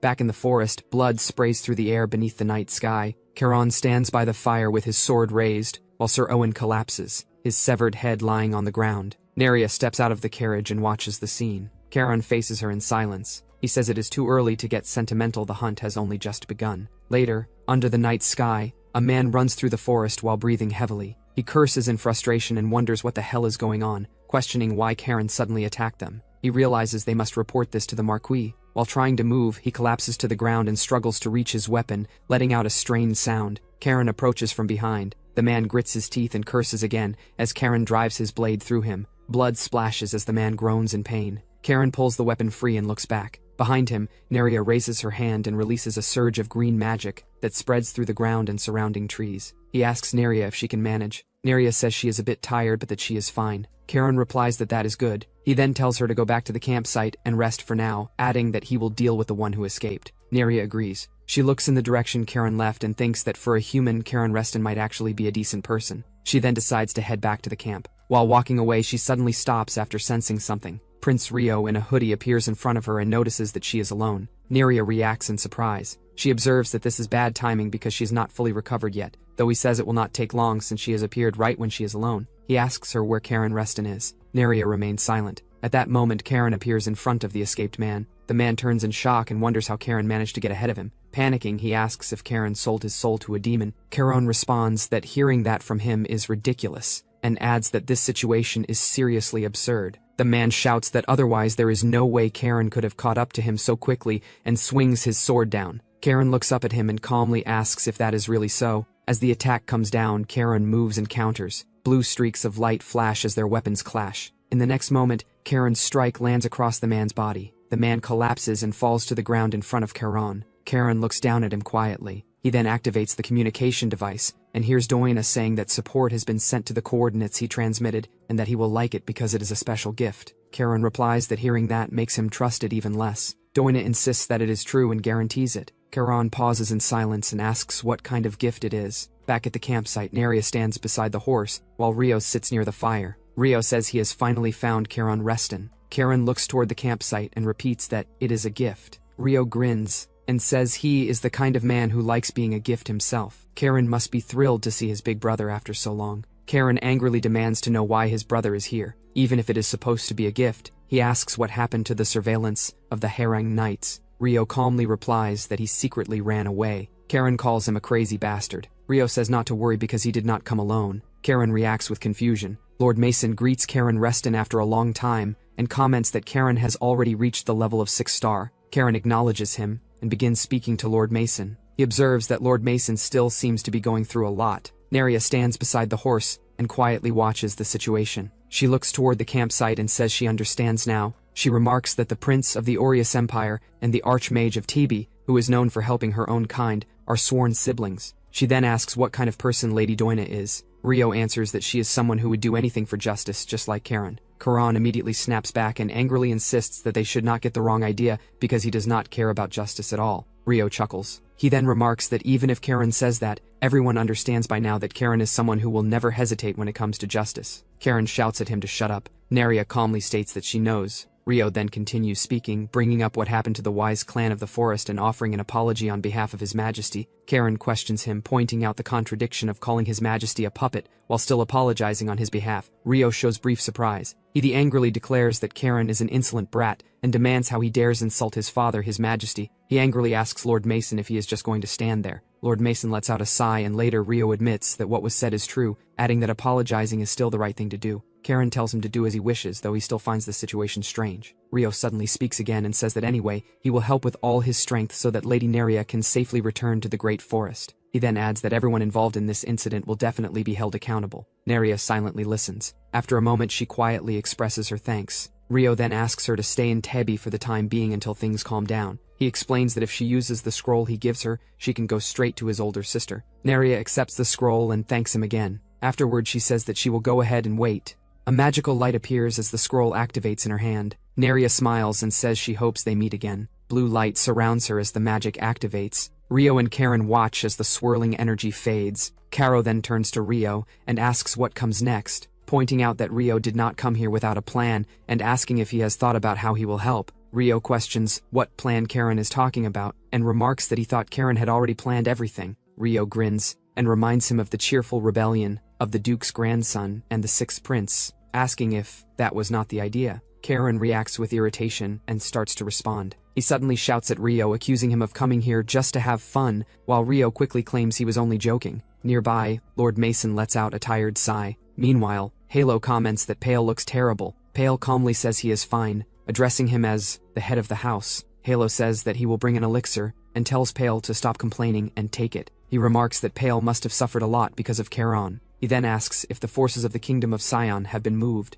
Yahello thinks that Karen's mission was clearly to subjugate the monsters in the south and to find the whereabouts of Karua Act. In the office, Yahello remarks that he thought Karen had calmed down a little after 4 years and comments that guy really is something. Pale says he has something to ask. Yahello tells him to speak. Pale explains that moving the forces of the Kingdom of Sion could harm the family, so he is curious why it was allowed. The head of the house, Yahello replies that up until now, Karen has caused trouble many times, but in the end, everything Karen became involved in brought benefits to the family. But above all, now that they know slaves are being openly traded, they cannot simply ignore it. Pale asks if the reason Yahello broke the principle of not interfering in outside matters is because of his memories of his close friend, Lord Cain. Yahello recalls that Cain wanted the status of slavery to disappear from the world. He quietly says he is merely making a cowardly atonement, as a hypocrite who stained his sword with a friend's blood, and adds that this is all he can do. Pale thinks that Lord Cain would surely understand his feelings. Yahello responds that thanks to him the matter will harm the family even less. He then asks if sending the sixth prince was his idea. He explains that the rumor about the sixth prince and Karen freeing the slaves will benefit both the imperial family and their own house. People will call it the liberation of slaves, not a rebellion.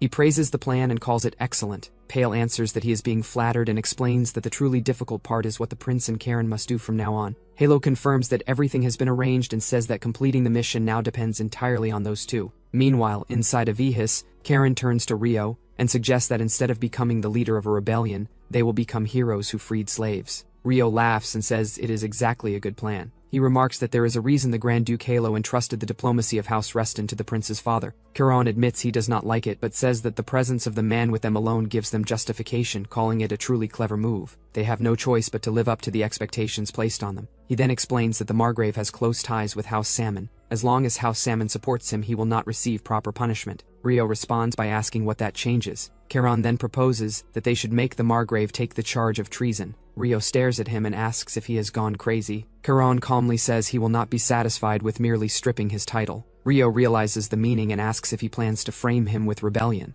Karen confirms that this is exactly what he intends. Rio remarks that Karen truly is crazy. He then asks if there is an actual plan, pointing out that to frame someone with treason there must be a proper charge. Karen replies that evidence is not something one simply finds. Rio asks what happens next. Karen answers that the evidence must be created. Rio falls silent. Charon explains that there is no one in the world who would remain clean if they were thoroughly investigated. He points out that the unclear source of the funds used to maintain the city's security force that controls the citizens is especially suspicious. He continues that the massive slush fund the Margrave likely built through slave trading will become his weakness. On top of that, the excessive military power the city holds compared to other border cities will look suspicious in the eyes of the central government and the emperor. Rio remarks that such things cannot serve as direct evidence. Charon agrees but suggests that if someone from the Margrave's closest circle were to reveal information, the situation would change. At that moment, Sir Mason notices movement and reports that a knight is approaching. Charon says that if there is no opening, they simply need to make one. A knight stops beside the carriage and Rio asks what is happening. The knight apologizes and informs them that martial law has been declared.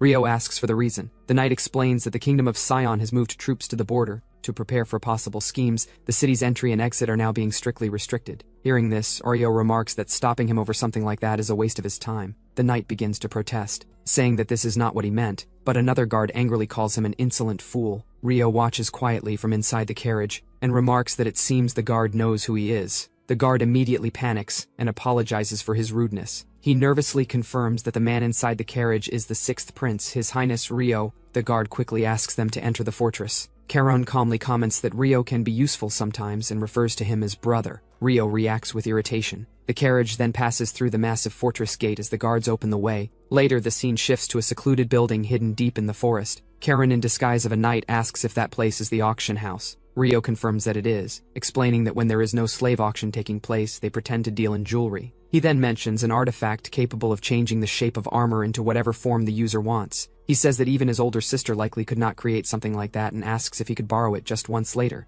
Charon immediately refuses. Rio remarks that the answer came too quickly. Charon explains that the item Rio mentioned is the head of the house's treasured possessions. If someone truly wants it, they should be born into House Reston in their next life. Rio reacts by calling the response petty, while Sir Mason behind them remains silent. As the three continue walking through the forest path, Rio asks whether the plan that was mentioned earlier is too sloppy. Charon tells him not to worry. He then reveals that they are also spreading rumors through an accomplice. Rio asks what kind of rumor. Charon answers that it is the rumor claiming the Margrave of Lebanon is plotting a rebellion. Rio pauses in surprise and thinks if Charon is really planning to frame the Margrave like that. Soon they reach the entrance of the auction house, where several guards stand at the gate. Noor greets the visitors and welcomes them. He steps forward and says that they already received notice from Lord Dekal, the vice-captain of the Knight Order. He begins welcoming them inside. He then addresses Prince Rio respectfully as His Highness Rebellio. Rio responds that Charon said there are many good items in this place. Noor observes the group and recognizes Rio as the imperial troublemaker, the sixth Prince Rebellio, arriving at a slave auction house. His gaze then shifts to the large knight behind him,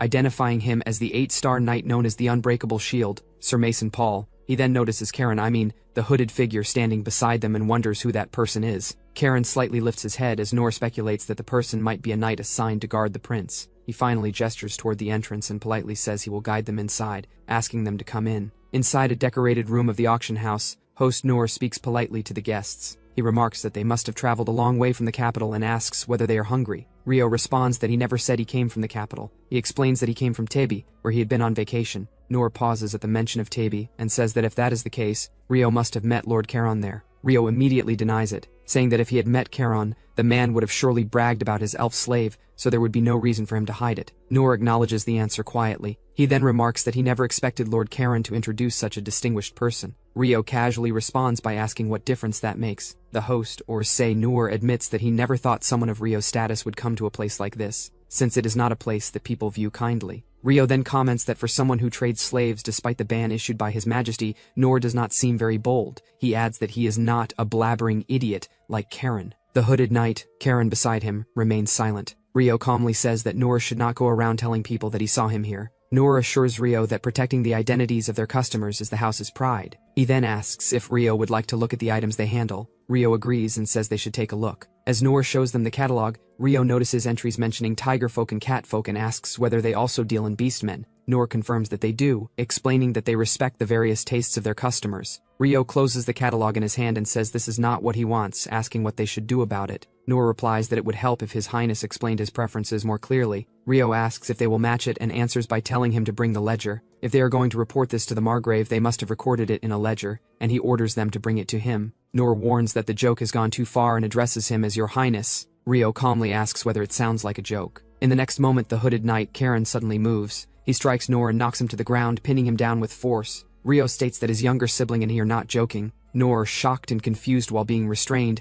demands to know what is happening. As Karen grips his head against the floor, Noor realizes what Rio said and repeats the words in disbelief, asking if he really said, younger sibling. Karen, surrounded by faint blue energy, stands over Noor, gripping and pressing his head down. Karen casually greets him. Noor looks up in shock and asks why Karen is here now, wondering if he has forgotten something. Karen reminds him that he had promised to pay later and states that he has come to pay that debt. Noor turns his head with a pained expression, confused about what is happening. The scene shifts to a forest clearing, where numerous tents form a camp surrounded by trees. People move between the tents as the camp continues its routine. From a nearby hill, 2 soldiers observe the camp from a distance while watching the activity below. Inside the camp, one guard reports that there has not been any unusual movement yet. Leandro sits comfortably in a chair while a woman stands behind him holding a tray. He questions why they are suddenly acting so recklessly. A subordinate approaches and informs him that a communication request has arrived from Lord Dekal of Leban. Leandro asks what the message is about. After a brief hesitation, the subordinate reports that the 6th prince has arrived in Leban.